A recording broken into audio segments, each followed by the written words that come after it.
Chapter 1841. For the whole day Wu Yin, Alice, and Huey of Penglai Mountain had been hiding in the room and playing games. They were having so much fun that they completely forgot about the time. They didn't even eat lunch or dinner. After all, Huey of Penglai Mountain had the glorious title of Princess Neat. It should be said that she lived up to this title. Throughout the day, Huey of Penglai Mountain showed enthusiasm that she didn't show during their two meetings. Not only did she no longer maintain her dignified, elegant, and even black-bellied personality, but she was also immersed in the game. It was hard to imagine that such a person was actually a princess who had lived for thousands of years, or Princess Huey who once conquered an era with her beauty. However, it wasn't without reason. That's right, Huey of Penglai Mountain was indeed a homebody. She was very homebody and liked to play games very much. However, in the past, Huey of Penglai Mountain could only stay in the room and play games alone. It was rare for someone to play with her, so how could she not enjoy herself? Wu Yin, on the other hand, is having even more fun. Thinking back to the past, Wu Yin was also a homebody. Although he wasn't as homebody as Huey of Penglai Mountain, he still liked to play games. Ever since he obtained the Soul Fusion system and came to the Spalier world, Wu Yin had never played games again. Instead, he ran around the Spalier world and each dungeon world to improve his strength. Of course, there were many dungeon worlds that also had games. In fact, the theme of Sword and Saber Dominion world was games. However, Wu Yin had only lived in Sao for 3 years. He had played games before. Since then he had never played games again. Under such circumstances, how could he not have a good time? Therefore, for the whole day Wu Yin and Huey of Penglai Mountain were an unprecedented combination. They were immersed in the game. They couldn't extricate themselves. As for Alice, she was a little conflicted. Unlike Wu Yin and Huey of Penglai Mountain, who had not played games for a long time, Alice had been playing games since she was born. Until now he hadn't played any games at all. At the end of the day, Alice was originally a monster who had cultivated from a human to become a magician. In the era when Alice was still a human, games were not popular at all. After becoming a magician, she came to the fantasy village and had no chance to come into contact with modern technology and games. Therefore, during the whole process, only Alice looked very uncomfortable, unable to keep up with Wu Yin and Mao Penglai's enthusiasm. Many times, Alice wanted to stay out of it and silently watch Wu Yin and Penglai Mountain Huey play games, but she didn't know why. Every time Alice wanted to quietly withdraw, Wu Yin could keenly feel it and pull her back. This also made Alice understand that Wu Yin was not really completely immersed in the game at all. At least, he definitely diverted a little attention to pay attention to her. It was also because of this that Alice could only be very conflicted. She was very unaccustomed to and played all kinds of games with Wu Yin and Mao Penglai Mountain Huey crazily. Gradually she got a little better and evolved from a rookie to a newbie. Unfortunately, no matter how enthusiastic Wu Yin and Mao Penglai Mountain Huey were in the game, no matter how fast Alice gradually got used to it, time would still quietly pass by. Unknowingly the sky was dark. Under the 8 Wu Yonglin's reprimand, everyone could only regretfully leave. Then, standing in the courtyard of Forever Pavilion, Wu Yin took Alice's hand and waved to the bell fairy in the corridor. "We'll leave here." "Yes, yes." The bell fairy bowed with an embarrassed face. "I'm so sorry," the princess refused to end the game and came out of her room. "Master is teaching the princess a lesson and can't come out to see us off." "Well, I don't mind. I had a lot of fun today." Wu Yin shrugged. "So that's all for now. I'll disturb you next time." "Sorry to disturb you." Alice nodded slightly and said goodbye. Under the gaze of the bell fairy, the two walked out of Forever Pavilion hand in hand. They also walked out of the mountain path and walked into the misty lost bamboo forest. The surroundings were terrifyingly silent. In the lost bamboo forest, there seemed to be no birds, beasts, or insects. The surroundings were pitch black, and even the green bamboo trees seemed to be dyed with a layer of pitch black color. The entire scene gave people a strange feeling of horror. Walking in this bamboo forest where monsters could jump out at any time, Alice stared at the back of Wu Yin who was holding her hand and walking in front of her in silence. At this moment, there was only one emotion in Alice's heart. That is, confusion. She is puzzled by Wu Yan's actions for the entire day. For the whole day, Wu Yin seemed to have gone to the Boli shrine to apologize to Ling Meng. Then he came to Forever Pavilion and said a lot of things that Alice didn't understand. Then he said a lot of things that Alice also didn't understand. Then he played the game until now and did a lot of things. However, there was one thing in common among these things. That is, Wu Yin has always allowed Alice to stay by his side. He didn't even try to hide anything from her. However, based on Wu Yan's deep conversation with Yonglin and Kagaya, it seems like the three of them are talking about something that can't be known to anyone else. It's a very secretive matter, isn't it? For such a secret matter, why did Wu Yan insist on bringing her along? In addition, Alice could see that today's itinerary basically had nothing to do with her. Why did Wu Yan want to bring her along? Her existence was not only unnecessary but also redundant, wasn't it? With such confusion in her heart, Alice couldn't help but ask at a certain moment, "Why do you want to bring me along?" This was the most confusing thing for Alice. It was more confusing than the summoning figure. Alice's intuition told her that compared to the summoning figure, this was the most important thing to solve in today's itinerary. In response, Wu Yan didn't look back and didn't stop at all. Only his voice slowly drilled into Alice's ears. "If I say that I just want to play with you, would you believe me?" Just want to play with me? Alice paused for a moment. Putting aside the question of whether she believed it or not, first of all, this answer was already beyond Alice's expectations. Alice thought of all kinds of reasons why Wu Yan would bring her along. For example, when they were at the Bori Shrine, Wu Yan wanted her to plead for him to come to the Forever Pavilion. It was also related to the summoning figure. After all, even if Alice didn't know what was going on, it didn't mean that she didn't hear anything.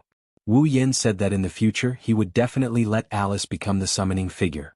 Therefore, Alice thought that Wu Yan brought her to the Forever Pavilion to talk about the summoning figure.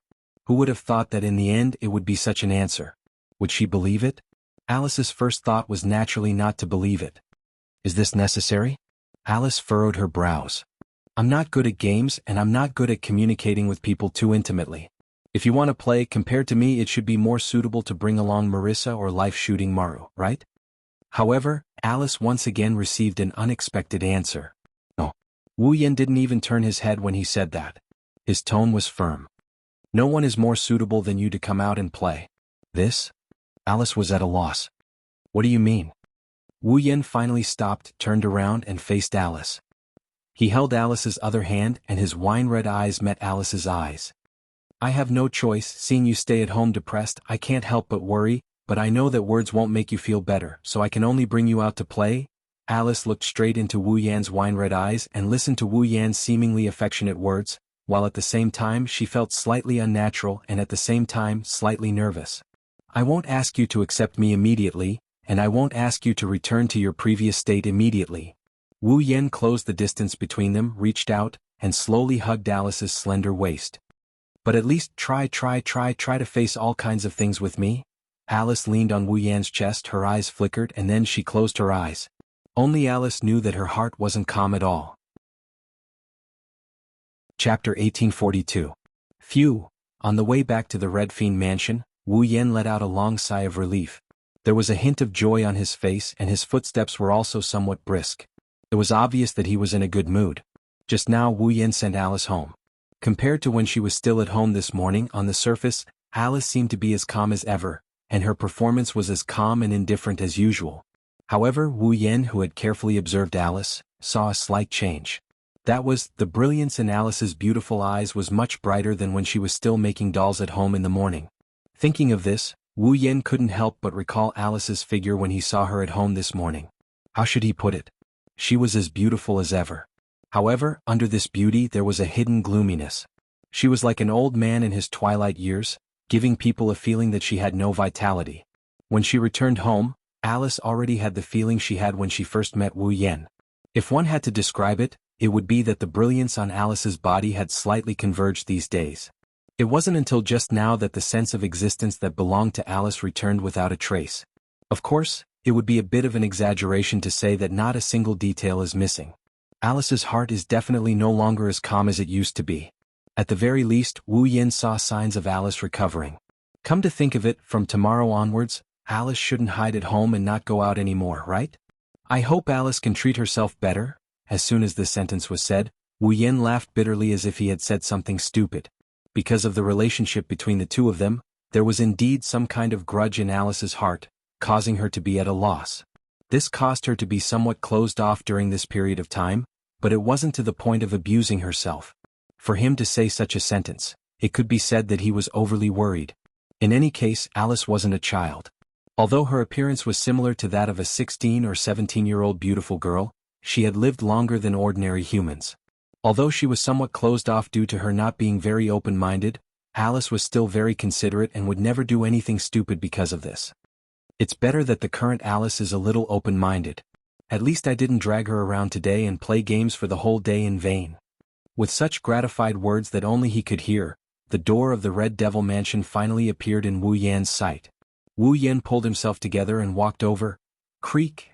With such an extremely soft sound, Wu Yan slowly pushed the door in front of him, and peeked his head into the Red Devil Mansion's hall and looked around.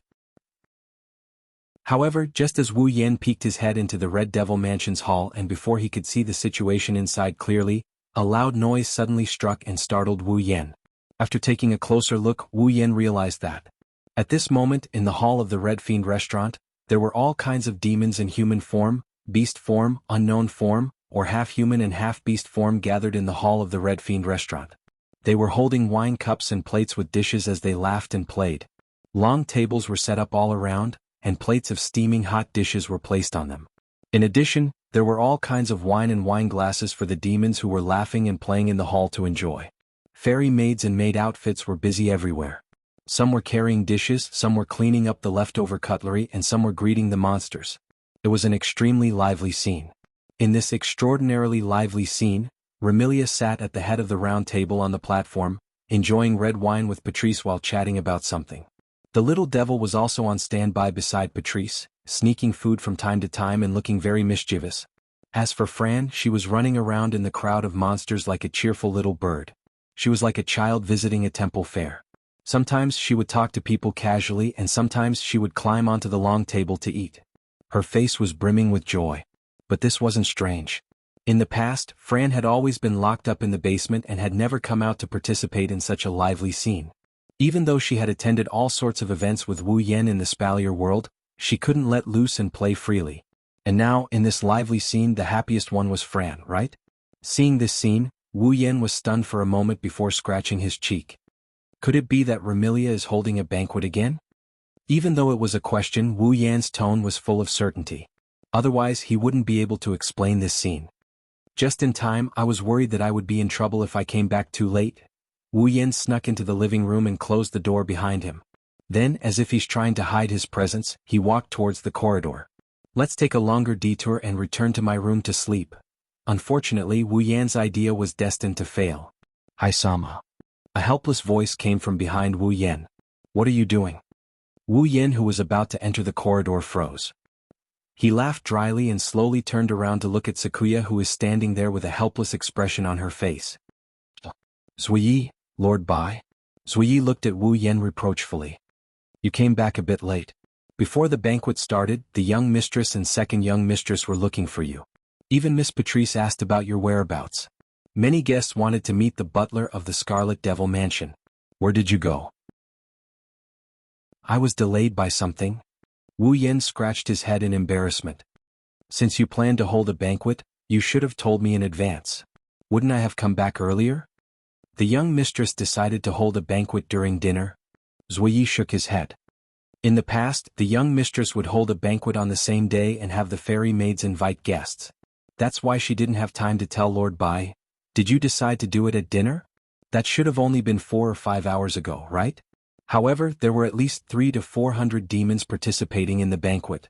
In just 4 or 5 hours, they were able to invite 300 or 400 guests to the banquet. Should I say as expected of the Scarlet Devil Mansion? All right. Wu Yan could only sigh. It's my fault that I didn't make it in time. I'll be careful next time. Hearing this, Zuyi's face looked much better and he reminded him. Right now, Lord Bai is a representative figure in the Scarlet Devil Mansion.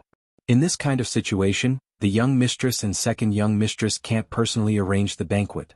Miss Patrice also doesn't have the authority to order the fairy maids to do things. Only Lord Bai can come out and host. So, you have to be careful next time. I'll host. Wu Yan was startled. I don't have a problem with that. But even without me, didn't the banquet still succeed more than once? In the past, because the Scarlet Devil Mansion didn't have a butler, I was the one to host the banquet. But it's different now. Zuyi said seriously. Right now, outsiders know that the Scarlet Devil Mansion has a butler in charge. Under such circumstances, if the banquet is hosted by a head maid, it's inevitable that people will gossip about it, especially Lord Bai. Indeed. There was clearly a butler present, but the banquet was arranged and hosted by a head maid. No matter how one looked at it, it was a little strange, right? Although there were too many heartless people and demons in Fantasy Village, it didn't matter if it happened once or twice. If it happened too many times, others would gossip. For example, the butler of the Scarlet Devil Mansion didn't even have the ability to arrange and host banquets.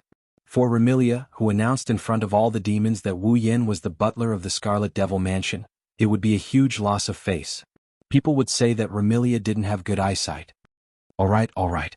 I'll be careful next time. Wu Yin spread his hands. Then I won't be participating in this banquet. Zuyi, you can go and do your work first. I understand. Zuyi bowed slightly. Then Lord Bai, I'll go and do my work first. Zuyi disappeared on the spot after leaving that sentence. At the same time on the platform, two intense gazes were cast on Wu Yin, attracting Wu Yan's gaze. In the next moment, Remilia's dissatisfied expression and Patrice's questioning gaze were seen by Wu Yin. Wu Yin made an apologetic gesture, causing Remilia to snort coldly. Only then did it pass. Chapter 1843. Scarlet Devil Mansion, Remilia's room. Yay! Fran cheered and jumped onto the bed. She had a smile on her face that hadn't disappeared since the beginning. She twisted her body on the quilt. She looked really happy. Her wine-red eyes were curved into crescents. The banquet is so fun. Remilia's expression softened when she saw Flan's reaction. She felt like this banquet was worth it. However, she still looked at Wu Yin with a dissatisfied look. It would be even better if you weren't late. Didn't I already apologize? Wu Yin said helplessly. Besides, you didn't tell me beforehand. How would I know you were going to have a banquet? Well, it's your fault. Remilia said stubbornly. Who told you to go out all day? Can't you just stay at home? Home? Oh. Wu Yin couldn't help but smile. Well, I have all kinds of things to do. Don't throw a tantrum. I'm not throwing a tantrum. Big brother, big sister, stop arguing. Fran jumped up and muttered. Hurry up and sleep. Got it? Wu Yin and Remilia laughed at the same time as they walked up to her.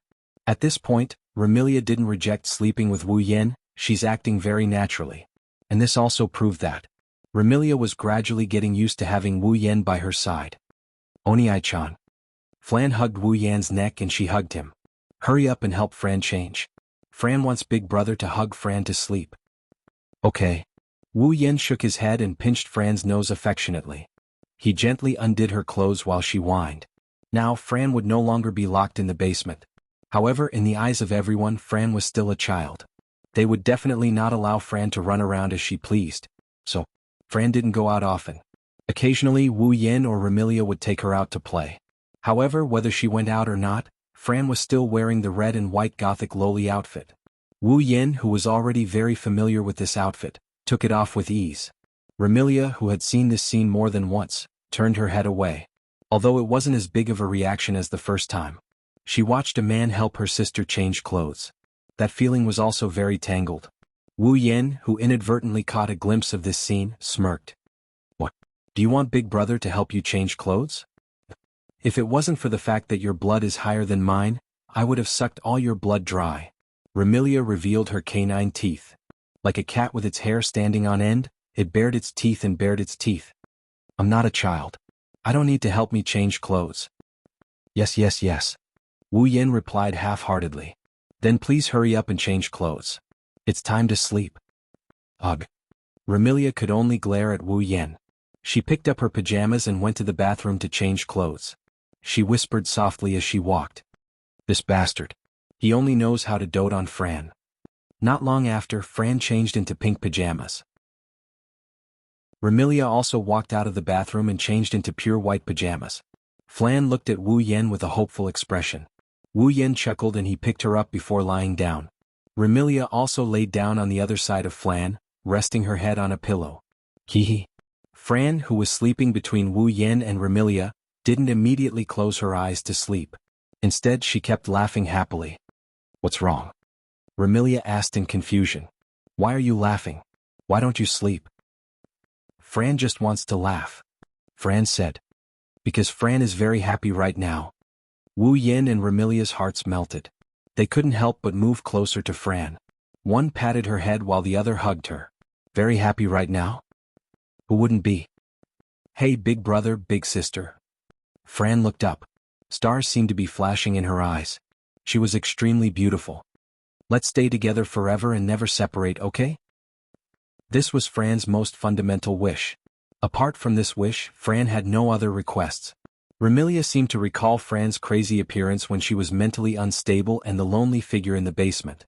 Tears welled up in the corners of her eyes. She hugged Fran tightly. Big sister will never leave you. Fran hugged Remilia tightly. She turned to look at Wu Yan expectantly. Wu Yan looked into Fran's eyes and he grinned as he uttered those words. Our lives have long been fused together. Neither of us can leave the other. Fran giggled. She hugged Wu Yan tightly and leaned her body against Wu Yan. She felt the familiar warmth of Wu Yan's body. She breathed in his scent and enjoyed the feeling of their lives fusing together. She curled up in Wu Yan's arms. After a while, Fran finally began to feel sleepy. She slowly closed her eyes and murmured in a low voice. Fran loves big brother and big sister the most. After that, Fran closed her eyes and fell asleep. Remilia wrapped her arms around Fran's body and looked at Fran's sleeping face reluctantly as she whispered into Fran's ear. Big sister also loves Fran the most. At this moment, Remilia's heart was filled with deep love and tenderness. Remilia would never forget the crazed look in Fran's eyes. She would never forget Fran's lonely figure. She would never forget Fran's words when she longed for freedom. She would never forget the various clashes between her and Fran. Now the two sisters could finally admit that they were very happy. Remilia was very happy, very happy. She was happy that her sister was able to meet the man who brought her back from hell to heaven. In the future, Remilia only wanted her sister to stay in heaven forever. She wanted all the painful memories to turn into dust and disappear forever.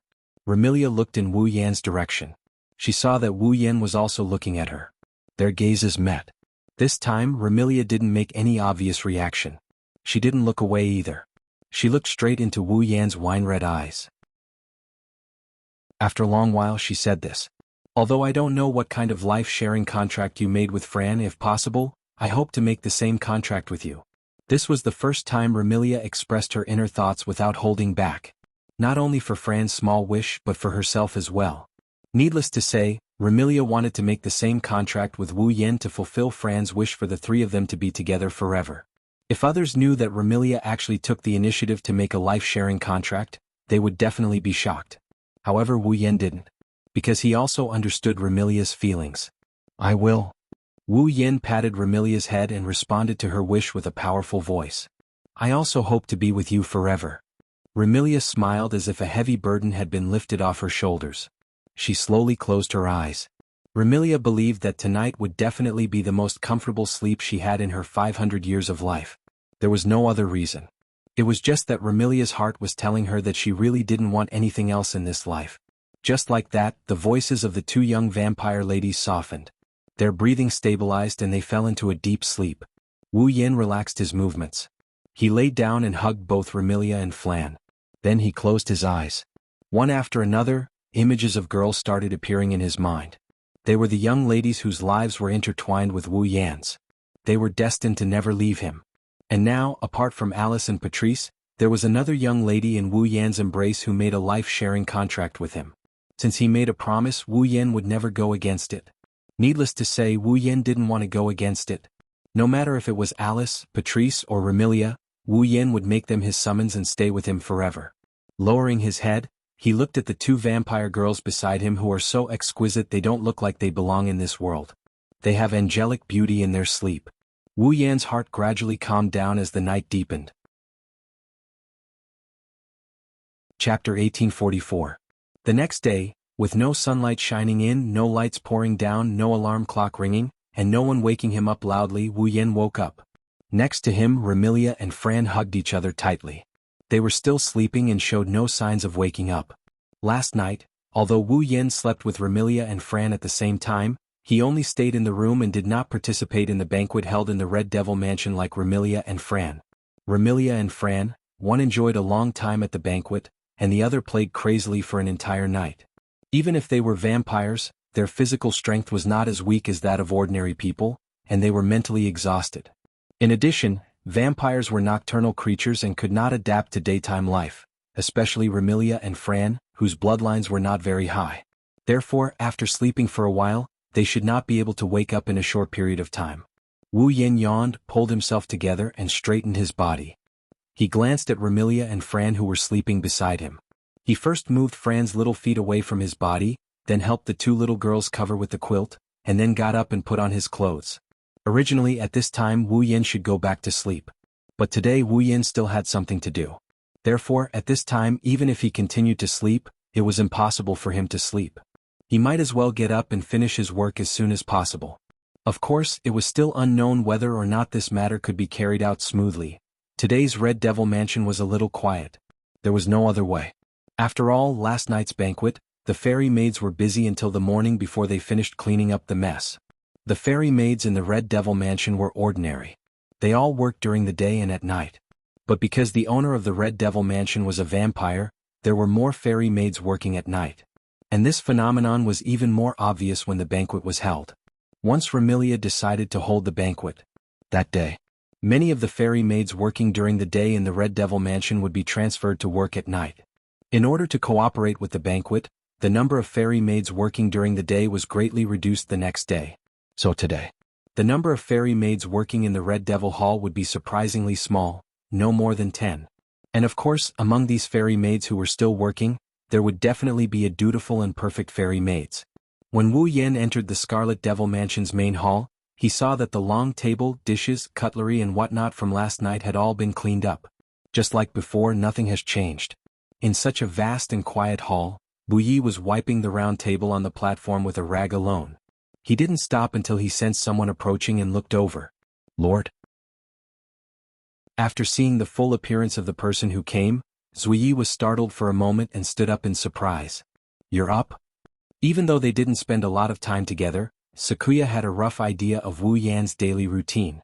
She also knows how lazy Wu Yan is in the morning and how much he likes to laze in bed. In the fairy maid's understanding, Wu Yan should have woken up in another 2 or 3 hours. But now he had woken up so early. It was no wonder that the fairy maids were surprised.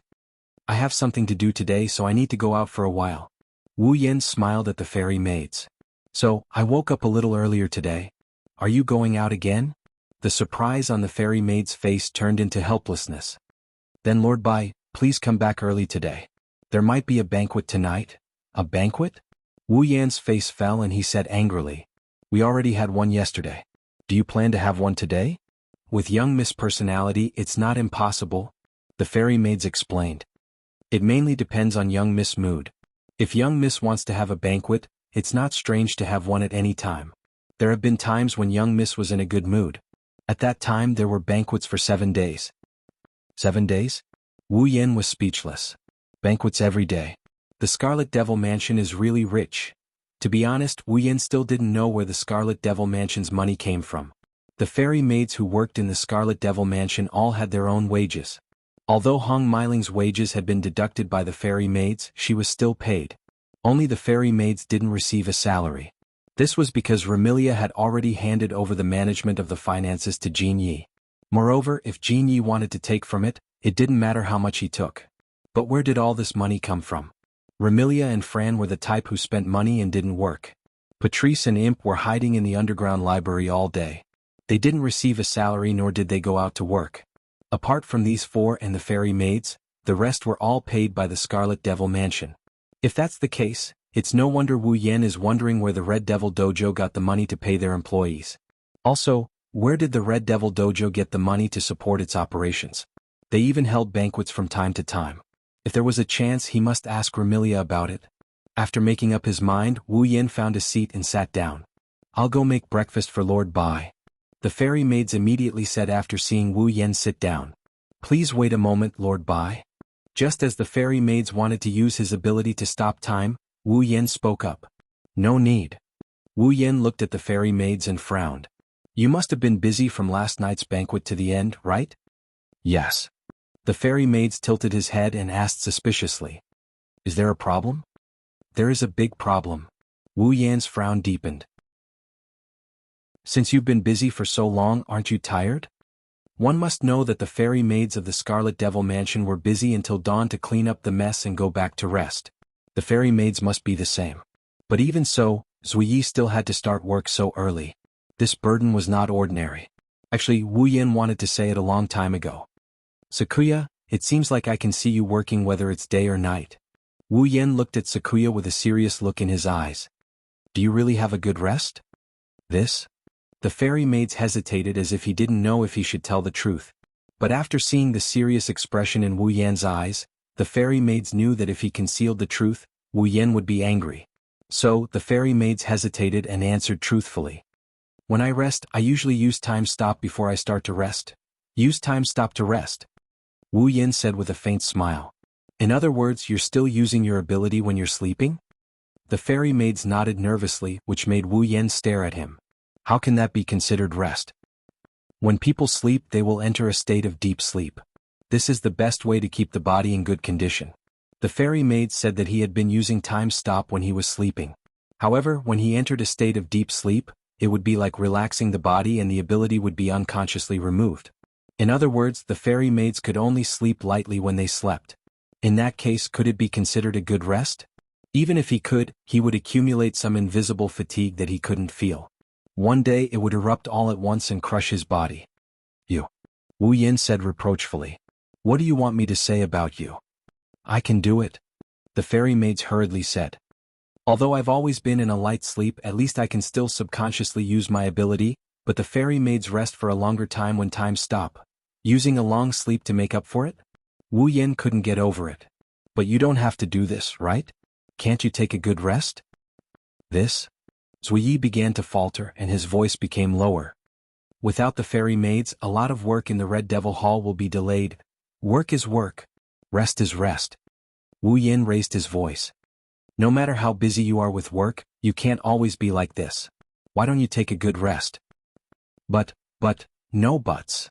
Seeing that the fairy maids didn't seem to want to listen, Wu Yin warned him. I didn't ask you to put down your work and rest every day, but at least you have to take a good rest every once in a while. Otherwise, don't blame me for using force.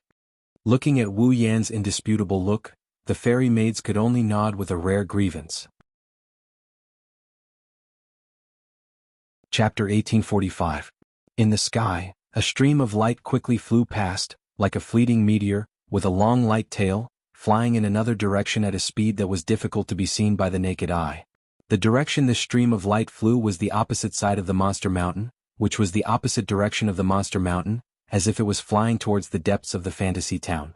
In fact, the fantasy town did not cover a large area, so the mountain that people and monsters talked about referred to the monster mountain, because this was the only famous mountain in the fantasy town.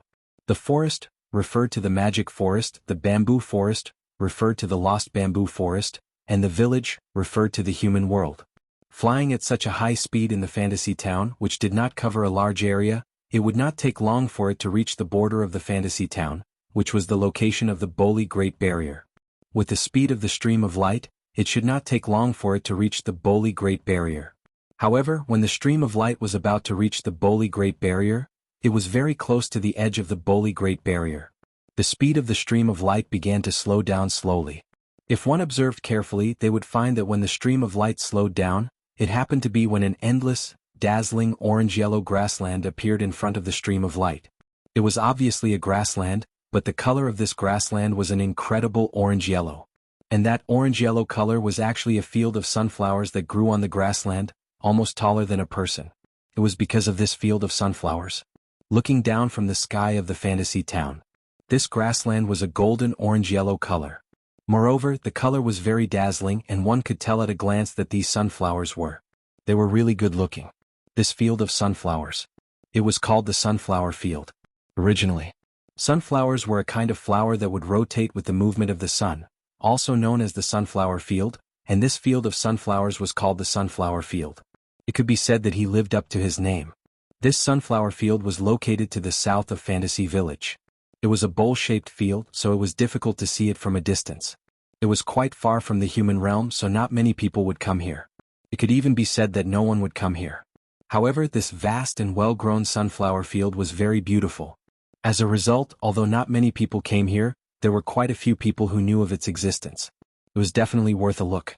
Of course, the reason why fewer people came to the sunflower field was not only because it was a little far from the human world, but more importantly, it was said that at night, this place would become a summer concert venue for energetic monsters. If he were to join them, he would be surrounded by a large number of monsters. Who knew when he would be eaten by one of the monsters? During the day, the sunflower field wasn't safe either. The sunflowers in the sunflower field were all very ordinary sunflowers. Although they looked good, none of them had the tendency to turn into monsters.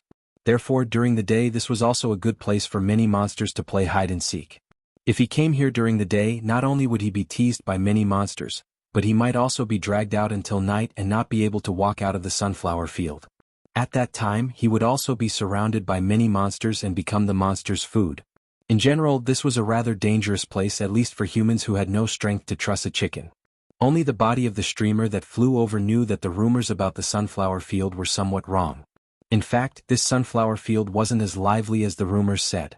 It wasn't as lively as a summer concert venue for energetic monsters. During the day, there were almost no fairies who would simply come here to play games. Because this seemingly extremely dazzling sunflower field was the territory of a certain monster. As long as one knew the true identity of a certain monster, one could not help but be afraid of it. Including the former monsters Sage Yakumo Yukari and the brain of the moon, Yakumo Yonglin. It was unknown if it was fearful of this extremely powerful monster, but the speed of the flowing light gradually decreased. When it arrived at the edge of the sunflower field, it made a turn and fell down, smashing heavily into the ground. Peng! In the dull sound of impact, smoke and dust filled the air, shrouding the place where the streamer hit. Vaguely, a figure emerged from the smoke and dust that filled the air and slowly walked out, exposing itself to the air and sunlight. Cough cough. Choked by the smoke and dust, Wu Yan coughed twice and waved his hand with a look of disdain. If I knew this would happen, I wouldn't have landed and directly entered the sunflower field. This sentence was just casually said by Wu Yan. After all, the monster that occupied the sunflower field as its territory really couldn't be rude. If he flew in casually, he was afraid that he would accidentally anger the monster. By then, not to mention whether he could achieve his goal of coming here, the monster might even kill Wu Yan directly. Although Wu Yan was a true ancestor and theoretically an existence that couldn't die, the monster in the sunflower field wasn't someone to be trifled with. It wouldn't be surprising if the monster had some means to kill undead creatures. It wasn't that Wu Yan was afraid of the monster, but he was really afraid of the monster's existence. If possible, he really didn't want to have a conflict with the monster over some trivial matters. Lifting his head and looking at the endless sunflower field in front of him, Wu Yan was amazed by the beautiful scenery, but at the same time, he was secretly speechless. The sunflowers in the sunflower field were all ordinary sunflowers, there was no doubt about that. However, Wu Yan acutely felt an extremely majestic aura from the vast sunflower field in front of him. It was the demonic aura that belonged to a monster. The sunflowers in this extremely ordinary sunflower field all carried the same type of demonic aura. What did this prove? It proved that although these sunflowers were ordinary sunflowers, their owner had used some means on them to turn them into sentinels. In other words, Wu Yan was now facing a large number of cameras that couldn't be counted no matter how hard he tried. The owner of the sunflower field was definitely using these cameras to observe every visitor that came. It's really a big deal. Wu Yan collected his emotions and muttered to himself. Today Wu Yan came to the sunflower field mainly to meet the owner of the sunflower field. However, the owner of the sunflower field not only had amazing strength, but also had an unpredictable personality. She could turn hostile at any time. If he just barged in, it might cause unnecessary trouble. Therefore, after thinking for a while, Wu Yan chose the most conservative way to meet her. I know you must have noticed my arrival. Looking at the golden sunflower field in front of him, Wu Yan spoke loudly. Can you come out and meet me?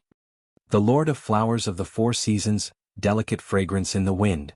When the words delicate fragrance in the wind were spoken, the demonic aura attached to every sunflower in the sunflower field fluctuated slightly. For a moment, the surrounding air seemed to have solidified, becoming heavier than a rock, but then it loosened and returned to normal as if nothing had happened. Of course, Wu Yan noticed this change as well. However, even though he noticed it, Wu Yan didn't pay attention to it. Instead, he turned his gaze to the center of the sunflower field. Rustle, rustle, rustle. Suddenly, the sunflowers in the sunflower field swayed slightly. There was no wind blowing in the sunflower field, but the sunflowers in the sunflower field moved by themselves, twisting their roots as if they were worshipping something, lowering the big flower head. Not long after, another rustling sound came from the center of the sunflower field as if it was welcoming a king. That was the sound of something stepping on the flowers. Footsteps. As the footsteps approached, Wu Yan clearly felt a very terrifying aura slowly rising. Even the ground seemed to be trembling slowly. Coupled with the footsteps, it was like a scene when a dinosaur or a giant was about to appear. It made people's heart tighten. Wu Yan was also nervous, but his gaze was fixed on the center of the sunflower field. Unlike the gradually rising aura, he restrained his own aura. In the midst of this farce, the owner of the footsteps seemed to have lost his patience and appeared from the sunflower field. Chapter 1846. Amidst the flourishing sunflowers, the young lady was like a noble lady on a field trip. She walked steadily and appeared under the sunlight amidst the clear sounds of her footsteps. That was a girl who couldn't be ignored from all aspects. The young girl had the same color as the grassland, emerald green shoulder-length hair that was full of vitality.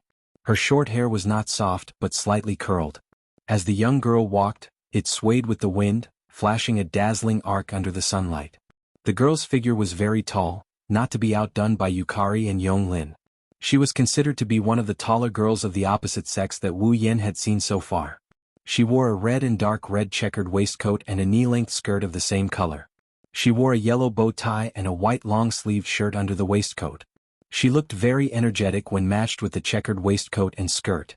This young girl, who seemed to be full of vitality from all aspects, had an indifferent and strong feeling on her delicate and pretty face, as if she did not care about anything. She held a flower-like parasol in her hand, and with extremely elegant movements, she slowly walked out of the sunflower field. As the girl appeared under the bright sunlight, she was exposed to Wu Yan's eyes. An indescribable pressure also came head-on like a tide, making the sunflowers around the sunflower field lower their heads even more, as if they were afraid of angering the girl.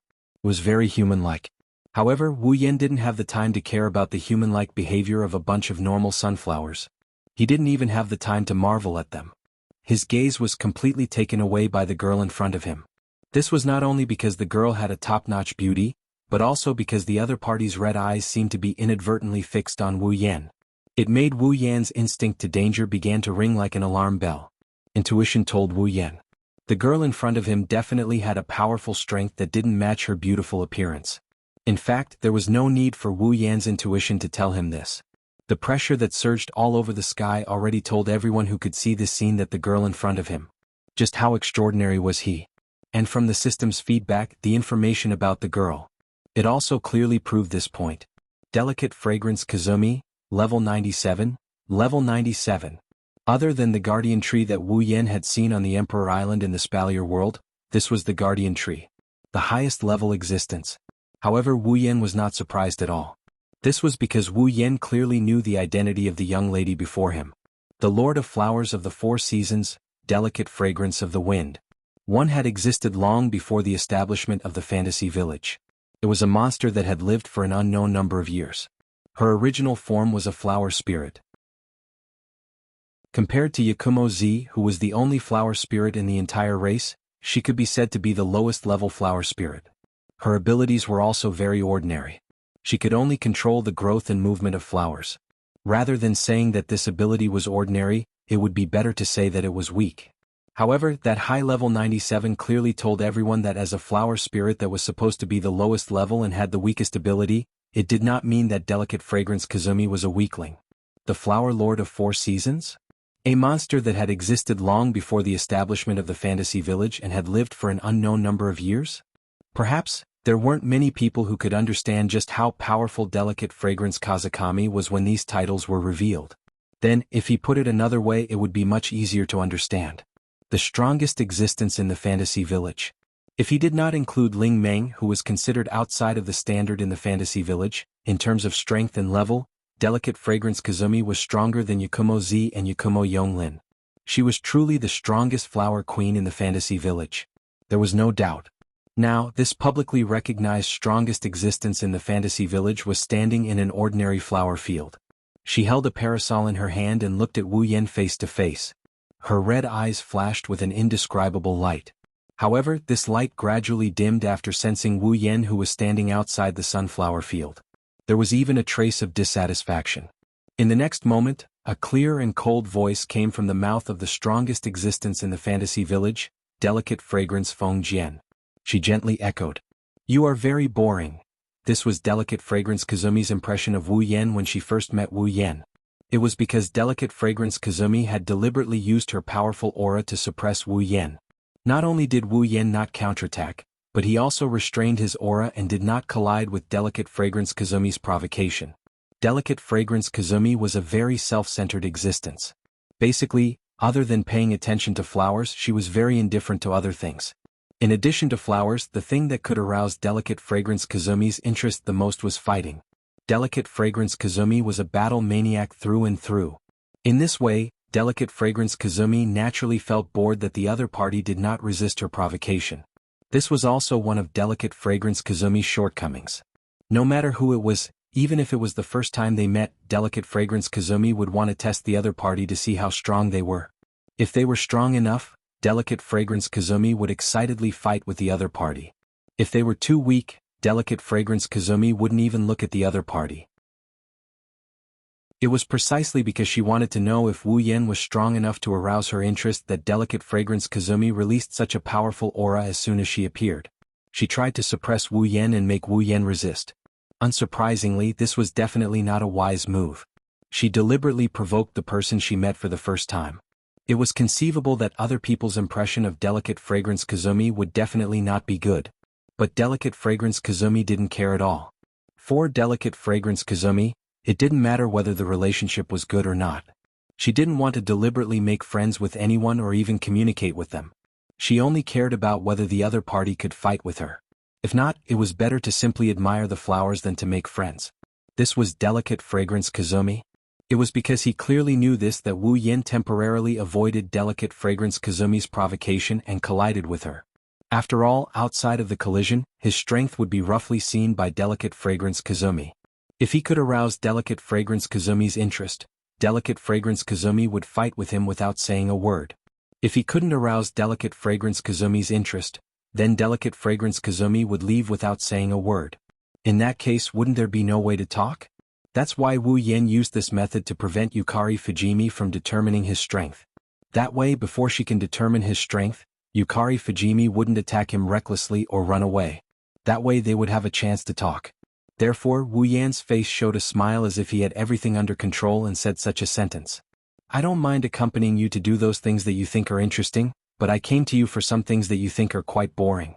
In that case, why don't you accompany me to talk about these boring things first, then do those things that you think are interesting? How about it? Getting a chance to talk didn't mean that Delicate Fragrance Kazumi was willing to talk to Wu Yan. Next, if he couldn't arouse Delicate Fragrance Kazumi's interest, he was afraid that she would leave without saying a word. Therefore, since the purpose of letting Delicate Fragrance Kazumi talk to him had been achieved, in order to arouse Delicate Fragrance Kazumi's interest in him and not to leave by herself, Wu Yan didn't need to hide anymore. Buzz. In the next moment, a rich scarlet light burst out from Wu Yan's body with a suffocating blood aura. In the rich scarlet light, Wu Yan's deep black short hair gradually elongated until it reached his waist. It dyed golden at a speed visible to the naked eye, mixed with a trace of blood mist floating in the air. At the same time, Wu Yan's pair of wine-red pupils also turned into a gem-like purple. A burst of storm-like pressure like a volcanic eruption emerged crazily and instantly shrouded the whole place. The third red jade mode, Yakumo violet mode, was fully activated. The violent pressure pressed down without warning, making Delicate Fragrance Kazumi's shoulders sink, but her eyes suddenly lit up. Chapter 1847. Fujimi Fragrance was indeed very strong, so strong that even Yukari, who had the ability to create and destroy everything, could not guarantee that she could defeat her. Yukari even admitted that if she were to fight Fujimi Fragrance head-on, she would most likely lose. But that was the old Yukari. After her experience in Silveria, thanks to the miraculous pond water that could transform people, Violet's strength didn't increase by a lot. She even went from level 95 to level 96. In the demigod rank, the difference between each small level was huge. After reaching level 96, Yukari's level was only one level away from Yukari Fujimi. Coupled with Yukari Fujimi's terrifying realm manipulation ability, if Yukari Fujimi and Yukari Fujimi were to fight, then Yukari Fujimi would have a 50% chance of winning. In other words, Yukari also had the ability to compete for the position of the strongest in Fantasy Village. Wu Yan's red jade mode, allowed him to have all the power of the owner of the drop of blood, including level, ability and all kinds of means. Even if this person's level increased and their ability developed, it would still be the same. In other words, after entering Yukari's Red Jade mode, Wu Yan's power had increased to the point where he could compete with Fujimi Fragrance. Fujimi Fragrance could not have missed this point. At least, when Wu Yan used Yukari's third Red Jade mode, Fujimi Fragrance could not have missed it. Fujimi Fragrance's spirit was shaken, her eyes flashed with excitement and fanaticism. Strong. So strong. Wu Yan, who entered Yukari's Red Jade mode, could not help but think that he was really strong. The thick scarlet light and blood mist on his body slowly dissipated. Wu Yan clenched his hand, feeling the power that belonged to Yukari that had not emerged in a long time, the corner of his mouth raised in a confident arc. He looked up and saw Fujimi Fragrance standing in the middle of the sunflower field, looking at him with excitement. Wu Yan turned his attention to the guy. I don't know. If this is the case, can I make you feel a little more interesting? Fujimi Fragrance did not answer, but the surging fighting spirit in her eyes and smiling very happily already told Wu Yan the answer. The aura on your body is very familiar. The facts proved. Wu Yan's plan worked very well. Fujimi Fragrance was already interested in him. Moreover, he didn't rush over to fight with him right away. Instead, he suppressed the fighting spirit in his heart. She looked at Wu Yan. I seem to have sensed the same aura as you on someone else's body. Furthermore, your aura has changed a lot compared to before. When she said this, Feng Jian Yuxiang's tone was very hasty. Obviously, she had already guessed who the others she was talking about was. Wu Yan didn't point it out, he just nodded. You can call me to the clouds. Cloud. Fujimi Fragrance squinted her eyes. So that's how it is. Although I don't know why you have the same aura as her and why it has changed so much, it doesn't matter as long as you are strong enough. It is indeed as you said, let's put the interesting things aside first. Fujimi Fragrance's expression returned to the initial indifference, gently glancing at Wu Yan.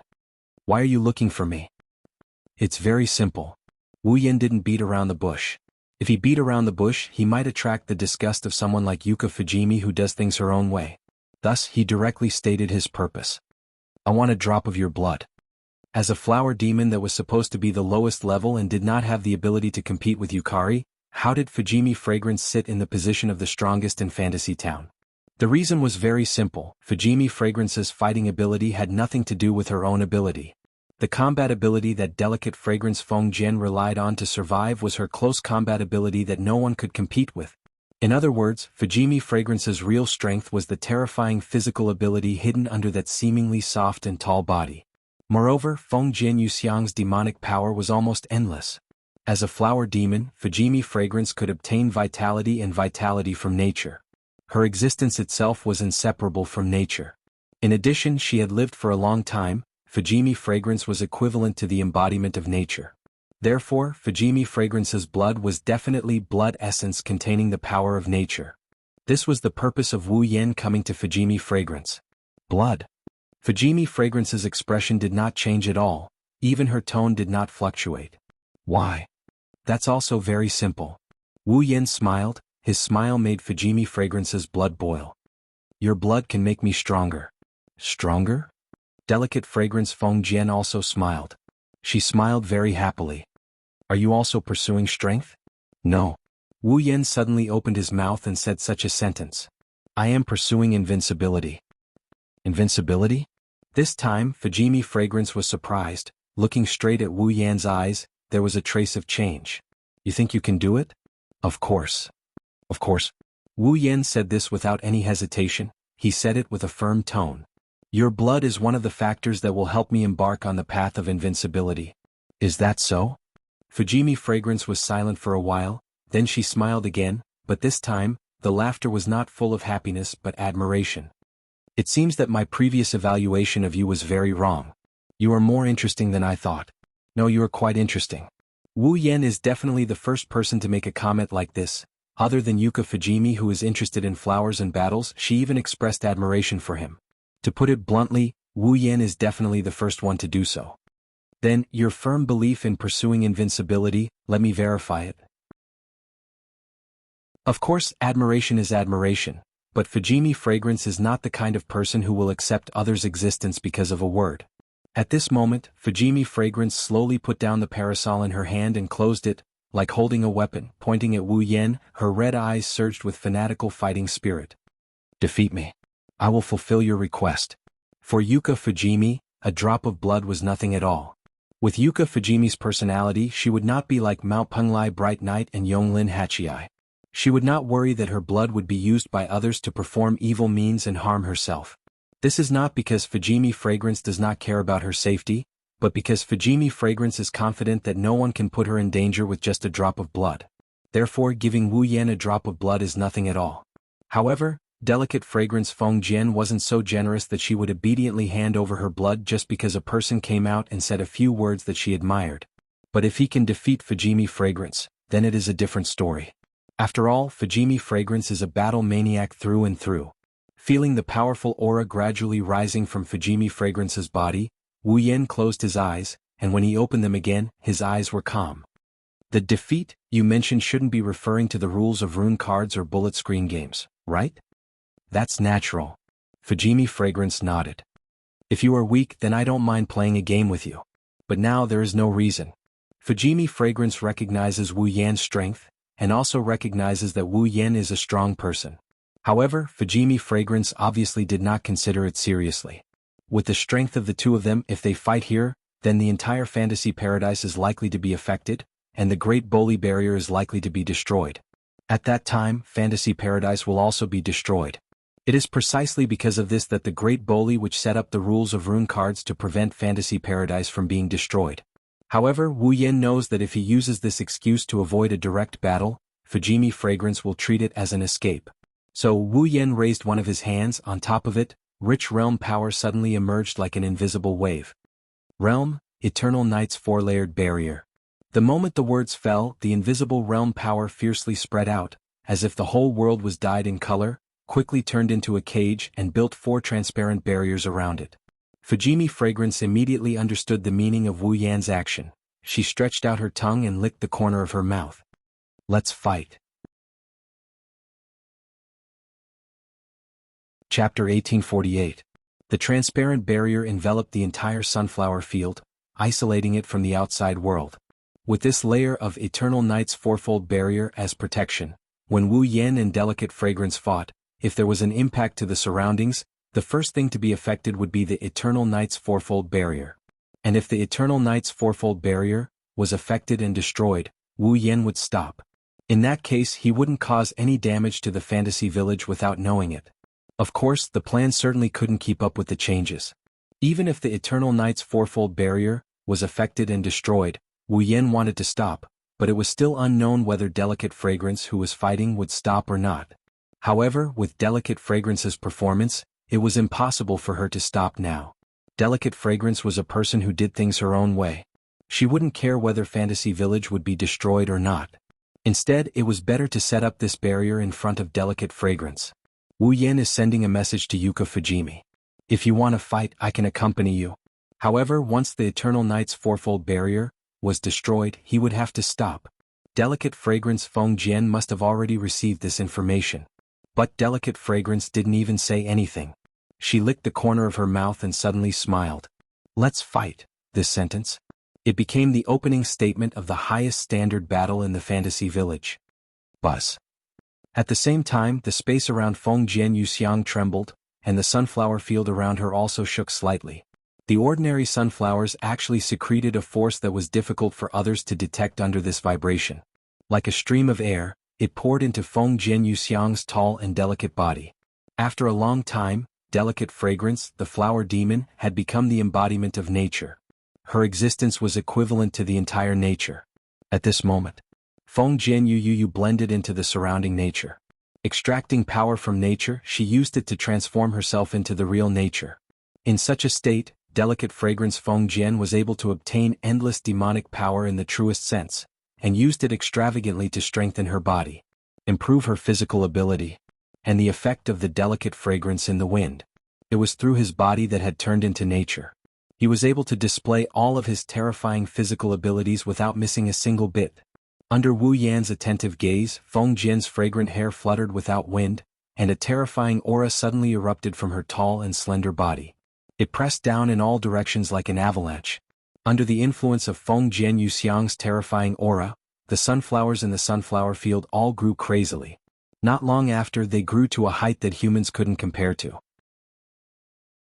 This was the ability of delicate fragrance Fujimi itself, the ability to control flowers. Now the delicate fragrance Feng Jian had completely integrated into nature, allowing this ability to be used along with his own aura, affecting the sunflowers in the sunflower field. As for the earth-shattering aura, it swept in all directions like a gust of wind. The cold demonic aura was like sharp blades that suddenly scattered in all directions, scraping Wu Yan's cheeks painfully. With this aura alone, delicate fragrance Feng Jian Yuxiang was worthy of the title of the strongest in the fantasy village. While Wu Yan was feeling this in his heart, delicate fragrance Feng Jian Yuxiang raised his head, a cold light flashed in his eyes, and suddenly he took a fierce step forward. Chi! With a thunderous sound, in the blink of an eye, delicate fragrance Feng Jian Yuxiang appeared in front of Wu Yan. The parasol with demonic aura in his hand carried a suffocating aura. In front of Wu Yan's narrowed expression, he fiercely chopped down on Wu Yan's head. The realm of being and nothingness. Wu Yan immediately reacted. He took a step back, raised his hand, and a wave of power that others couldn't understand emerged from his palm, facing delicate fragrance Feng Jian Yuxiang's parasol. Seeing this, delicate fragrance Feng Jian Yuxiang actually smiled. The parasol in his hand that contained a terrifying aura didn't retreat, but instead heavily chopped down. Bang! Logically speaking, the realm of being and nothingness should forcibly guide the demonic power surging on delicate fragrance Feng Jian Yuxiang's parasol from the state of being to the state of nothingness, turning delicate fragrance Feng Jian Yuxiang's attack into nothingness. However, the imagined situation didn't happen. Not only did the realm of being and nothingness not turn delicate fragrance Feng Jian Yuxiang's attack into nothingness, but the fluctuation of the realm power in Wu Yan's hand was forcibly dispersed by this attack. Wu Yan's face changed. Delicate fragrance Feng Jian Yuxiang actually used pure power to break the realm power. Don't be distracted.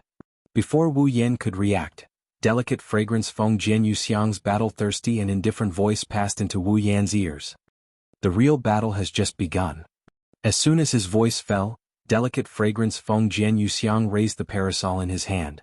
The tip of the parasol aimed at Wu Yan, and the violent demonic power suddenly condensed there and burst out like an explosion. In the next second, a beam of light with a diameter of 2 to 3 meters, containing a shocking energy fluctuation, like a meteor falling from the sky, shot toward Wu Yan. Wu Yan also knew that now was not the time to be shocked. He restrained the emotions in his heart, and a pair of crystal-clear purple eyes flashed with a touch of light. If it was Violet, what would she do at this time? With this thought, Wu Yan mobilized the demonic power in his body that wasn't as strong as delicate fragrance Feng Jian Yuxiang, but it was still extremely abundant. Circles of power fluctuations that belonged to the realm emerged around his body. At this moment, Wu Yan felt like he could destroy the world and burn the mountains and boil the sea with a raise of his hand. This wasn't just talk. The power of Purple's realm was just that strong. She could create everything with a thought. She could destroy everything with a thought. Since delicate fragrance Feng Jian Yuxiang could break through the realm power alone, then he would take out the realm power that delicate fragrance Feng Jian Yuxiang couldn't break through. Phew! A scorching breath that seemed to carry all the emotions in Wu Yan's heart was slowly exhaled by Wu Yan. Immediately, Wu Yan raised his head and looked at the beam of light that was constantly magnifying in his pupils. The corner of his mouth curled up, and he didn't intend to defend at all. His body shook and turned into a stream of light. Under delicate fragrance Feng Jian Yuxiang's surprised gaze, he directly rushed toward the incoming beam of light. Whoosh! In the extreme sound of breaking through the air, Wu Yan rushed toward the incoming beam of light violently. The realm power surging around his body violently erupted. The realm of being and nothingness. With such a voice, the figure that turned into a stream of light collided with the fatal beam of light. Boom! Above the sunflower field, a thunderous sound burst out, and a violent gale blew out all of a sudden, blowing all the sunflowers below in one direction. This time it was the same level of power, but the result was completely different. The beam of light that was filled with a power that was more terrifying than the one that easily defeated Wu Yan's realm of being and nothingness. This time, when it collided with Wu Yan's figure that was wrapped in the realm of being and nothingness, it quickly dimmed at the moment of collision. From delicate fragrance Feng Jian Yuxiang's perspective, She saw that the moment the beam of light that traversed the void collided with the stream of light that Wu Yan transformed into, it suddenly began to melt rapidly from the point of collision. Moreover, the melting speed was still spreading to the other side of the beam of light at an alarming rate. During this period, a figure that was like a meteor swept across like lightning, and a part of the beam of light that came into contact with it collapsed upon contact. And it was the kind that destroyed everything in its path. Boom. In the end, the beam of light that was 2 to 3 meters in diameter disappeared completely, but the figure that turned into a stream of light didn't lose its momentum. It streaked across the space and rushed toward delicate fragrance Feng Jianyu. Facing such a violent and direct collision, delicate fragrance Feng Jianyuxiang's eyes surged with crazy battle intent. Come on. Delicate fragrance Feng Jianyuxiang raised the parasol in her hand. Violent demonic powers surged out from her body and gathered at the tip of the parasol at an astonishing speed. In the end, the demonic powers condensed into a half-meter-sized light ball at the tip of the parasol. This time it's double. As soon as she finished speaking, the light ball condensed from demonic powers exploded, turning into 2 extreme light beams that blasted toward Wu Yan's face. In the trembling space, the light beams crashed down fiercely. Double magic cannon. This was a move unique to delicate fragrance Feng Jianyuxiang.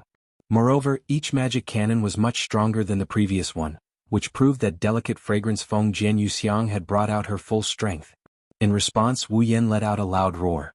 The realm power around his body once again became more violent, and he collided with the light beams without dodging. Boom! The sound of an explosion resounded in the air. Chapter 1849. Bang! Amidst the deafening explosion, the Eternal Night's quadruple barrier, that enveloped the entire sunflower field suddenly trembled. It was as if something had struck it hard and traces of cracks actually appeared on it. Inside the transparent barrier, a dazzling light shone, making it impossible to see the situation inside. However, the violent winds and waves were extremely conspicuous, turning into circles of ripples that constantly fluctuated and struck the Eternal Night's fourfold barrier, causing the cracks on the barrier to become even more obvious. Under such circumstances, traces of energy fluctuations began to leak out from the cracks on the barrier, reverberating through the air of the entire fantasy village. Holding onto her imperial coin, Ling Meng, who was gesturing at Marissa and Kamikaze Marumi, who were busy rebuilding the shrine, suddenly turned her head. She turned her head to look in a certain direction, an expression of shock and anger appearing on her face. Who is causing trouble for me again? As the overseer of the fantasy village, Ling Meng not only possessed invincible strength within the fantasy village, she was also keenly aware of any abnormalities that occurred within the fantasy village. Otherwise, how could she be the first to notice any abnormalities? Earlier, due to the Eternal Night's fourfold barrier, providing a certain degree of resistance, Ling Meng did not pay much attention to it. Even a lazy person like Princess Ling Meng would not be able to detect any abnormalities. However, it was impossible for Princess Ling Meng to not detect the energy leaking out from the Yongye's quadruple barrier. Originally, Ling Meng was already vexed by the destruction of the Bori shrine. Now that someone else was causing trouble, it was no doubt akin to pouring a bucket of oil onto Ling Meng's head, causing Ling Meng to be thoroughly enraged. At some point in time, Marissa and Fumimaru had stopped what they were doing and walked over to Soul Dream's side with surprised expressions on their faces. Of course, the reason why they were surprised was completely different. Ling Meng, what's wrong? Looking at Ling Meng's expression that seemed to be on the verge of burning with rage, Marissa shrunk her neck and timidly asked, "Your expression is so ugly. Who provoked you?" Ling Meng did not notice anything strange. Marissa only noticed that Ling Meng's behavior was different. As the Crow Tengu, the life shooter Maru had a keen sense of perception. After frowning slightly, he exclaimed in surprise, "Something seems to have happened." "Things?" Marissa was slightly taken aback. "What is it?" "I don't know." Marcomaru shook his head. "But something must have happened in Fantasy Country."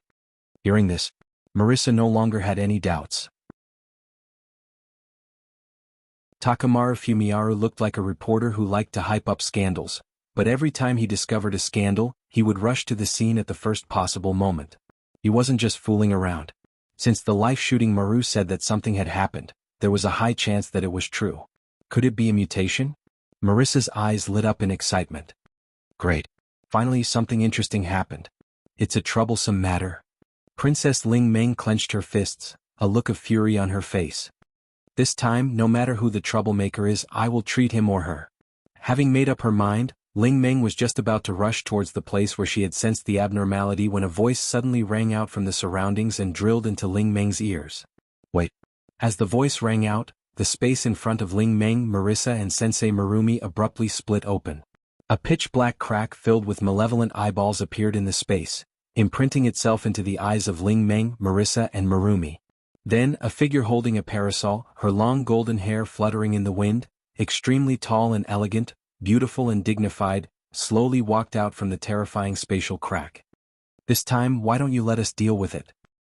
Seeing the tall figure walking out from the pitch-black crack filled with malevolent eyeballs, Princess Ling Meng, Marissa, and the life shooter Maru were shocked. Yukari? The newcomer is the demon sage that they haven't seen in a long time, Yakumo Yukari. On the other side, the highest standard battle in the fantasy village was still ongoing.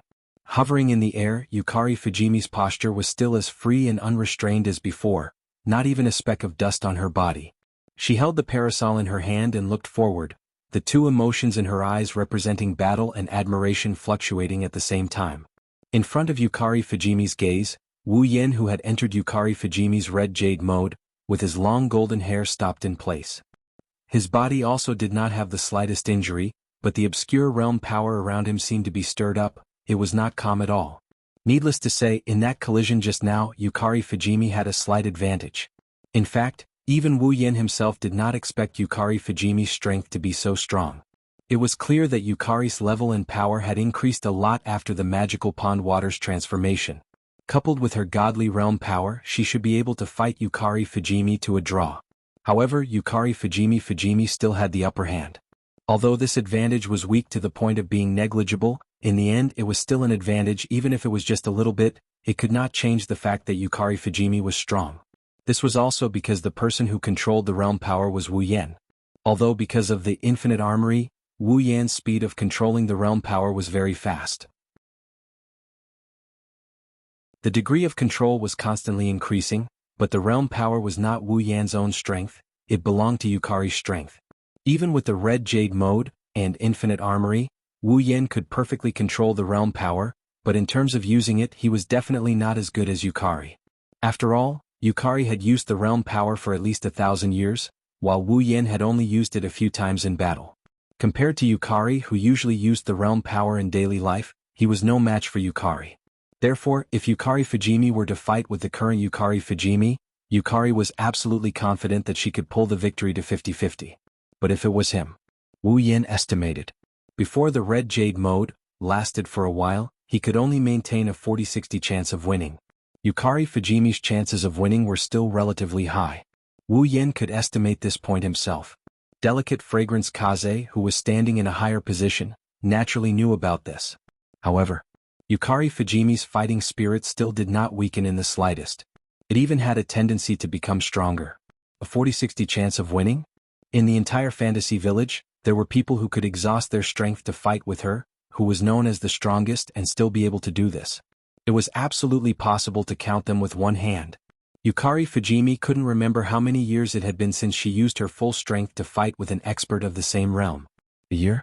10 years? Or 100 years? Perhaps not that long, but for the battle-thirsty Yukari Fujimi, even a year was a long time. Now there was finally an opponent who could make her use all her strength to gain the upper hand. Even she didn't dare to say that she could definitely defeat her opponent. Yukari Fujimi's excitement could be imagined. What's wrong? At that moment, Yukari Fujimi's tone also leaned towards fanaticism. Her voice was full of excitement and extremely joyful, reverberated in the surroundings. Can't you do it? Bring out more power. Pursue the existence of invincibility. After saying that, Yukari Fujimi spread her arms as if she wanted to embrace the whole world. Nature responded to Yukari Fujimi's excitement by extracting vitality from nature and turning it into pure monster power that flowed into Yukari Fujimi's body. Buzz. At the next moment, a dazzling flower suddenly bloomed behind Feng Jianyuxiang's back. Terrifying demonic powers surged on it, gathering together and shooting out flower-shaped barrage that had a diameter of 1 meter as if they were shooting arrows. Let me have some more fun. Along with Yukari Fujimi's fanatical voice, the flower-shaped barrage burst across the sky above the sunflower field like auroras. In the sound of sonic booms, they mercilessly shrouded Wu Yan. Wu Yan could only stretch out his hand and set up the realm power in front of him like a barrier. The realm of being and nothingness.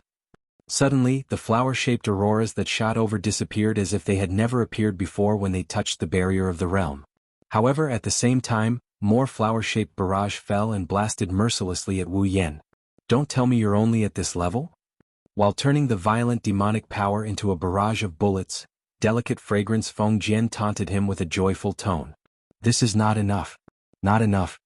While speaking, the monster power that burst out from Yukari Fujimi's body became more majestic and violent, raising the power of the flower-shaped barrage by more than one level. TSK. Wu Yan was speechless. While continuing to support the realm of being and nothingness to erase all the barrage, his mind was spinning rapidly. If this continues, Wu Yan will definitely be exhausted to death by Yukari Fujimi, who has endless monster power and will never get tired.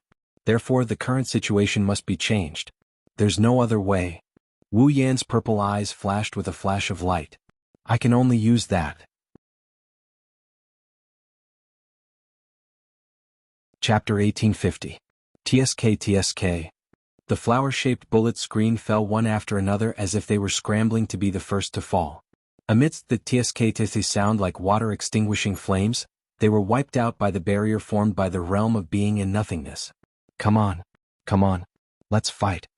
Youxiang Fujian's joyful voice echoed in the flower-shaped bullet screen. Every time it echoed, it was accompanied by an extremely terrifying explosion of demonic power. The rain-like bullet screen that fell like raindrops had a terrifying increase in power and quantity. As the embodiment of nature, the current delicate fragrance Feng Jian seemed to have received the assistance of the entire natural world. Her monster power was endless. Therefore, as long as delicate fragrance Feng Jian didn't want to, the flower-shaped bullet screen would never stop. In fact, its power and number would continue to increase. If it went on like this, the attack made up of the dazzling flower-shaped barrage would sooner or later reach an unparalleled level in terms of power and quantity, and the boundary between being and non-being would be broken sooner or later. By then Wu Yan would also be defeated. In fact, Wu Yan was already feeling a little burdened. The power of the realm surging around his body was already a little lax. The barrier formed by the realm of being and nothingness in front of him was like a heavy mountain, slowly becoming heavier and heavier. Wu Yan's outstretched hand was unable to bear the burden, and it made cracking sounds similar to the friction of bones. But even so, Wu Yan gritted his teeth and held on. After taking a deep breath, he closed his eyes. After reaching the peak of the 9th rank, the duration of Violet's Red Jade mode had increased to an hour. An hour was enough for a high-level battle where hundreds of rounds could be exchanged in minutes. Not only was it enough to determine the winner, but it could also continue for at least a dozen more battles. Therefore, Wu Yan didn't need to pay special attention to the duration of the Red Jade mode. Naturally, he didn't need to worry about whether it would be cancelled midway. But in terms of strength alone, the current Wu Yan compared to Youxiang still had a small gap. Although it wasn't to say that it was impossible for him to win, his chances of winning were definitely lower than delicate fragrance Fujimi. Coupled with delicate fragrance Feng Jian's extravagant fighting style and the support of her endless demonic power, the longer time passed, the situation became more and more unfavorable to Wu Yan. However, this was not Wu Yan's strongest state. Yukari's Red Jade mode is the strongest out of the 3 Red Jade modes he has. However, apart from the Red Jade mode, Wu Yan had another trump card that could increase his overall strength. Now that I think about it, ever since I exchanged for it, I haven't been able to find an opportunity to use it. It was clear that the burden on his body was getting heavier and heavier, and the power of his realm was showing signs of not being able to support it. However, Wu Yan kept his eyes closed and showed a knowing smile. Now, it's finally time to use it. The moment he finished speaking, a burst of bright light suddenly skyrocketed and covered Wu Yan's body. Seeing the bright light blooming on the spot that she used as a target, Youxiang, who was wantonly squandering her endless demonic power, was slightly startled. The bullet screen also paused for a moment. This pause time maybe. However, the suddenly skyrocketing rich light suddenly flourished again as if something was about to burst. The flower-shaped bullet screen was all bounced back. Bang! In the muffled sound, the skyrocketing rich light suddenly burst out, canceling out the overwhelming flower-shaped bullet screen. Then it turned into starlight and dissipated in the air. In this regard, delicate fragrance Fujimi did not react. It would be better to say that if she could defeat her opponent with this continuous barrage, Delicate Fragrance Fujimi would be disappointed, so she did not react to her barrage being cancelled out. However, when she saw the situation at the center of the bright light that had just surged, a trace of surprise appeared in Delicate Fragrance Fengjian's eyes. That is, she saw that in the center of the bright light that gradually turned into starlight and dissipated in the air, a figure was suspended in the air. The waist-length golden hair was still dazzling, and the purple eyes were as crystal clear as ever. Such a figure, compared to just now, had changed a lot. Because an extremely strange thing appeared on the figure's body. It was a garment that looked like a windbreaker and a knight's suit. The hem was long enough to reach the ankles and the entire body was pitch black. The wrist portion was covered with an armor-like object that extended to the back of the owner's hand. On the back of the hand, there were two sparkling and translucent oval-shaped gemstones that were embellished there, flashing with a dazzling arc of light. Of course, such an additional garment couldn't be considered a strange thing at all. The reason why this luxurious garment that looked like a windbreaker and a knight's suit was called a strange thing, was that this garment was slowly rolling like a liquid, like a burning flame. It looked extremely magical. Wu Yan lowered his head and stretched out his hand in front of himself. He looked at the two crystal-clear oval-shaped gems and the knight's suit that was burning like a flame on the back of his hand. He curled the corner of his mouth and clenched his fist fiercely. Is this my holy knight's suit? Once upon a time in the world of Star-Carved Dragon Knight, Wu Yan received a revelation about the holy knight's suit that could increase the owner's strength. He spent a total of 1 million equipment points, item points, ability points, and summoning points to ask the system to forge him a piece of equipment that could increase his strength in all aspects. The equipment's grade was as high as A. It was a genuine legendary armament. This legendary armament that could increase the user's strength in all aspects was none other than this knight's uniform that was burning like a flame. The armor extended from the wrist to the back of the hand, and the back of the hand was adorned with sparkling and translucent oval-shaped gems.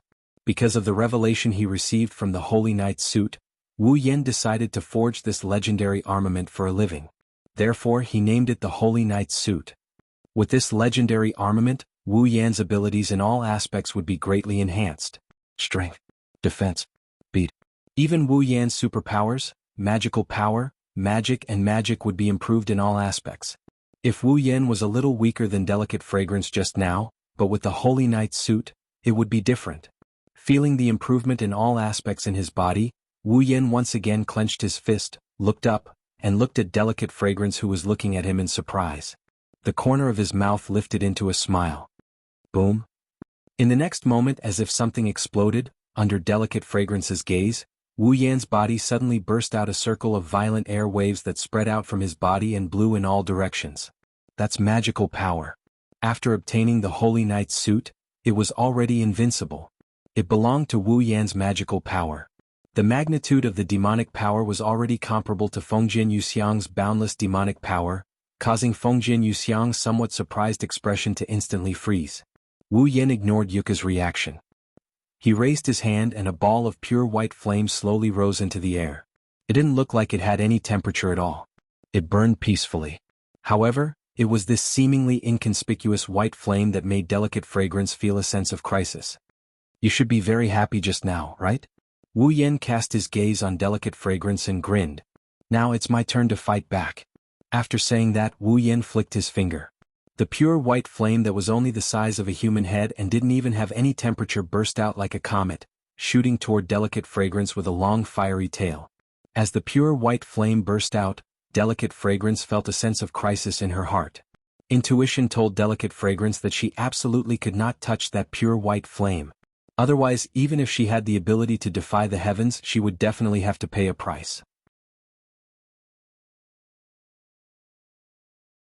Chapter 1851. Whoosh. Watching the pure white flame turn into a comet and burst toward her, Delicate Fragrance Kaze's cold and delicate face revealed a dignified expression. But in addition to the dignified expression, there was another emotion. Joy. There was no doubt that Delicate Fragrance Kaze was the kind of person who would be happier when the opponent was stronger. Therefore, after noticing that Wu Yan's strength had increased a lot after equipping the night suit that was burning like flames, Delicate Fragrance Kaze's face was both dignified and joyful. Of course, joy was joy, but the pure white flame brought a sense of crisis to Delicate Fragrance Kaze. Delicate Fragrance Kaze wasn't a reckless person who only knew how to charge forward recklessly. So, without saying a word, Delicate Fragrance Kaze retreated for the first time since this battle. Her figure turned into an afterimage and retreated at an extremely fast speed. Whoosh! Although Feng Jianyu retreated at an extremely fast speed, the pure white flame was even more ferocious. At the same time, the flame seemed to expand with the wind, suddenly expanding in size, and soon turned into a huge pure white fireball. Like a white sun, the pure white fireball suddenly flashed in the air, and its speed also increased sharply. Delicate Fragrance Kaze's expression changed slightly. In a moment, Delicate Fragrance Kaze, who was chasing after her, suddenly exploded in her narrowed pupils. Boom! The terrifying fire wave swept wildly from the place where the pure white sun exploded. Waves of wind and waves with terrifying temperature raged in the air, scattering nearly half of the sunflowers below. After the explosion of the pure white fire wave raged for a while, a rather embarrassed figure flew out from the other side of the fire wave. After tapping a few times in the air, he stopped. It entered Wu Yan's field of vision. Seeing this, even Wu Yan was amazed. She was directly attacked by the white dragon's flame, but she wasn't injured? Yes. Feng Jianyu, who flew out of the pure white fire wave, looked extremely disheveled. The bright clothes on her body also had traces of scorch marks and damage. Delicate Fragrance Kaze's white skin was exposed to the air. But Delicate Fragrance Kaze's aura still didn't weaken at all. The expression on her face didn't show the slightest pain. Instead, her fighting spirit was awe-inspiring. How long has it been since I fell to this point? Delicate Fragrance Kaze glanced at the damaged and scorched clothes on her body. Her face was full of joy. You can make me so embarrassed, you're really strong. But Delicate Fragrance Kaze's hand slowly grasped the parasol handle. With a sudden pull, the black shadow formed by the parasol tore through the air. The strong wind blew away the surrounding pure white fire waves. The tip of the parasol tilted down, and a terrifying monster power emerged from Feng Jianyu's body. The real battle begins now. Delicate Fragrance Kaze clenched the parasol handle and stomped her foot. Dense Fragrance Kaze's demonic power exploded under her foot. The turbulent force caused Delicate Fragrance Kaze to turn into a black shadow and shoot straight at Wu Yan. Whoosh! Listening to the wind-whistling sound of Yuka Fujiwara's shadow charging towards him, Wu Yan instantly raised his guard. He stared at the incoming shadow, and with a grasp of his hand, a nimble long sword appeared out of thin air and fell into his hand. It was the Nin Temple Shana. Grabbing the Nigata no Shana, he tensed up his body and waited in place. When the shadow was about to reach him, he raised the Nigata no Shana and chopped it down with all his might. Suddenly the power of the realm covered the Nin Temple Shana, like a sharp blade. The light and heavy realm. The Nin Temple Shana was originally light and agile. Under the influence of the realm, the moment it slashed down, it was like a meteorite falling from the sky. Wherever it passed, sparks flew in the air and an ear-piercing screech erupted. At this moment, the Nin Temple Shana was at least as heavy as a real mountain. Delicate Fragrance Kaze's face was still indifferent in the face of the Nin Temple Shana. Her hand trembled slightly as she clenched the parasol and stabbed out. Feng Jianyuxiang had clearly only stabbed once, yet a stretch of umbrella shadows continuously appeared in front of him like a curtain of rain. All of them solidly pierced the blade of Nidian Shana that was chopping down with the force of a mountain. Clang!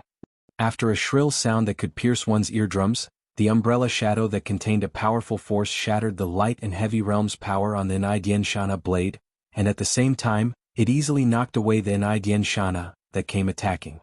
As expected of the strongest in the fantasy village, Delicate Fragrance Kaze's attack made Wu Yan's expression change slightly. He smiled bitterly in his heart. Again and again she used pure strength to disperse the power of the realm. Just how strong was this Delicate Fragrance Feng Jian's fighting ability? With this thought in mind, Wu Yan could only follow the force of the Nin Temple Shana that was pushed away. He rotated his body and carried the Nin Temple Shana with Delicate Fragrance Kaze's support. Borrowing the force of the Nin Temple Shana, he rotated on the spot with a tearing sound. Instantly the Nin Temple Shana turned into a blade of light. With an oppressive sound, it ruthlessly slashed towards Delicate Fragrance Kaze from bottom to top. Come on. Delicate Fragrance Kaze also moved almost at the same time. She tightly held the parasol in her hand. Wisps of demonic power curled out of the parasol like mist, emitting a low vibrating sound. It surged up and heavily hit the Nin Temple Shana that was slashing towards her. Clang!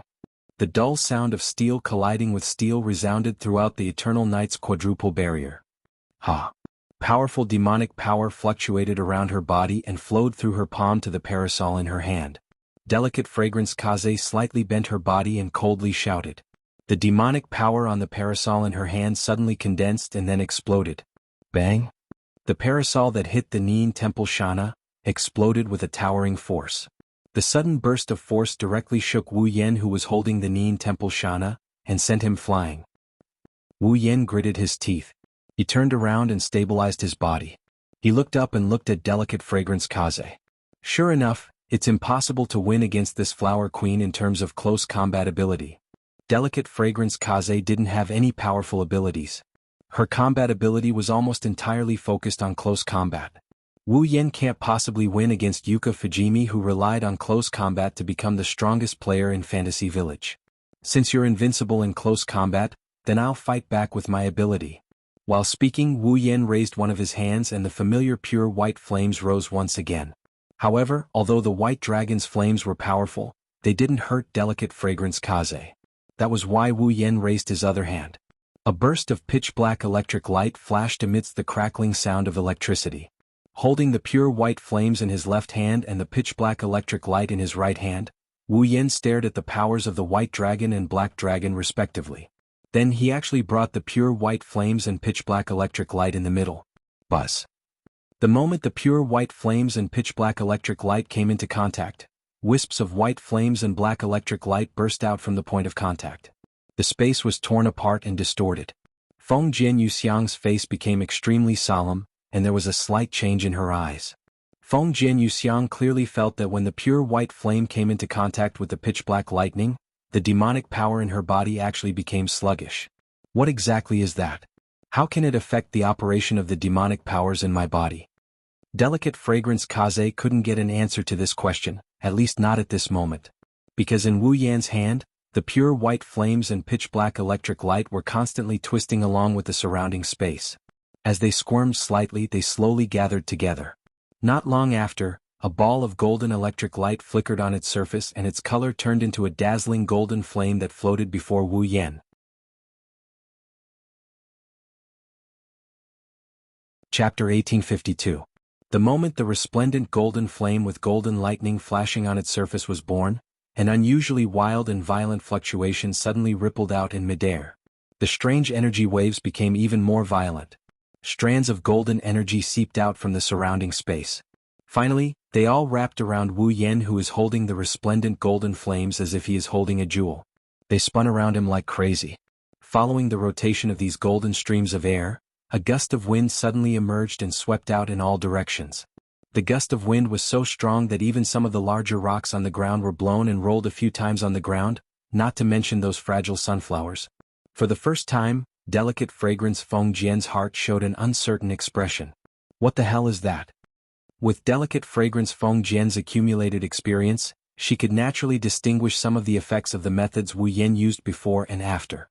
In addition to the power that should belong to a certain monster sage that she had seen more than once, Delicate Fragrance Kaze could see that the white flame used by this man who called himself Yakumo Haku should be some kind of ability to attack time.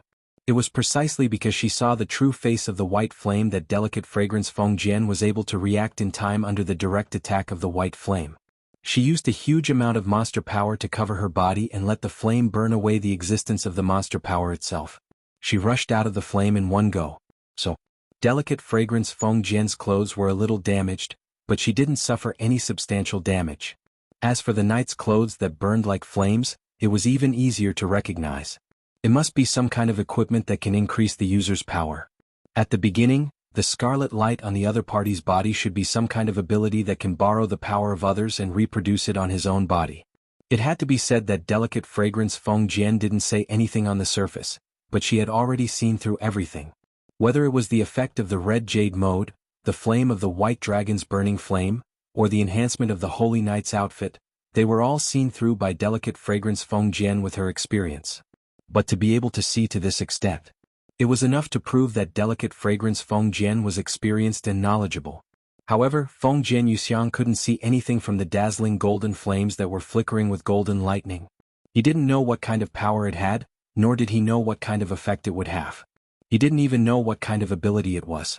How should I solve it? However, looking at the golden flame, delicate fragrance, Feng Jian had a feeling that her palms were sweating, telling her it was definitely not just beautiful. Who? Feng Jian Yuxiang exhaled a long breath of air. She stared at the pale Wu Yan who was holding the bright golden flame. Feng Jian Yuxiang laughed out loud. That's right. That's how it should be. A violent demonic power surged out from Feng Jian Yuxiang's body, causing her to emit a dazzling light. She was like a sun, making people unable to look at her directly. In that case, I will also use my strongest attack to determine the winner with you. Who is the strongest in the fantasy village? Let us have a good fight. Amidst the laughter full of joy in the surrounding space, a burst of airflow like power fluctuations also seeped out, and rushed into the tall and slender body of Feng Jian Yuxiang.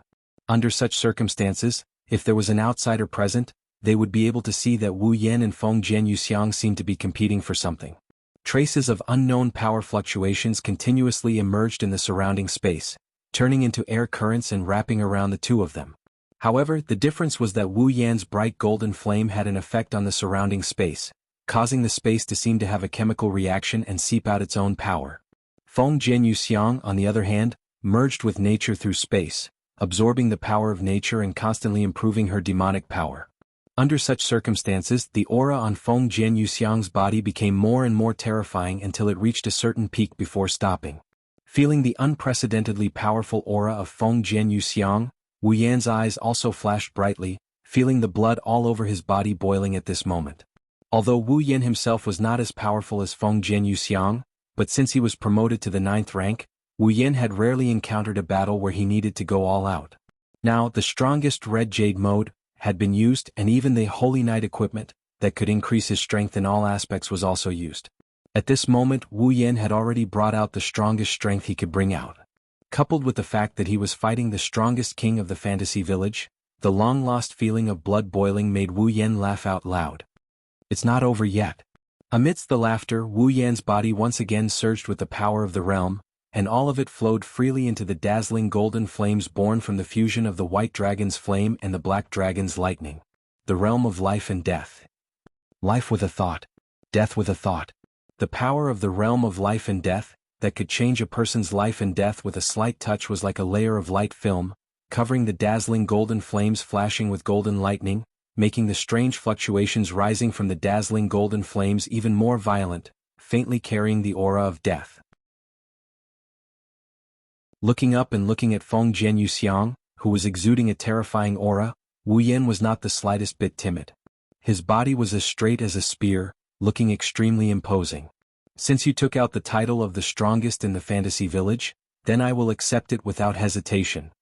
Let's see if you have the strength and qualifications. Feng Jian Yuxiang's beastkin power rose to the peak. In the end, it almost materialized and wrapped her entire delicate body. Only the pleasant laughter echoed. If you can do it, try it. The laughter suddenly stopped. At the same time, the beastkin power on Feng Jian Yuxiang's body suddenly began to converge. After a moment, it actually flashed and split into a figure. Green, slightly curly short hair, wearing a red and dark red checkered vest and a knee-length skirt of the same color, a yellow bow tie in front, and a white long-sleeved shirt under the vest, holding a parasol in her hand. Another Feng Jian Yuxiang. That was Feng Jian Yuxiang's clone.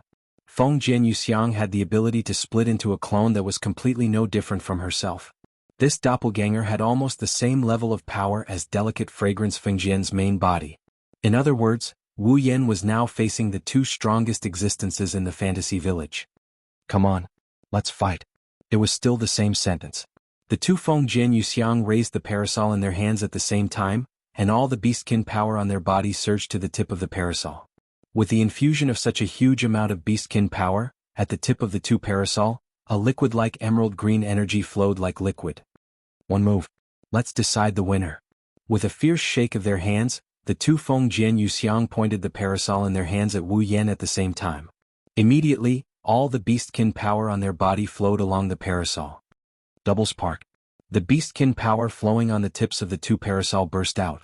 Two overwhelming beams of light with a sharp and ear-piercing sound cut through the space like lightning and shot straight at Wu Yan in the distance. Wherever the beam of light passed, the space shattered inch by inch. Wu Yan's vision was completely covered by the bright light above the overwhelming beam of light. As the target of the beam of light, Wu Yan could clearly feel the terrifying power in the two huge beams of light. However, Wu Yan also had absolute confidence. The golden flames fused with the power of the two familiars, coupled with the power of his realm, any attack would dissipate in the face of this power. Taking a step forward, Wu Yan released one of his hands and raised the dazzling golden flames flickering with golden light above his head. His arm trembled as if he wanted to throw the golden flames in his hand out. Whoosh! Like a meteor, a golden ray of light shot out from Wu Yan's hand like a hot knife through butter. It shot out like a hot knife through butter. The moment the stream of light shot out, the surrounding space rippled like the surface of a lake with a huge rock thrown into it. It didn't take long for it to suddenly burst open, exploding into cracks more than 10 meters wide that spread along the trajectory of the stream of light.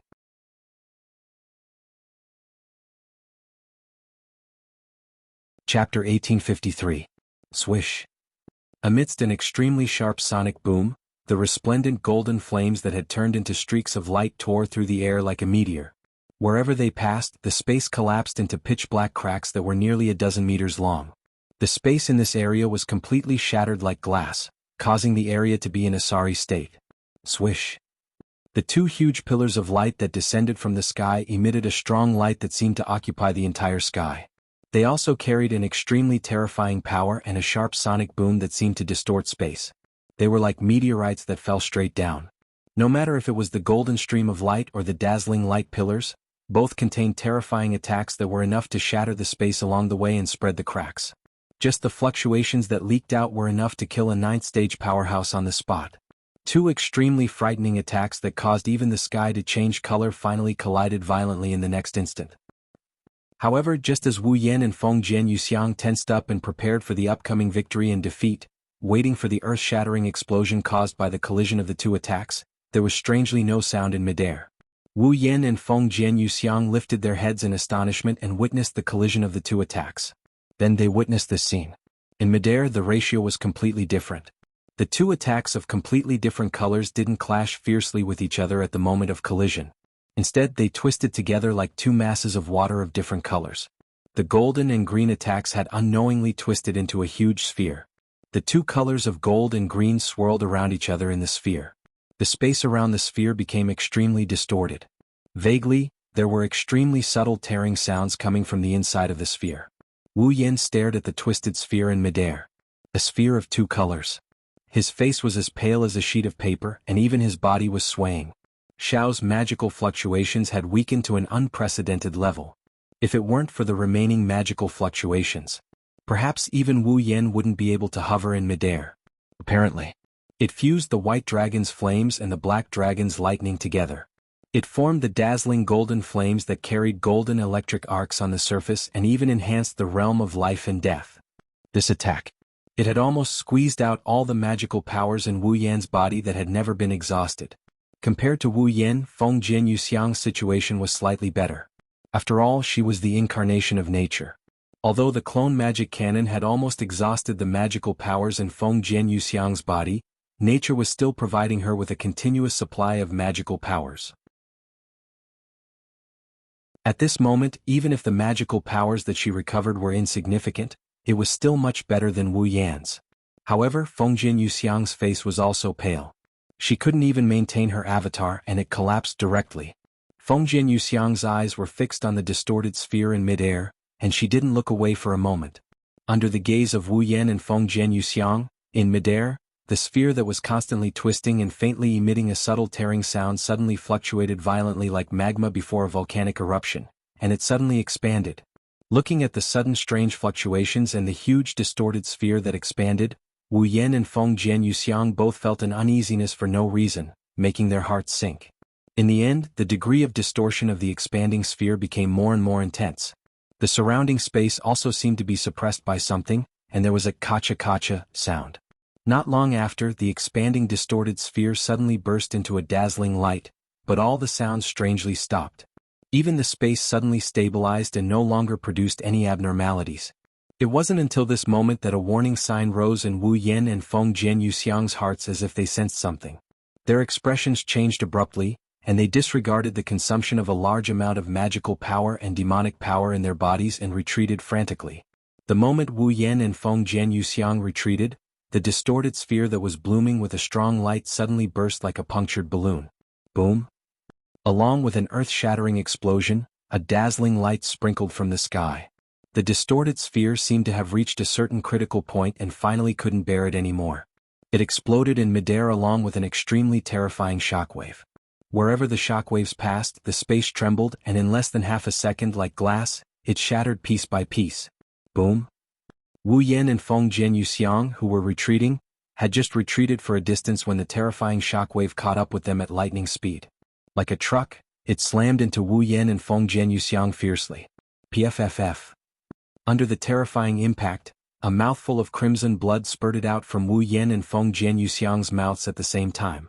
Immediately, both of them were sent flying like garbage, directly smashing into the barrier of the eternal night fourfold barrier that shrouded the entire sunflower field. Boom! The eternal night fourfold barrier was smashed into pieces by Wu Yan and Feng Jianyuxiang, who were sent flying backward. The rest of the barrier also collapsed and disappeared completely from the impact of the shockwave.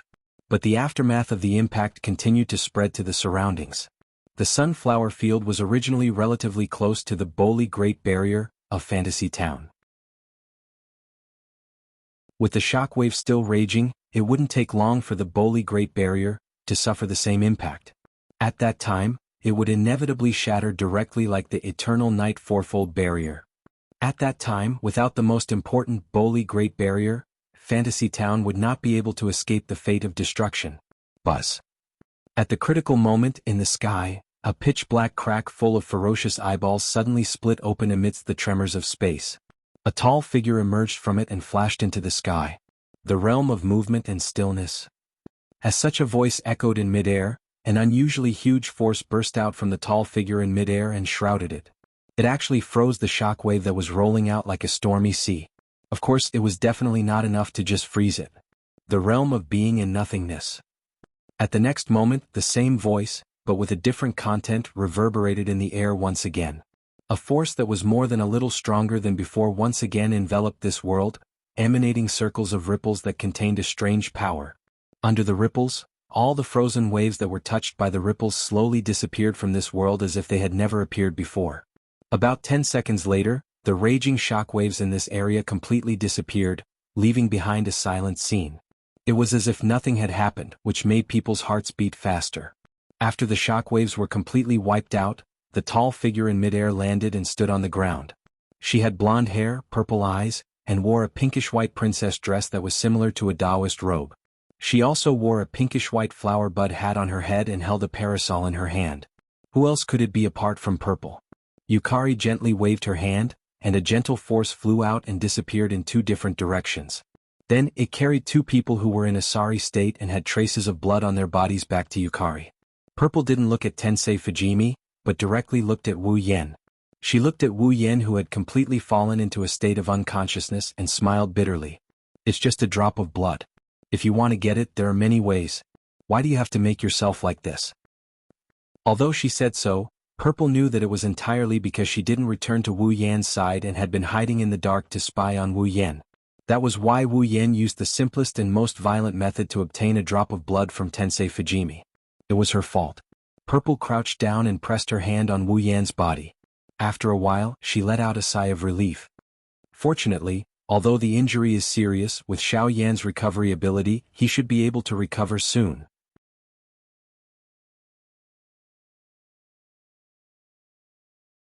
Chapter 1854.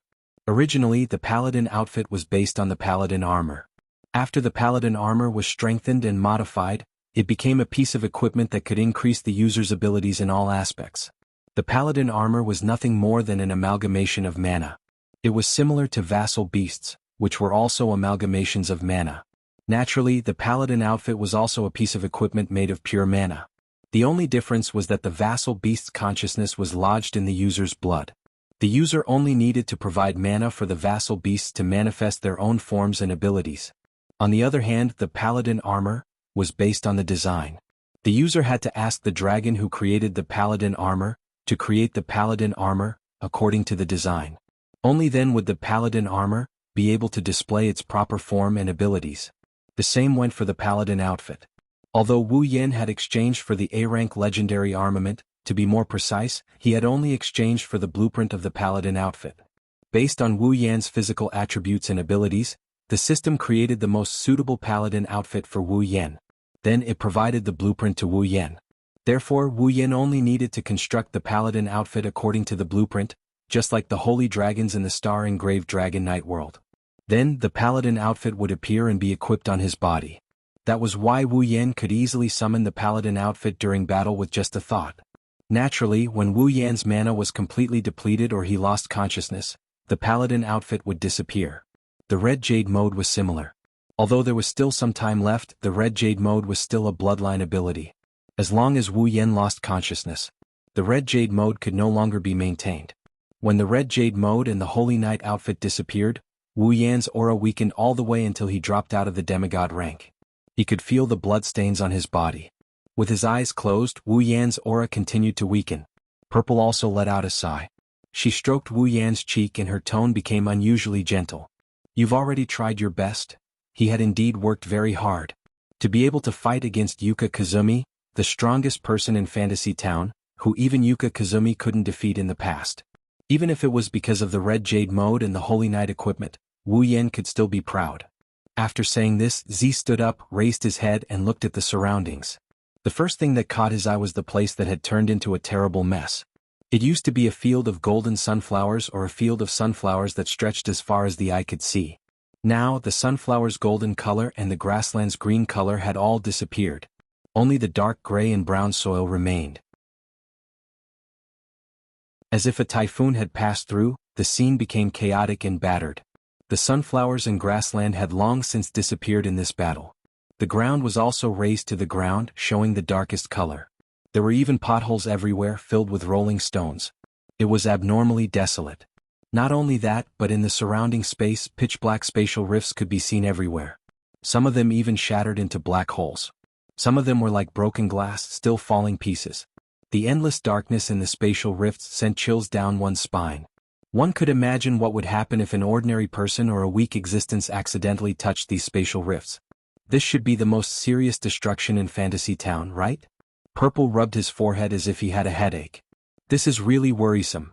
If Purple didn't rush over in time and stop the spread, Fantasy Town would have suffered more damage than this. That's why I hate brainless battles. A voice suddenly interrupted Violet's contemplation. You're right. You're right. Violet sighed. Cough, cough. After hearing this painful cough, Purple came back to his senses. The corner of his mouth was overflowing with a mocking smile. He turned his head and looked in the direction of the cough. There, Yoxiang Fujian covered his chest with one hand and supported himself with the other using a parasol to support himself on the ground. Although his face is abnormally pale, his body is swaying, and his clothes are covered in blood, Yoxiang Fujian still insisted on standing up. He didn't allow himself to lie weakly on the ground and coughed. Wu Yan has already lost consciousness under the impact of the storm, but Yoxiang Fujian is still conscious and still has the strength to stand up. From this, it can be seen how strong Yoxiang Fujian is. It's a pity that even though she didn't lose her consciousness, she doesn't have the same immortality as Wu Yan. As the strongest of the monsters and the embodiment of nature, even if she has a strong regenerative ability, it seems like she won't be able to recover from her injuries in a short period of time. Looking at Yoxiang Fujian standing up with a pale face and covering his chest with a paper fan, Purple took out his paper fan and covered the lower half of his face, but there is a hint of ridicule in his tone. Era, I don't think I've ever seen you in such a sorry state. In the past, Fongjin Yuxiang and Purple also had a battle. In that battle, because she was worried about the safety of the fantasy village, Yukari did not use her full strength. As a result, she was pursued by Delicate Fragrance, who used all of her strength without any scruples. It could be said that she was in an extremely sorry state. Now that the tables have turned, it's only natural for Yukari to ridicule Wu Yan after seeing Yukari in such a pitiful state during the fight. Yoxiang Fujian seems to have guessed that Purple will have this reaction. He covered his chest and didn't even look at Purple. He cast his gaze on Wu Yan, who fell into a coma. After a long time, he showed a somewhat empty smile. Looks like I've won, that's right. Wu Yan has lost consciousness, which is equivalent to losing the ability to fight. Although the injuries on his body are recovering at a speed visible to the naked eye, he can't continue to fight. On the other hand, Youxiang Fujian, even if his body is injured enough to kill an ordinary human or demon a dozen times, his recovery ability is not as good as Wu Yan's. But with the support of nature, he has recovered some of his demon power. Maybe he can't do anything in close combat, but he can still use 1 or 2 magic cannon attacks. In other words, Youxiang Fujian did win this battle. That's true. Purple also calmly admitted this statement, but his eyes have been staring at Youxiang Fujian. But why do I feel that you don't seem very happy? I just can't accept this kind of victory. Youxiang Fujian moved his body that is full of pain and said indifferently. If he didn't faint, the loser would probably be me, and I still have the ability to fight, so it's not a clear winner. If he didn't faint, the loser would probably be you? Still have the ability to fight? Purple looked at Youxiang Fujian meaningfully. What a surprise. You would actually use hypotheses such as if, and probably, to justify yourself after a battle. It seems like you don't want to admit the result of this battle. This is indeed a very surprising thing. For Youxiang Fujian, a battle is a battle, the process of a battle is ever-changing, anything can happen, so he definitely won't use if to evaluate a battle after the battle. After all, there is no if in a battle, the result is everything. Youxiang Fujian did win this battle, there is no doubt about this. There is no if to say. Because Wu Yan did lose consciousness, he can't continue to fight. Youxiang Fujian was very clear about this result. He frowned at himself for using if to deny this result, but after a while he put on a chuckle. Maybe I'm looking forward to another battle with him. Leaving this sentence, Feng Jian Yuxiang propped up her body and opened her parasol. She turned around and slowly walked away. Today's weather is good, the flowers should grow well, right? Looking at the back of Feng Jian Yuxiang, who was gradually walking away, Violet was silent for a long time. Then she helplessly sighed. I'm really not good at dealing with her.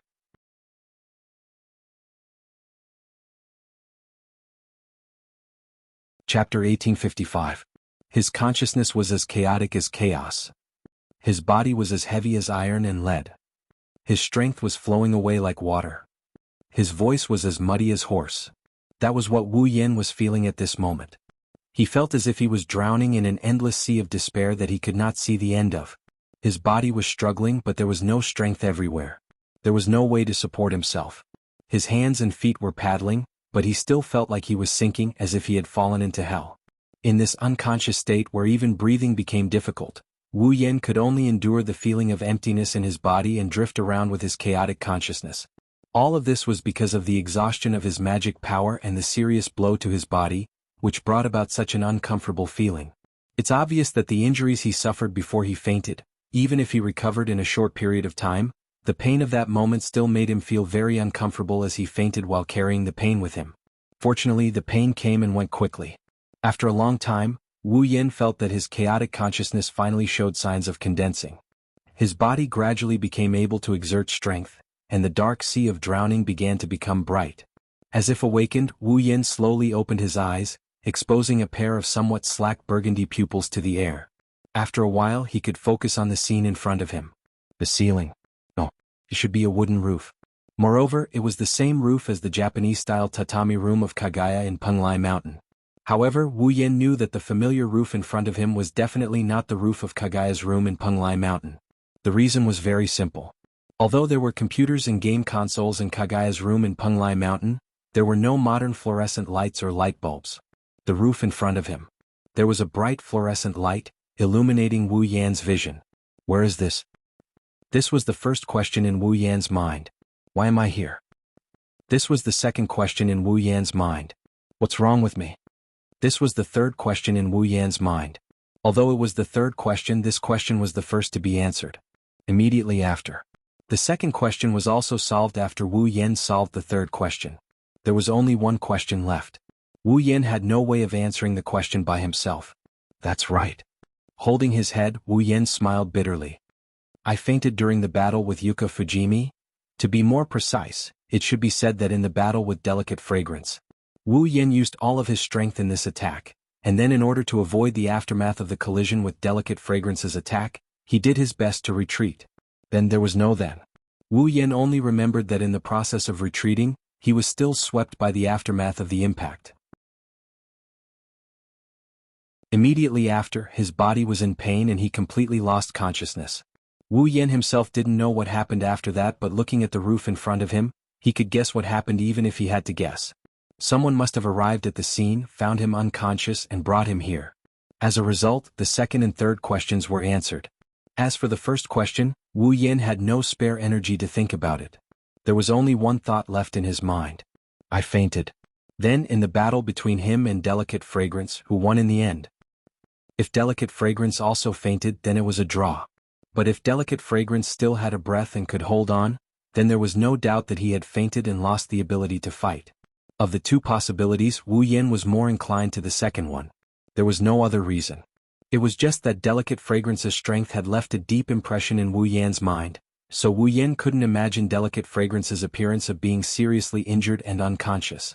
Wu Yan felt that with Yuka Kazumi's strong and stubborn personality, she would most likely hold on until the very end and leave, right? This guess wasn't completely correct, but it was pretty much the case. That's why Wu Yan had such a bitter smile on his face. I didn't think I would lose in a battle with my full strength after such a long time. Wu Yan gave it his all in this battle. Not only did he use his most powerful Red Jade mode, he even equipped his paladin outfit and used his familiar's abilities. It could be said that he was truly going all out with his trump cards. Although he still had a lot of tricks and abilities that he hadn't used yet, they were nothing compared to trump cards like the Red Jade mode, the Holy Knight outfit and familiars. It would only be embarrassing if he used them against Yuka Fujimi. As for summoning his familiars directly, that's even more ridiculous. Of course, if the host's strength increased, so would the familiars residing in the host's blood. But that was only if the host's strength increased. Wu Yan used the Ruby mode to reach demigod rank. It wasn't Wu Yan's own strength, it was the result of an ability. Under such circumstances, the familiar's strength wouldn't increase. Therefore, when Wu Yan entered Violet's Ruby mode and reached demigod rank, the familiar's strength remained at peak rank 9 Wu Yan's level. Even if they were boosted by the paladin equipment, they would barely reach demigod rank.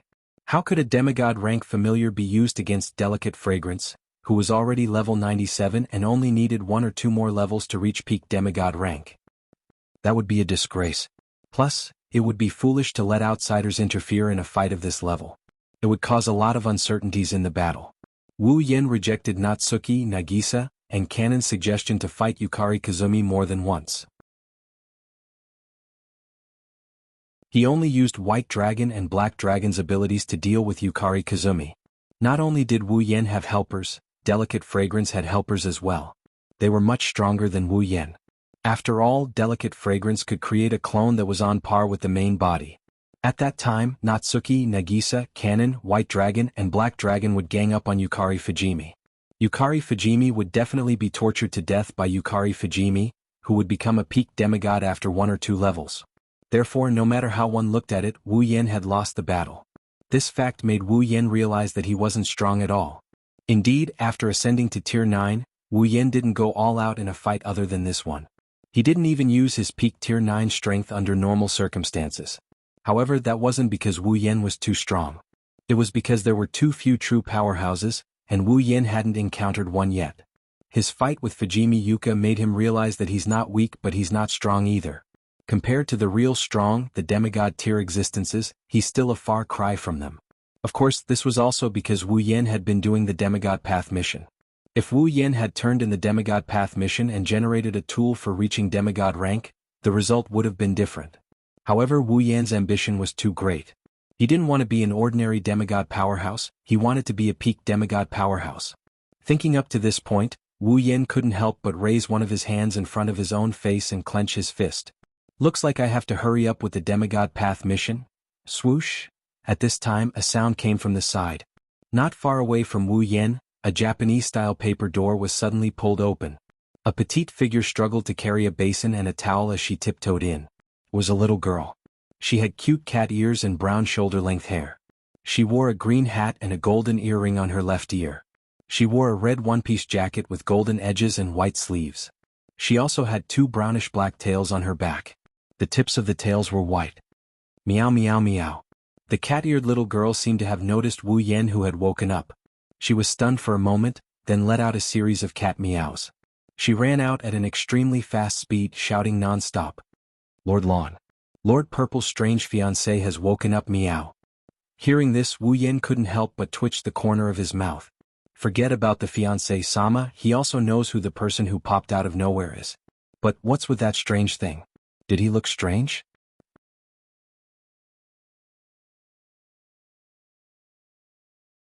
Chapter 1856. This was a small wooden house at the edge of the realm. The wooden house was the same as the Forever Pavilion in the Lost Bamboo Forest. It was the kind of ancient Japanese-style house. The scale was not very large. It could only be regarded as a little bigger than the buildings of ordinary people. From the outside, this small wooden house, excluding the living room, kitchen and other places, could probably only accommodate 4 or 5 people. Of course, this was the result of considering that each person had a room. The difference between the house and the Forever Pavilion was that even though the Forever Pavilion looked very old, the whole body was brand new, as if it had not been destroyed by the years. This small wooden house at the edge of the realm did not have such a feeling, but no matter who it was, no one would think that it was a very ordinary house. This was because an ordinary house would definitely not be surrounded by countless dark spaces. Moreover, in this boundless dark space, there were many ferocious eyeballs. In such a small wooden house in a Japanese-style tatami room, Wu Yen sat on a bed directly on the ground. In front of him was a tray with a few dishes and a bowl of white rice. He was like a patient being taken care of. As a matter of fact, Wu Yen is very hungry. Even if the dishes in front of him are very simple, he has the urge to gobble them all down. However, Wu Yen did not touch the dishes in front of him for a long time. There was still a calm expression on his face. The reason was very simple. It was just that there were 2 very strong eyes that had been staying on Wu Yen, which made Wu Yen a little uncomfortable. Looking carefully, on the side of the bed, a figure was staying there, staring at Wu Yen, who was sitting on the bed. It was a very tall young girl, not inferior to Yui Fujimi Yoxiang and Yonglin Yagi. The girl had a pair of fox-like ears on her head and 9 huge tails behind her. Each tail was more than 1.5 meters long. The hair on it was extremely soft and smooth, and it had a golden luster, and the end was white. At first glance, it was obvious that it was a fox's tail. The girl who had fox ears and a tail was also wearing clothes that were similar to Violet's. The front part of her body was like a Taoist robe and a princess dress. However, the front part of the girl's body was not purple, but blue. The princess dress was also not pink and white. It was pure white and the sleeves were very wide. The girl tucked her hands into her sleeves and sat cross-legged on the ground in a very standard posture. She wore a white hat on her head and she had short blonde hair that reached her shoulders. Her golden eyes were fixed on Wu Yen. She kept sizing him up as if she's trying to figure out something. Her eyes were filled with a sense of scrutiny. Beside the girl, the cat-eared lowly copied her and sat cross-legged on the ground. However, her body twitched from time to time. It's obvious that she's not a well-behaved person. She didn't look at Wu Yen with judgmental eyes, instead she looked at him with curiosity. Being stared at with such intense gazes by these 2 girls, one big and one small, who can be said to be exceptionally beautiful and cute, no matter how thick-skinned he is, he would still feel uncomfortable. So Wu Yen could only scratch his cheek and say helplessly, "Could it be that there's really something strange about my body?" Until Wu Yen spoke, the big and small girl withdrew their gaze. First they looked at each other and then the big fox-like girl spoke cautiously. "No, you misunderstood, this one does not have that kind of impolite idea." At first glance, the fox-like girl's words seemed to be very polite and respectful. But Wu Yen could hear that this fox-like girl was hesitating. She was hesitating whether she should treat him with such respect. Sigh. Wu Yen sighed slightly. "Alright, if you have anything to say or ask, just say it. Don't beat around the bush. It's tiring for me to guess." "That's right. You're right." "Is that so?" The young girl nodded her head in agreement and finally asked such a question. "Are you really Lady Z's fiancé?" Once the sentence was said, the cat-eared little lowly leaned closer and looked at Wu Yen with even more curiosity. Obviously, this is the reason why the 2 girls have been observing Wu Yen all this while. Wu Yen shook his head as he chuckled. He picked up the bowl on the tray in front of him and started eating in small bites. He waited until the fox-like girl and the cat-eared lowly started to get impatient before he opened his mouth to speak. "Aren't you going to introduce yourself first?" Hearing this, the 2 girls were slightly taken aback. The fox-like girl hesitated for a moment before replying.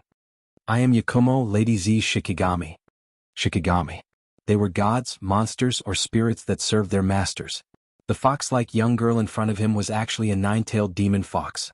She was a demonic beast under Yukari's command and was a spirit-branded retainer. As for the name Yakumo, it was given to her personally by Yukari after she became Yukari's Shikigami. Yukari didn't know her real name, but from the fact that Yukari gave her the surname Yakumo, it was obvious that this Shikigami wasn't as harmless as she looked. Meow. Orange's name is Orange Meow. The cat-eared little loli replied to Wu Yan with a cheerful voice. Orange is Lady Z's Shikigami Meow. In other words, the cat-eared little girl in front of him was Yakumo's Shikigami. In other words, she was Lady Z's Shikigami and a member of Yakumo's family. However, Orange didn't have the surname Yakumo. This proved that while Orange was a Shikigami, her strength wasn't outstanding enough for Lady Z to give her the surname Yakumo. The two Shikigami in front of him were members of Yakumo's family. And this small wooden house at the edge of the realm was Yakumo's house. It was Lady Z's real residence. After knowing that this was Yakumo's house, Wu Yan guessed that Lady Z had rushed over after his battle with Yuka Fujimi and brought him here.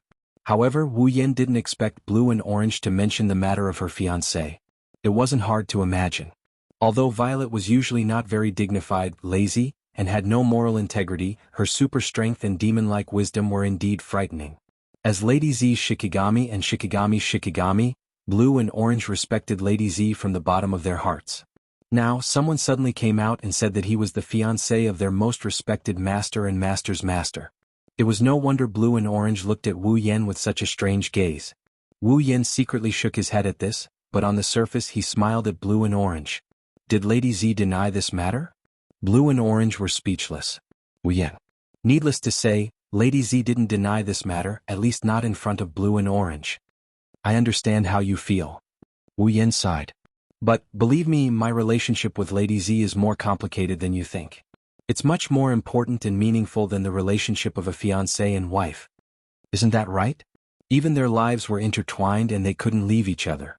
This relationship was much closer and more meaningful than the relationship of a fiancé and wife. Allah! Almost as soon as Wu Yan finished speaking, a familiar voice echoed from outside the door and traveled into everyone's ears. To hear you say that, Xiaoyan, it's not a waste for me to travel so far to bring you back.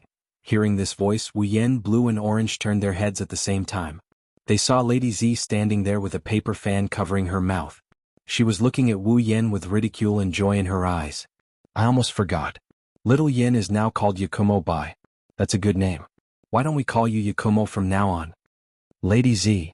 Blue and Orange were shocked. What is Lady Z doing? Is she admitting that this man has the right to use Yakumo's surname? However, Wu Yan didn't care about Blue and Orange's shock at all. He shrugged as if he didn't appreciate the gesture. Forget it. It sounds like I'm marrying into her family. It's fine as an alias. Blue and Orange were stunned. Alias? Yakumo's surname can only be used as an alias? Moreover, looking at Lord Z's nonchalant manner, he did not seem to care about this at all. Who is this man in front of me?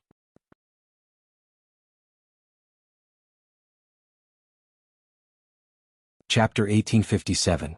For Blue and Orange who respected Violet from the bottom of their hearts, the surname Yagyun was an honor. For this reason, Blue was proud of having the surname Yagyun. Orange had also been working hard to obtain the surname Yagyun. Now that someone had used such an honorable surname as an alias, one could imagine how complicated Blue's heart was. As for Orange, it was pure admiration. She looked at Wu Yan with sparkling eyes. Meow using Yagyun's surname as an alias. Strange Lord Fiancé is really amazing, Meow. Hearing this, Wu Yan was speechless. To him, Yagyun's surname was indeed special, but it wasn't to the extent of being honorable. If it was, it would be good. If it wasn't, it would just be a pity. It was a good choice to use it as an alias. After all, Wu Yan needed to enter and exit various dungeon worlds. Sometimes it was necessary to hide one's identity. Wu Yan never imagined that using Yagyun's surname as an alias would cause him to be worshipped. Moreover, why was it Strange Lord Fiancé again? Those who didn't know would think that he was Orange's fiancé. On the other hand, Blue couldn't quite let it go. Lord Violet, this is... Lord White. Is he really your fiancé? All this time, Blue had been by Violet's side. It was more accurate to say that Blue had always been by Violet's side. Basically, other than when Violet was sleeping or when Violet ordered Blue to do something, Blue had always been by Violet's side. Therefore, Blue believed that she knew Violet better than anyone else, including some of Violet's closest friends. However, some time ago, when Violet came out of her room as usual, Lon noticed that there was a sudden change in Violet. For example, in the past, Violet had always been sleeping during the day. She would definitely move around at night. She had to sleep for 12 hours every day. However, since a while ago, Violet's schedule seemed to have changed a little. Sometimes she would even move around during the day and sleep at night. In addition, Violet had always been full of praise for Blue's cooking, but some time ago Violet would frown from time to time when she ate Blue's cooking, showing a slightly dissatisfied expression, and would even mutter such a sentence. Even though Blue's cooking is good, it's not as good as Little Yan's. Our appetite has been spoiled by Little Yan's cooking. It wasn't just these changes. Some of Purple's actions were also confusing Blue. For example, on the first day of the change, Violet suddenly made such a suggestion to Blue. It's been a long time since I've been to Fantasy Village. Why don't we take a stroll around Fantasy Village? Then Purple, who had always been lazy to the point that she even threw the job of maintaining the great boundless barrier to Blue, strolled through the entire fantasy town as if she was homesick. Another example was Yukari, who used to use her gap ability to peek at all kinds of people, things in Fantasy Village. Recently, whenever she opened her gap to peek, she would secretly mutter such a sentence. "Eye of Little Yan's." Then Violet, who always liked to peep but would never target a specific person. Her peeping range was very wide, but recently she had been using her gap ability to observe a person, and it was a strange man that Blue had never seen or known before. If that was all, it would be fine. Blue naturally knew how monstrous Violet's IQ was. It wasn't surprising that Violet would do some unfathomable things that she couldn't understand. However, what Lon couldn't accept the most was that the Lord Z, whom he respected the most in his heart, had recently been speaking such words in his sleep with a flushed and seductive face in his dreams. Little Yen, there, no. Lon clearly remembered how flustered she was when she accidentally overheard Violet's sleep talk. There were countless times when Lon wanted to scream out loud like a maniac. Who is this Little Yen? Unfortunately, Blue didn't get the answer even once. Every time she asked Violet about it, Violet would look at her meaningfully and smile perfunctorily. It wasn't until a while later that Blue finally found out. It turned out that the strange man that Yukari had been observing through the gaps was none other than the rumored Xiao Yen. What was even more shocking was that this mysterious Little Yen called himself Yakumo Bai. He even said that he was Yakumo Z's fiancé, the head of House Yakumo. Lon expressed that her brain really wasn't enough recently. Blue could confirm 100 times, 1,000 times, or even 10,000 times. Violet had never interacted with such a man. She didn't even have the chance to meet him, greet him, or even walk past him. At least that was what Blue knew.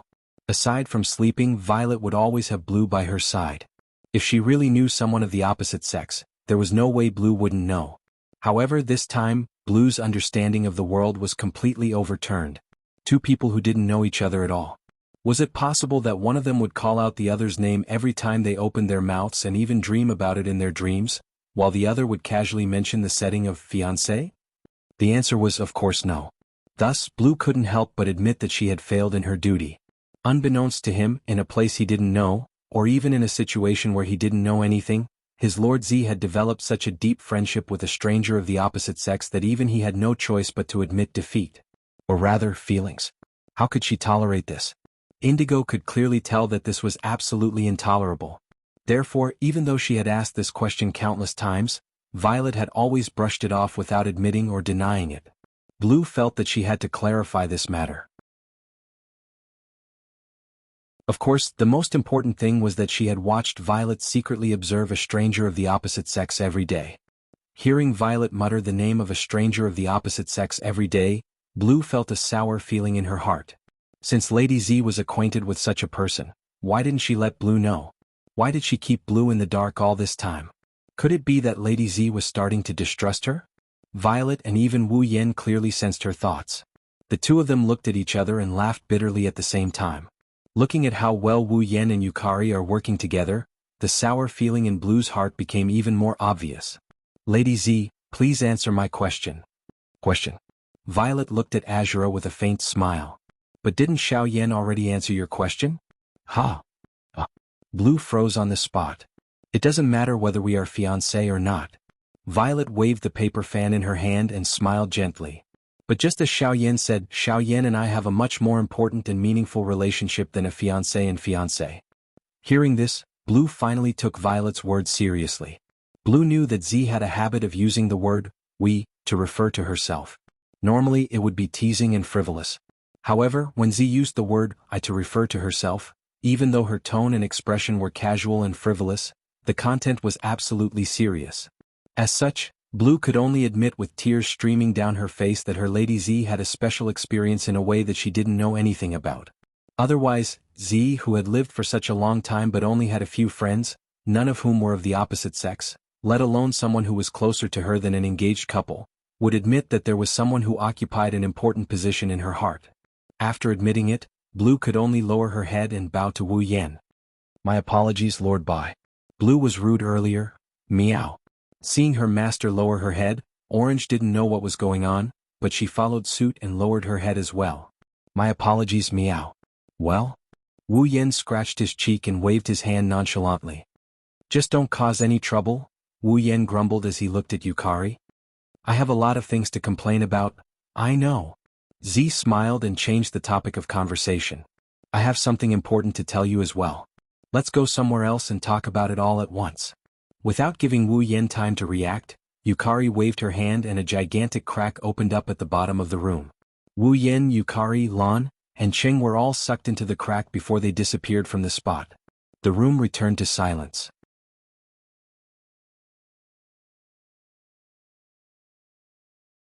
Chapter 1858. His vision was distorted and the world was changing. Wu Yan felt his vision blur. When he regained his vision, the first thing he saw was a boundless sky. Under the sky there was a dazzling scene. A lively village. A lonely bamboo forest. A quiet mountain. A mysterious forest. The foggy lake, the bright red mansion, and the most eye-catching Bori shrine at the edge of the lake. They all formed a picture that was presented to Wu Yan without holding anything back. After a while, Wu Yan realized that he was in the sky above Gensokyo. He was sitting in a crack in the sky of Gensokyo. The inside of the crack is filled with malevolent eyeballs and darkness. Other than Wu Yan, Indigo and Orange were also present. They were also sitting in the crack. Their faces were filled with confusion. They had no idea why Yukari was here to talk. Wu Yan, Indigo, and Orange looked to the side at the same time. They were shocked when they saw Yukari standing in the crack. They saw the mysterious and wise Yakumo Yukari, who had never lost her composure, looking down at Fantasy Village. Her eyes were filled with nostalgia, sadness, and deep worry. Yes, worry. Yukari was looking at the Fantasy Village that she had spent her entire life protecting with worry. This expression. Forget about Wu Yan, even Blue, who has been with Yukari for who knows how long, has never seen this before. Thus, Blue is the most shocked out of the three of them. She even started panicking. Lord Yukari. What's wrong? Violet did not care about Blue and Orange's panic. Instead, she let out a sigh as if she was trying to restrain her emotions. She took another deep breath and turned her head. She looked at Wu Yan, who was staring at her in shock. She asked such a question. What do you think of Fantasy Village? How about Fantasy Village? What kind of strange question was that? Although Wu Yan thought so, he knew that Violet would ask this question. She was definitely thinking about it. Plus, Z's performance just now. Wu Yan also became serious. It's an incredible place in every sense of the word. Wu Yan replied with a smile on his face. But it's beautiful, I like it too. Really? Violet lowered her head. She mumbled as if she was sleep-talking. Her next sentence made Wu Yan, Lan, and Qing shudder. However, perhaps Fantasyland can't exist for too long. What? Blue and Orange cried out. Wu Yan also panicked for a moment, but when he saw Violet's worried look, he calmed down. Although he didn't know why Z would say such a thing, if the Fantasy Village couldn't continue to exist, Z would definitely be the one who couldn't bear it. Fantasy Village and the outside world were separated by two huge enchantments. One was the Great Boundless Barrier, and the other was the realm of illusion and reality. Although the Great Boundless Barrier was the barrier that separated Fantasy Village from the outside world, the realm of illusion and reality was more important to Fantasy Village. This was because the realms of illusion and reality separated the inner and outer realms, the realms of illusion and reality. Its function was to set the Fantasyland as an illusory world that did not exist physically, while the real world outside was set as a physical world, a world that truly existed. Just like the difference between a dream and reality, they existed at the same time, but the concept of existence was different. In such a case, those that didn't exist in reality, such as monsters and gods that only existed in humans' imagination, couldn't exist in the real world. They would be automatically attracted to the fantasy village and be taken in by the fantasy village. In other words, the monsters, gods, and other creatures that shouldn't exist in the outside world would disappear and come to live in fantasy village. This would strengthen the power of the monsters in fantasy village. The outside world would completely become the world of humans, and fantasy village would be the world of monsters. However, because the outside world and the fantasy village were connected geographically, the fantasy village wasn't an independent world, but a world that was connected to the outside world like a mirage, and it didn't exist in the beginning. Theoretically speaking, the boundary between the realm of illusion and reality could be considered to be the existence that created the fantasy village. As for the realm of illusion and reality, it was a barrier that Violet had set up using her unique ability to control realms.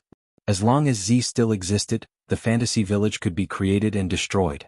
Z's existence was an important condition for the establishment of the fantasy village. Therefore, even if fantasy village could no longer exist, Yukari could still set up a realm of illusion and reality, allowing fantasy village to be reborn again. Now that Violet had said such a thing, it meant that the fantasy land she had created was gradually heading towards destruction in a way that even Violet could not do anything about. Therefore, it was certain that Z was the most annoyed and helpless existence in the fantasy village. Since that's the case, as a man, Wu Yin can't show any signs of panic when Yukari is helpless for the first time ever. Otherwise, it would only make her more uneasy. With that in mind, Wu Yin forced himself to calm down and asked in a low voice, "What's going on?" Z seemed to have seen through Wu Yan's thoughts. She looked at Wu Yin with a funny and gentle gaze. After deliberating over her words, she said, "I think you should know that in the fantasy village, there will be a big change in the Great Barrier every 60 years, right?" Hearing this, Wu Yan's mind flashed with the memory of the Great Barrier's change that happened every 60 years. It was a change that happened every 60 years in the fantasy village. The cause was not caused by any monster in the fantasy village, but by the outside world. Once every 60 years, the number of ghosts in the real world would increase greatly, causing a phenomenon called the barrier's moderation, allowing a large number of ghosts from the outside world to enter the fantasy village. Because the Grim Reaper couldn't send these ghosts to the King of Hell to be judged, the ghosts who had nowhere to go could only rely on the flowers, causing all the flowers in the fantasy village to bloom at the same time regardless of the season. The Great Barrier's change wasn't man-made, it was similar to a natural phenomenon. After a certain period of time, the ghosts would be taken in by the underworld. At that time, the fantasy village would slowly return to its original state and the change would end. This so-called Great Barrier's change was the only one that didn't require the Great Barrier's help. It was a phenomenon that couldn't be stopped unless there were no more deaths in the outside world. In that case, there wouldn't be a ghost rampage that happened once every 60 years. Could it be related to the Great Barrier's change at this time? I'm the only one who knows about this. Even Ling Ming hasn't discovered it yet. Z smiled helplessly. As a matter of fact, every time the Great Barrier changes, the barrier moderation will weaken the Great Barrier to a certain extent. The Great Barrier's weakened? Azura exclaimed in surprise. But I've never seen the Great Barriers weaken before. Because Azura and Ling Ming were too lazy, the task of maintaining the Great Barrier was basically done by Azura. Therefore, Azura had the right to speak at this time. Usually you can't see it, but I found that every time the boundary moderation phenomenon occurs, the great boundary that is moderated will have some abnormalities, and the moderation time will be longer and longer. During the moderation process, the great boundary will become weaker and weaker. Purple shook her head. Do you know what this means? Other than Ching, who was still confused, Wu Yin and Azura thought of a possibility. Their expressions turned ugly. This means that as long as the boundary mitigation phenomenon continues, one day, the great boundary will not be able to withstand the weakening of the mitigation process and completely collapse. Yukari closed her eyes and revealed a cruel reality. According to my calculations, when the next Great Barrier's moderation occurs, the Great Barrier will be unable to withstand the moderation's weakening and collapse. There's only a year left until the next Great Barrier's moderation.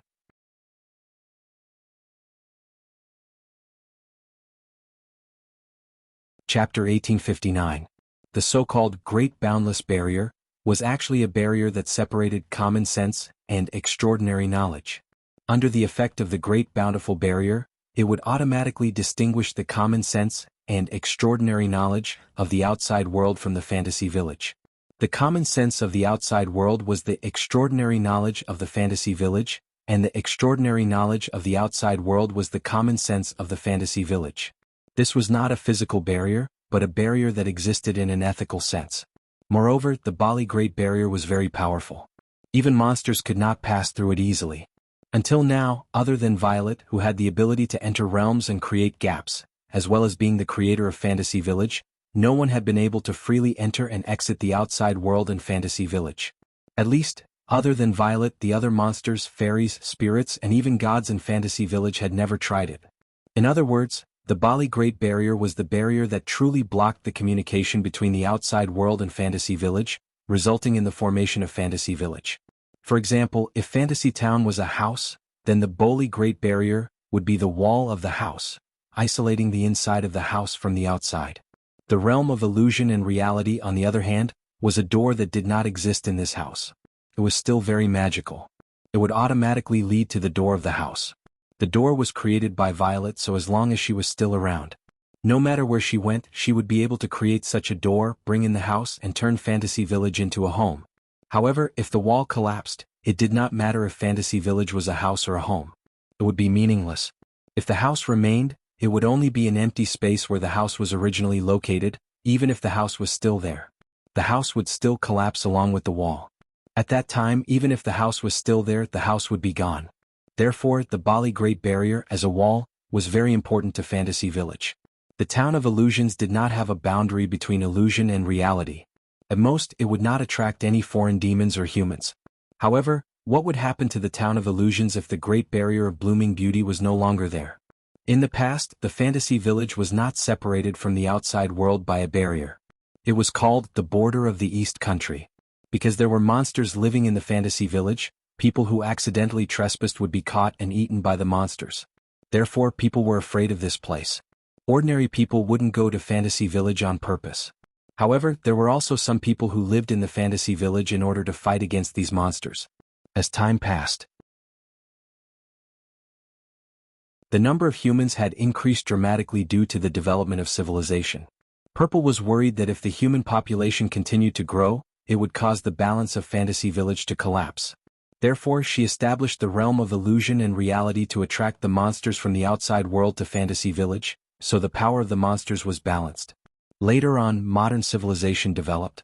It is somewhere between calling non-scientific things superstition and rejecting them.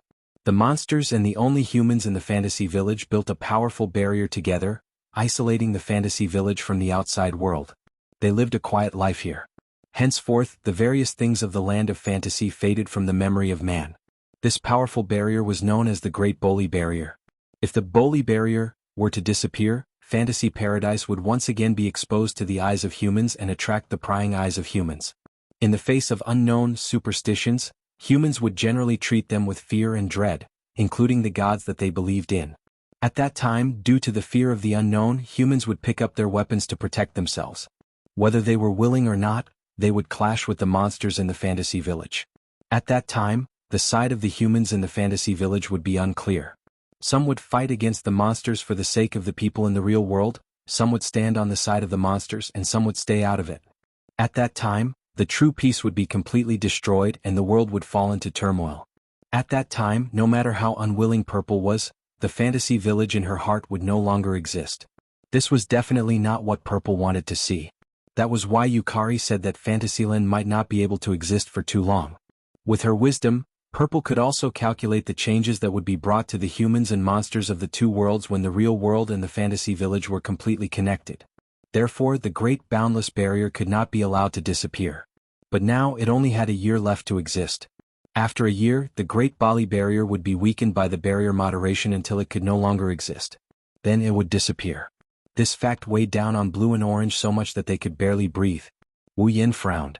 Is there no way to strengthen the Boli Great Barrier or build another Boli Great Barrier? With our strength, there's no way we can build a Great Barrier. Purple's voice was full of helplessness. Although the Great Barrier was built by the people of the Fantasy Village and the monsters, the one who built it was the Great Witch Bali. The Great Witch Bali? Wu Yin gasped. You're saying that only the Great Witch Bali has the ability to build a great barrier? Or rather, only the Great Witch Bali has the right to build a great barrier, Purple said seriously. The one who gave the Great Witch Bali the power to build a great barrier is the Dragon God. The Dragon God. The highest level existence in the fantasy village and also the highest level god in the fantasy village. The god worshipped by the Bali shrine was the Dragon God, and the witches who served the Dragon God were the Great Witch Bali. The last time the Dragon God appeared in the fantasy village was after the Great Barrier was set up, and the fantasy village was completely isolated from the outside world. Purple explained. At that time, the Great Witch Bali prayed to the Dragon God, hoping to build a great barrier. She then borrowed the Dragon God's power to cover the entire fantasy village in the Great Barrier, isolating it from the outside world. Then, if Ling Ming prayed to the Dragon God, she should be able to build another great barrier, right? Wu Yin hurriedly said. In that case it won't. Before Wu Yin could finish, Purple interrupted him. I suspect that the Dragon God no longer exists. Even though they had been shocked twice by Purple's words, they were still dumbfounded by Purple's words as if they had been knocked on the head by Purple's words. The Dragon God no longer exists? What? In the past it was the same for the Great Barrier. Every 60 years, there would be a barrier moderation phenomenon. But at that time, there was never a situation where the Great Barrier was weakened during the moderation process. Purple laughed bitterly. In addition, the Great Barrier was originally built with the Dragon God's power as the source. In theory, as long as the Dragon God still exists, the Great Barrier will never weaken unless it is destroyed by external forces. This makes me suspect that the Dragon God no longer exists.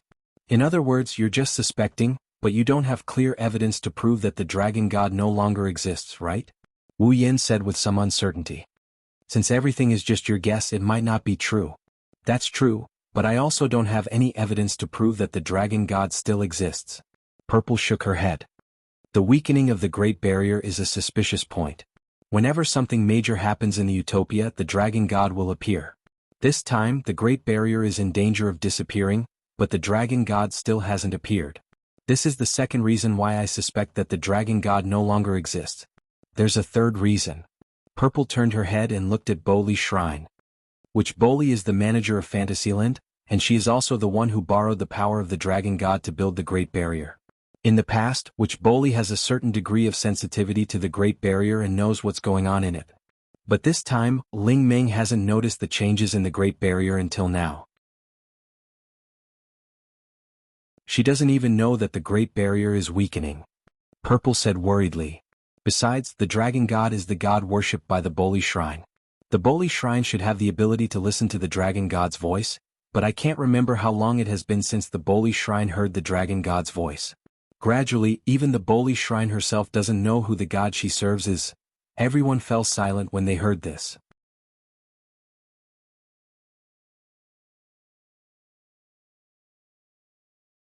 Chapter 1860. Indeed, the witches who serve the gods should be able to listen to the voice of the gods they serve. Not to mention other things, there was a Shuya shrine on the Monster Mountain. Not only could the witches there listen to the voice of the god they served, but they also lived with the god and lived together with him every day.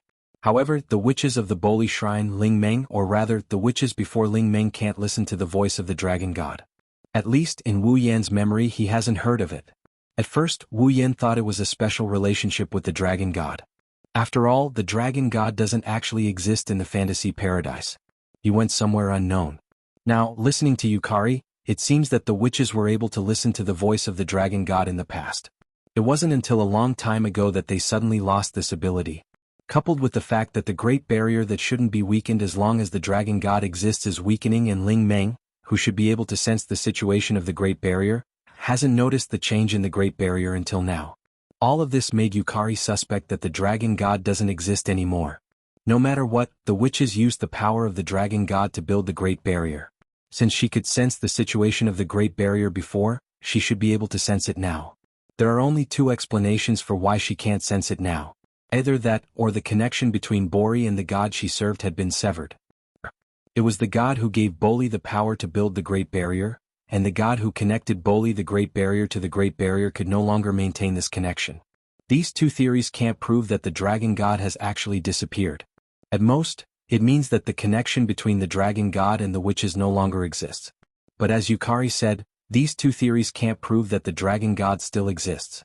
In any case, all the signs point in one direction. The power of the dragon god that maintains the existence of the Great Barrier is disappearing. Maybe it's because something happened that you and I can't predict that the power of the dragon god disappeared in the fantasy paradise? Wu Yin couldn't help but say this. Maybe. The moment the Great Barrier is about to disappear, the dragon god will appear. The dragon god will appear. Who knows? Perhaps that's really the case. Yukari's eyes were already a little unfocused as she looked down at the fantasy land. But I can't pin my hopes on such an illusory possibility, and I won't bet the survival of fantasy paradise on whether the dragon god still exists or not. Wu Yen pondered for a while. He said, let's assume that the dragon god really no longer exists. What could be the reason? Who knows? Maybe it's because I don't have any faith anymore. Violet shrugged, pretending to be relaxed. After all, there are almost no people who truly believe in the dragon god in the fantasy village. Even Witch Boli has begun to forget the god she serves. No one went to the Boli shrine to worship, so the dragon god who had lost his faith disappeared. For the gods, faith was equivalent to the power of existence. Without faith, some would lose all their power and some would even disappear. The Shuya shrine in the Monster Mountain moved to the fantasy land because it couldn't get any faith in the real world. It tried to collect the faith of the monsters in the fantasy land. The dragon god was a dragon, but at the same time, it existed as the god of the fantasy land. If there was no one who believed in the dragon god in the fantasy land, then the superstitious real world would be even more unlikely to have anyone who believed in the dragon god. Perhaps that's why the dragon god disappeared. Of course, the disappearance of the dragon god was only Violet's speculation, but judging from the current evidence, it was no longer impossible. Is there no other way? Wu Yin frowned deeply. Perhaps we can find other substitutes that are comparable to the Boli Great Barrier. I've been thinking about this before, but I haven't found anything. Yukari suddenly looked directly at Wu Yin. Her eyes were shining as usual. But it's different now. Wu Yin didn't know what to say. What do you mean? It's extremely difficult to find a replacement for the Great Barrier. At least, I haven't seen one yet. Yukari's gem-like eyes were filled with hope. But, little Yin, you can definitely find one. For a moment, Wu Yin almost didn't react, but after he did, he understood everything. There was something in his soul that was even more magical than the dragon god. System. Yukari couldn't find a replacement, but it didn't mean that the system couldn't find one. It's better to say that the moment I became your summoner, my thoughts were no longer limited to finding a replacement for the Great Barrier and maintaining the status quo of the fantasy paradise. Instead, I had greater ambitions. Ziyu said this sentence as if she was not going to stop until she was shocked to death. I want the fantasy land to become a real world, a world that no longer depends on the real world, a world that can only exist in illusions. This? Blue and Orange didn't understand Yukari's words. Wu Yin was the only one who trembled. He looked at Yukari, who was staring at him with a shocked expression, and he blurted out in shock. Don't tell me you want me to turn the fantasy land into a real world? What's so strange about that? Yukari smiled. Since there are so many dungeon worlds, little Yin, it's not impossible for the fantasy land to be separated from this world and become another one, right?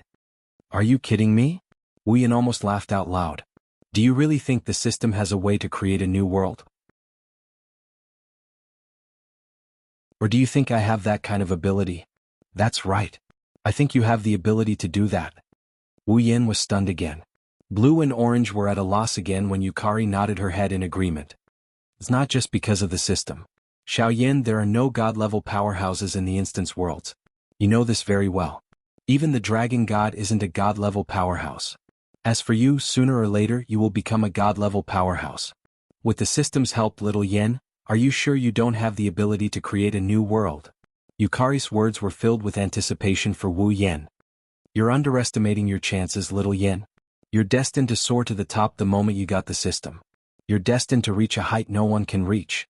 This was Yukari's expectation for Wu Yin. Yukari might have been planning this from the moment she became Wu Yan's summon. She wanted Wu Yin to save the fantasy land that was about to disappear. She even wanted the fantasy land to be like the dungeon worlds Wu Yin had been to, a real world. At that time, Violet would no longer have to worry about what would happen to the fantasy village, nor would she have to worry about its destruction. By then, destroying the fantasy land would be as difficult as destroying an entire world. I see. Wu Yin laughed bitterly. I was a fool. How could the sage of the shifter Yakumo Yukari help me just because we're fused? Not only did she help me get rid of the Beast King, she even stood by my side. Wu Yen thought that with Yukari's shrewdness and intelligence she wouldn't protect them when they first met. Even in the fantasy land, there weren't many people who could make Yukari do that. When they first met, he even took Yukari's life. How could he be worthy of Yukari's help? During that time, Yukari got along really well with them. She even acted like an elder sister and took care of them. She even gave Wu Yen advice. Now Wu Yen knew that Yukari had been planning this earth-shattering event since then. As expected of Yukari, Wu Yen thought that Yukari didn't appear in front of him all this time because she wanted him to form an unbreakable bond with the people in the fantasy land. If that was the case, she wouldn't be able to sit by and watch the fantasy land perish. Perhaps, at the beginning, I did stay with you all for this purpose. I didn't reject you all, Yukari said after a moment of silence. But regardless of whether you believe it or not, I just want to say that to me now, you are already my family. Lady Yukari's family? Blue and Orange fell silent. Wu Yen smiled helplessly. Looks like I have to give it a try just because of what you've said, Yukari smiled. Her smile was very sincere.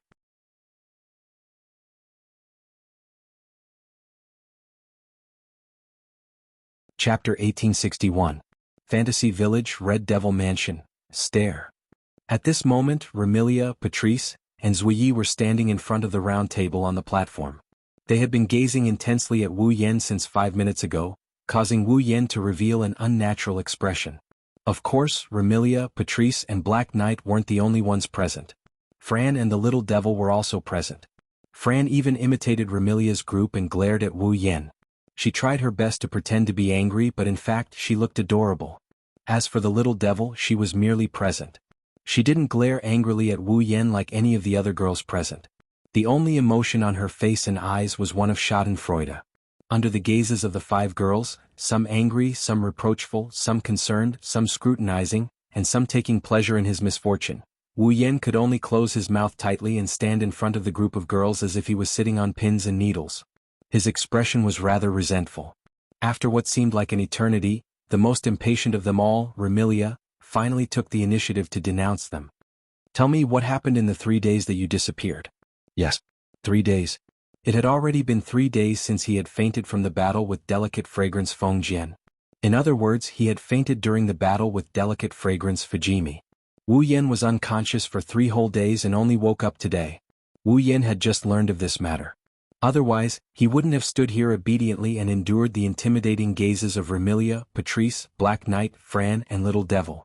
After all, he had disappeared for 3 days in front of a group of girls for no reason. Remilia and the others were definitely the most worried. However, Wu Yen was puzzled. Before I return. Ziming had clearly told her that before bringing her back to the Ba Yun family, she had already greeted the people from the Red Devil Mansion. Why were Remilia and the others still denouncing her?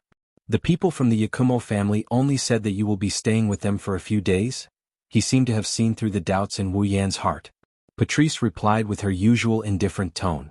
He answered Wu Yan's question. But what exactly is the reason? But he didn't explain anything at all. So that's how it is. Wu Yan was slightly relieved and scratched his cheek. Actually, it's not a big deal, hence. Wu Yan told Remilia and the others everything that had happened after he left the Red Devil Mansion and went to the Sunflower Field 3 days ago. Although he said it as it is, he still knows how to hide some things that shouldn't be said. For example, the Great Barrier of Fantasy Town would collapse in a year. For example, Ziming suspected that the Dragon God no longer existed. For example, Ziming planned to borrow Wu Yan's power to let Wu Yan create a world of his own and transcend from this world. In short, other than the conversation he had with Yukari in the sky above Gensokyo, Wu Yan basically told her everything he could. When they heard that Wu Yan fought with Yu Xiang, other than Fran who was at a loss and didn't know who Yu Xiang was, the rest of the girls were shocked. The Yu Xiang you're talking about, is it the flower demon in the sunflower field? Patrice didn't hide her shock. You actually fought with her? Oh. Seeing the shocked expressions of Remilia, Patrice, and Sanyi, other than Fran, Wu Yan raised an eyebrow. It seems like you all know Yu Xiang. We've only heard of her, we've never seen her before. Remilia raised her hand and curled her lips. I heard that the flower demon is on the same level as the demon sage in Fantasy Town. Lord Bai, did you really fight with her? Zui seemed to know about delicate fragrance Feng Jian's terrifying strength and showed a concerned expression. Could it be that you stayed in Yakumo's house for 3 days because you were injured? Big brother is injured? This time, Fran's delicate face showed a shocked expression and she almost jumped into Wu Yan's arms. Her eyes were filled with anxiety. Big brother is injured? Where is he? It's fine. I'm fine. I didn't spend the past 3 days recovering from my injuries, I just fainted. Wu Yan hurriedly explained. Look, aren't I fine now? In fact, Wu Yan wasn't wrong. With Wu Yan true ancestors' regenerative abilities, the injuries he sustained during the battle with Yuka Fujimi were all healed up. He didn't even need to recuperate for the past 3 days, he was only unconscious. Thus Wu Yan wasn't lying. Unfortunately, he could hide this from others but not Patrice. Although you don't seem to be injured, your mana seems to have weakened quite a bit. Patrice frowned and stared at Wu Yan as though she was trying to see through Wu Yan. Besides, even if you were injured, you should have recovered by now with your recovery ability, right? This? Wu Yan was at a loss for words. Although 3 days have passed, just as Patrice sensed, Wu Yan still hasn't recovered the mana he used in the battle with Yu Xiang. It couldn't be helped. Although a true ancestor's recovery ability was very strong, Wu Yan's mana recovery was also reflected in his mana recovery. Moreover, he cultivated the highest level of mana cultivation. The amount of mana he could recover was more than an ordinary mage. However, recovering a lot didn't mean he could recover all of it. Wu Yan's mana can only be described as an ocean. If his mana was converted to water, then even a real ocean wouldn't be able to compare to the amount of mana he has in his body. So much mana, but in the battle with delicate fragrance Fujimi, almost all of it was consumed. Under such circumstances, how could it be so easy to recover so much mana? Even with Wu Yan's astonishing mana recovery, he only recovered about 30% of his mana in 3 days. However, this wasn't a bad thing. After such a large consumption and recovery, Wu Yan's mana would definitely reach a new height. Thus, Wu Yan let his mana recover on its own while he enjoyed a leisurely time. In any case, even 30% of his mana was enough for Wu Yan to squander. Who would have thought that Patrice would see through it and catch a ready-made one? Well, it's just that the consumption is a bit high. Wu Yan could only rub his nose and laugh. Actually, I'm fine. You guys are the ones who are worrying too much. That better be the case. Remilia turned her head away and muttered softly. However, since she dares to bully my Scarlet Fiend Mansion's people, shouldn't I go over and teach her a lesson? Hearing this, the others didn't say anything, but Wu Yan was frightened. Where did Remilia get the confidence to say that she wanted to teach delicate fragrance Feng Jian a lesson? That's the Flower Lord of 4 Seasons, the strongest existence in Fantasy Village. Even after leveling up, Yukari only had a 50% chance of victory. She's a terrifying opponent that I can't defeat even if I go all out. This Remilia is only at the 9th rank. If she can't even defeat me in my normal state, how can she deal with an opponent that I can't defeat even if I go all out? I'm afraid that if they really go over, Remilia won't be teaching the other party a lesson. Instead, she'll be delivering fertilizer. My little lady, please don't be rash. Wu Yan bitterly smiled. I don't want to go to Sun Garden to save you. This time I won't be able to defeat Yu Xiang. Wu Yan lost to Fujimi Yuka when he was at full power. Now he only has 30% of his mana left. If he were to fight Fujimi Yuka, he would lose without a doubt.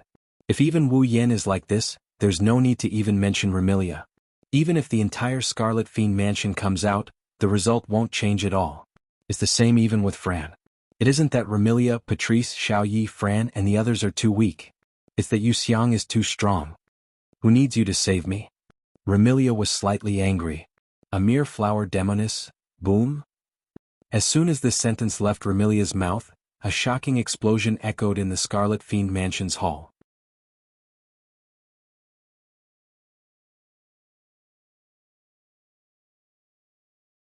Chapter 1862. Boom. With such a huge explosion, the door of the Red Devil Hall suddenly exploded, rolling up thick smoke and fire. In an instant, it enveloped the entire hall of the Red Devil Hall. It didn't stop spreading until it reached the stairs. 3W, who's there? Remilia, Patrice, Little Devil and Little Devil were startled. Shortly after, Remilia revealed a furious expression. Someone actually came to cause trouble in the Red Devil Mansion? Patrice, Little Knight and Little Fiend seemed to have the same thought. They looked at the entrance of the Scarlet Devil Mansion with vigilance, indifference, or fear. Only Fran seemed to have encountered something fun. Her red eyes were filled with excitement. Not to mention the young ladies, even Wu Yan knitted his brows slightly. He turned around and gazed at the entrance of the Red Devil Mansion. But shortly after he revealed a startled expression. At the entrance of the Red Devil Mansion that was engulfed in smoke and flames, a figure emerged from the smoke and flames and appeared before everyone's eyes. The owner of the figure had eye-catching emerald green curly hair. She wore a waistcoat with red and dark red checkered patterns and a knee-length skirt of the same style. She wore a yellow bow tie and a white long-sleeved shirt underneath the waistcoat. The young lady stood in the smoke and flames as though she was blocking the light that wasn't beneficial to her body.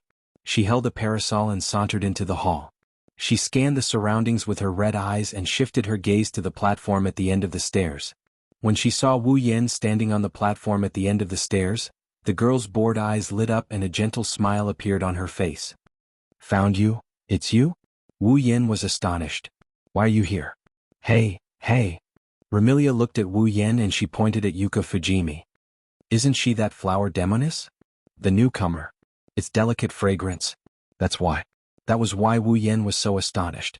As the strongest flower queen in Fantasy Village, delicate fragrance Kaze could be said to be the embodiment of the strong. Not only did she like to be alone, but she also never went to any meaningless places. According to Wu Yan's understanding, delicate fragrance Feng Jian would only move about in his sunflower field territory. At most, he would go to the human realm for a stroll when he was free. When he had nothing to do, he would wander around the Boli Shrine. Aside from these three places, he basically wouldn't go anywhere else. No. Feng Jian Yuxiang came to the Red Devil Hall, and from the looks of it, she seemed to be looking for him. Of course, no matter how astonished Wu Yan was, Yukari's entrance was too aggressive. When Remilia, Patrice, Black Knight, and the others realized that she was here to provoke them, they immediately tensed up.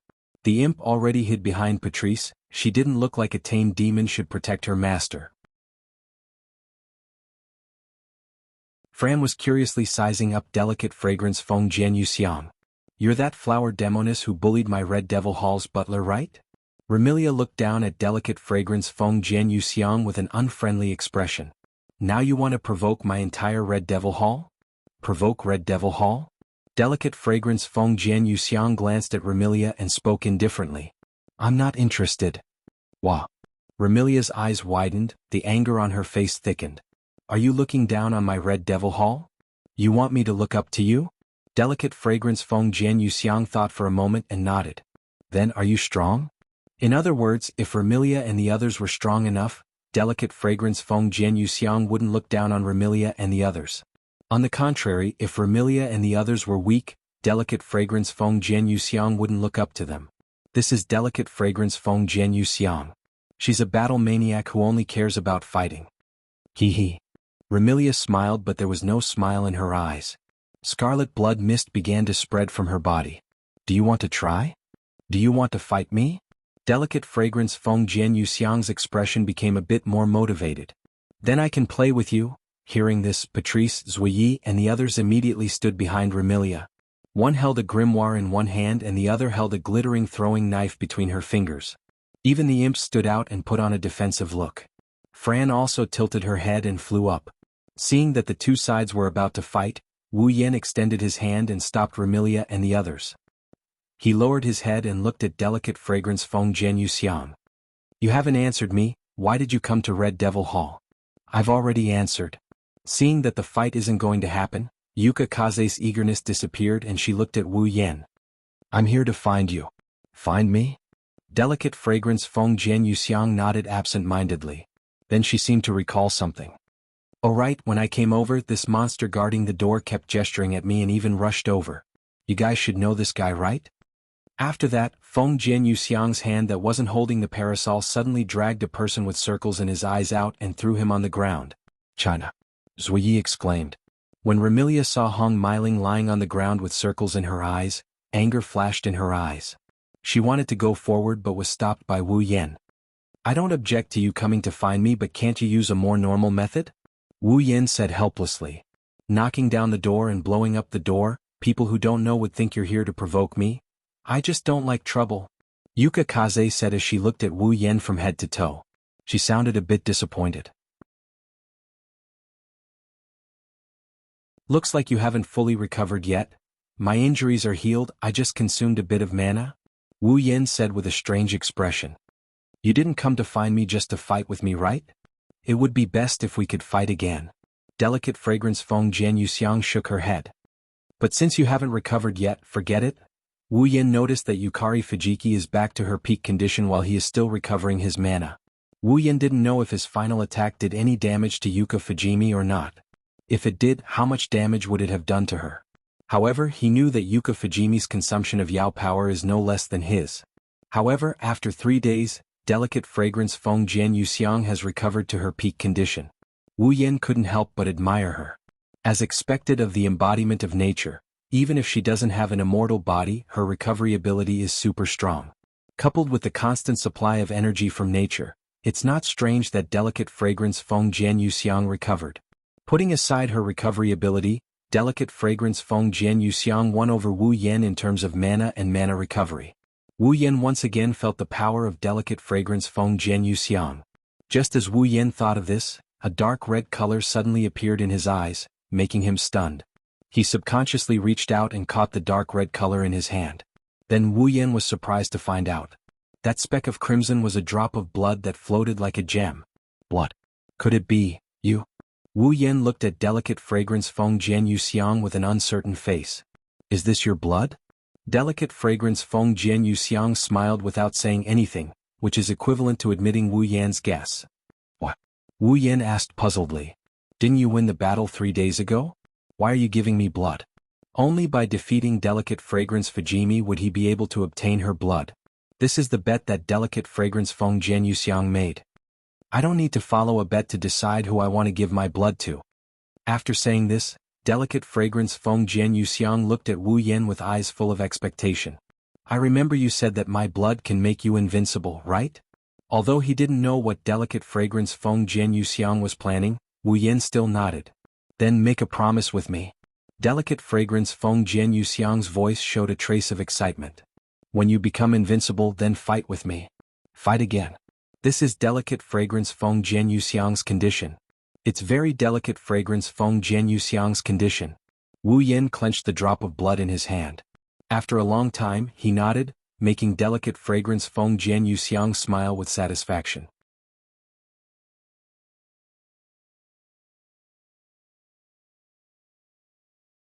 Chapter 1863. Night fell quietly, whoosh. The hubbub continued to reverberate throughout the hall of the Red Devil Mansion. It was the sound of the monsters partying. Needless to say, Remilia held a banquet as usual and invited all sorts of monsters to party in the hall of the Red Devil Mansion. Apart from the demons who had been invited, Remilia and Fran were also participating in this banquet. As usual, Black Knight was busy at the banquet as the head maid. This time, Patrice didn't attend the banquet. Like the little devil, she stayed in her underground library and immersed herself in the world of books. Wu Yin didn't attend the banquet as well. As the butler of the Scarlet Devil Mansion, Sakuya told him that Wu Yin must be the host of the banquet and help the owner of the mansion, Remilia, prepare for the banquet. Wu Yin didn't forget about this. Just as Sakuya had requested, when Remilia decided to host this banquet, she mobilized all the fairy maids in the Red Devil Mansion to prepare the food and wine needed for the banquet. Then she sent people to invite the other Yaoma to the Red Devil Mansion to participate in the banquet. However, after all the preparations for the banquet were completed, the Yaoma came by invitation and Remilia brought an excited Fran out. Wu Yin managed to hide his presence from everyone. He left the banquet venue. It wasn't for any other reason but because he wasn't in the mood to attend the banquet. After returning to his room, or rather the room of Remilia, Fran and himself, Wu Yin laid on the bed and closed his eyes. The various events that happened in the fantasy village for the past 10 days flashed through his mind.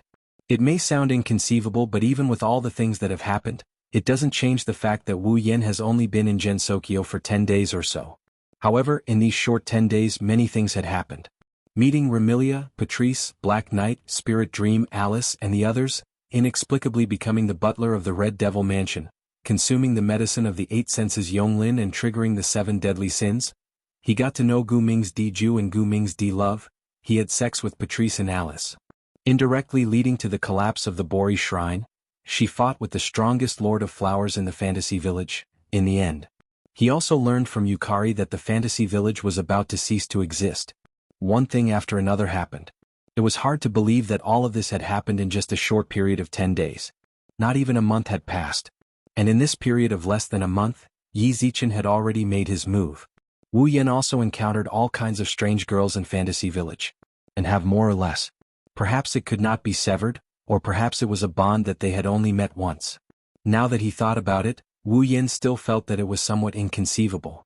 However, the Fantasy Village was an incredible place. What's so strange about some inconceivable things happening?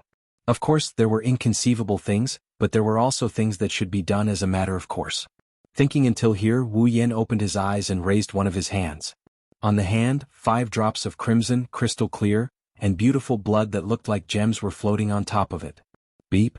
Detected blood essence containing power of fantasy, X1. Beep. Detected blood essence containing power of realm, X1.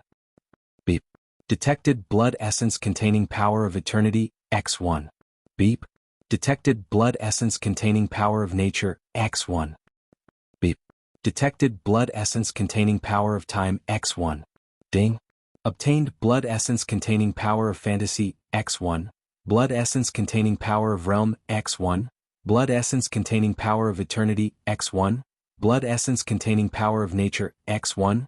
Blood essence containing power of time, X1. Ding. Congratulations to user for completing Demigod Path's 4th phase quest. Ding. Demigod Path's 4th phase quest completed. User can now choose to leave the current dungeon world at any time. The dungeon world is now open to user. Upon entering the dungeon world again, the system will no longer issue any more dungeon quests. User can now enter and exit the dungeon world at will. After bringing Fran back to the Red Devil Mansion and battling with Remilia and Black Knight, Wu Yan obtained a drop of blood essence containing power of time from Black Knight's body. After going through the root of the 7 sins, Wu Yan entered the Forever Pavilion. He turned Kagaya of Penglai Mountain into his summon and obtained a drop of essence blood imbued with the power of eternity from Kagaya. With the help of Remilia, Patrice and Black Knight, Wu Yan obtained a drop of blood essence containing power of fantasy from Red Dream. After the battle with Fengjian Yuxiang personally came to the Red Devil Mansion and gave Wu Yan a drop of blood essence containing power of nature. Not long ago, during the conversation with Yukari also gave Wu Yan a drop of blood essence containing power of realm, before she left. Now the quest items for the Demigod Path's 4th phase quest, the 5 drops of blood essence containing power of mystery, have all been obtained. Wu Yan's Demigod Path's 4th phase quest is finally completed. This means that Wu Yan's goal of reaching the pinnacle of the demigod realm has taken a huge step forward. Wu Yan's thoughts seemed to have drifted to another world as he held the 5 drops of blood in his hand. His eyes that were looking at the ceiling gradually became unfocused. What's wrong? At this moment, a familiar voice resounded from the side and entered Wu Yan's ears. Reluctant to leave Fantasy Paradise? In the corner of the room, right next to the bed Wu Yan was lying on, a pitch-black crack filled with ferocious eyes appeared in the space. Yukari, holding a paper fan, sat inside leisurely, only half of her body poking out. Like Wu Yan, she was looking at the ceiling. Although I want to tell you that it's not necessary, I'm not confident that I won't feel reluctant to leave Fantasy Paradise. Isn't this what you want to see as well? Wu Yan didn't look back, his voice was full of confusion. You want me to like Fantasy Paradise or something? Of course I'm happy that you like Fantasy Paradise. Yukari covered her mouth and smiled. However, if you don't want to leave, it will be quite troublesome for us. In another year, Fantasy Paradise will usher in the 60th anniversary of the Great Barrier's change. At that time, the Great Barrier that could no longer withstand the weakening of the barrier moderation phenomenon would collapse directly, connecting Fantasy Paradise to the outside world and causing unimaginable turbulence in the 2 worlds. A year's time was neither long nor short. For a great monster like Yukari who had lived for thousands of years, it was naturally not much different from a minute. For Wu Yan, if he didn't want to leave Fantasy Paradise and stayed in Fantasy Paradise, this year would pass very quickly. Yukari was counting on Wu Yan to turn Fantasy Paradise into a world for her. In order to do that, Wu Yan had to first become an existence that surpassed the Dragon God. That was a god-level powerhouse. If Wu Yan couldn't become a god-level powerhouse before then, Yukari would indeed be troubled. Are you rushing me? Wu Yan said helplessly. There's no need to rush, right? As long as Wu Yan left this world, the time in this world would be frozen. Even if there was a summoner here, the time in this world wouldn't be frozen directly. The ratio of time would automatically be adjusted to 100 times the time in Wu Yan's world. That was, if Wu Yan spent 100 days in another world, only one day would pass in Fantasy Paradise. If a year passed in Fantasy Paradise, almost 100 years would have passed in Wu Yan's world. Using 100 years to become a god-level powerhouse? Wu Yan was still somewhat confident. I'm not rushing you, Purple said with a smile that made people unable to figure out what she was thinking. I just saw that you seemed to have something on your mind, so I came over to chat with you. Unfortunately, Wu Yan didn't feel that Yukari was being considerate at all. Peeping again? Wu Yan pursed his lips and asked.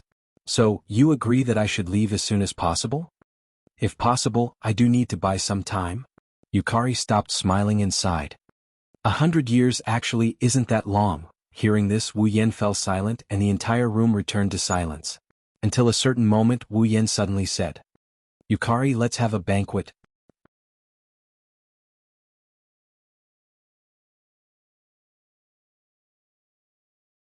Chapter 1864. Fantasy Town, Alice's mansion. In the Western style and girlish room, Alice was looking at a glowing sphere in front of her very attentively. Her eyes were unprecedentedly serious, and there was even a trace of amazement. This glowing orb was something that Wu Yan left for Alice not too long ago when he brought her out for a wild day of fun. After sending her home, Wu Yan mysteriously left this orb for Alice before he bid her farewell. At that time, Alice had asked very doubtfully, wanting to know what this glowing sphere was. However, Wu Yan didn't answer Alice's question. Instead, he said this to her. Put this into your puppet, you will find a surprise. After saying this, Wu Yan didn't reveal anything else and left without looking back. After that, Alice put the glowing sphere into one of her dolls the next day. Then Alice was shocked to find out that it was not the same as the previous one. That puppet had a life. Yes, it had a life. It was obviously a simple doll that could not be simpler. In terms of the degree of delicacy, it could not be compared with the Shanghai humanoid and Penglai humanoid around Alice. It was not like the Shanghai humanoid and Penglai humanoid, which Alice did not know how much effort it took to have intelligence similar to that of humans. However, such a simple puppet not only easily had intelligence comparable to that of Shanghai and Penglai, but also could do things that Renhai and Penglai couldn't do. For example, it didn't need Alice's manipulation. This puppet could move freely on its own. For example, it didn't need Alice's adjustment and teaching. This puppet could speak human language by itself, which was something that Renhai and Penglai couldn't do. For example, it didn't need Alice's guidance. This puppet could distinguish what it could do and what it couldn't do.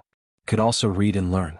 What was even more amazing was that once Alice also saw that the puppet had a desire for the food it ate. If it wasn't for the fact that this puppet didn't have a digestive system and its body was full of wood, it would probably be able to eat. This series of behavior was extremely human. Some couldn't even be done by Renhai and Penglai. It didn't need Alice's personal manipulation. He was completely self-disciplined as if he had a real life. How could this not shock Alice? Unfortunately, it was just a simple puppet. Even if it had life, its body couldn't support it to carry out so many human-like actions, and it broke down after a few days. Although Alice felt that it was a pity, fortunately, the glowing sphere was still there. So, Alice quickly took out the glowing sphere and studied it from the morning until now. The more she studied it, the more surprised she was. This was because Alice discovered that this glowing sphere seemed to have the same effect as the Book of Witchcraft. There were spells recorded in the grimoire. If a mage had a grimoire, they could inject magic into the grimoire. They didn't need to cast the spell themselves to be able to use the spells recorded in the grimoire. This glowing sphere was the same. It seemed to contain some kind of magic.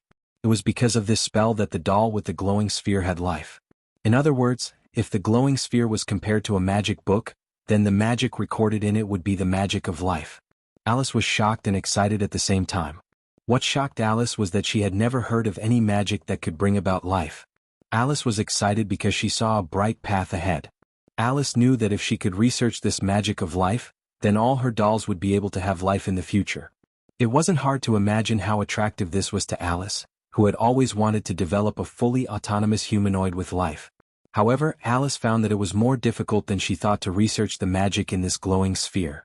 After all, this glowing sphere wasn't like the Book of Witchcraft that could be opened directly.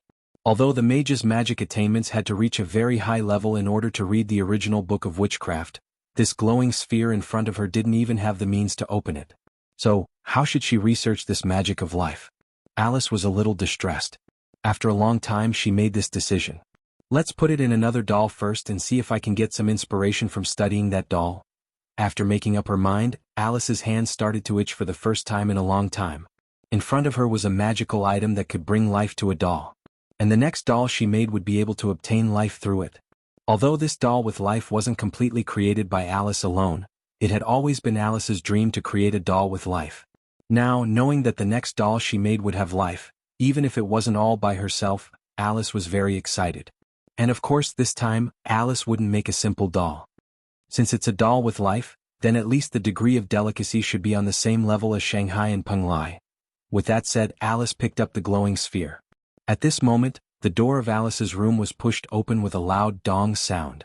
At the same time a loud voice rang out. "Alice, I'm here to see you."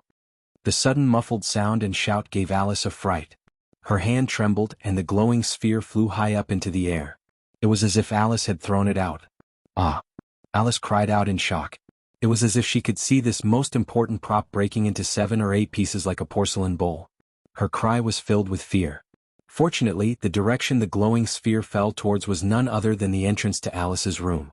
So Wu Yen, who wanted to give Alice a surprise, just opened the door and saw a familiar glowing sphere flying in his direction. Wu Yen subconsciously caught the glowing sphere in his hand and said in confusion, "Isn't this Eve's heart?" This is the Eve's heart that Wu Yen made for Alice. I say, Alice. Wu Yen looked at Alice, who was patting her chest with dissatisfaction. "Even if you don't like my gift, you don't have to throw it away, right?" "Who wants to throw it away?" Alice stepped forward and glared at Wu Yen fiercely. Then she carefully took the Eve's heart. "I can't wait to treasure it." After saying that, Alice checked the Eve's heart in her hand. She didn't breathe a sigh of relief until she made sure there were no cracks on it. Seeing this, Wu Yen was a little happy but also a little unhappy. Of course, he was happy because Alice was satisfied with her gift. Moreover, the gloomy look from before had completely disappeared. Now she was not much different from before she had sex with Wu Yen. Obviously, Alice has gradually walked out of this matter and calmly faced it. As for the dissatisfaction, naturally, it was because after he came, Alice still paid attention to Eve's heart and ignored him. Sigh. Wu Yen became melancholy. "When you have a doll, you lose your husband?" Alice's pretty face blushed, but she pretended not to understand and changed the topic. "This time what's the matter?" "If you want to talk about something, there is indeed something." Wu Yen scratched his cheek. "I'm here to invite you to a banquet." "A banquet?" Alice paused for a moment. If there was one thing that was most famous in Fantasy Village, it would be banquets. Be it when Witch Boli was dealing with the mutation or when some demons or humans were bored, they would hold 1 or 2 banquets to pass the time, or in the name of celebration. Alice likes to attend all kinds of banquets. Thus, when she heard that Wu Yen is here to invite her to a banquet, she nodded nonchalantly. "Got it. When is the banquet?" "Let me know, I'll be there." Looking at Alice's nonchalant attitude, Wu Yen got even angrier. The banquet he held before leaving Fantasy Village was ignored by his own woman just like that?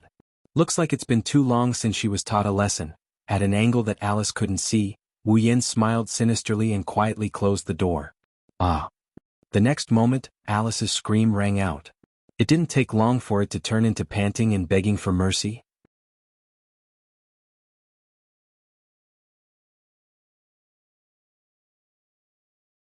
Chapter 1865.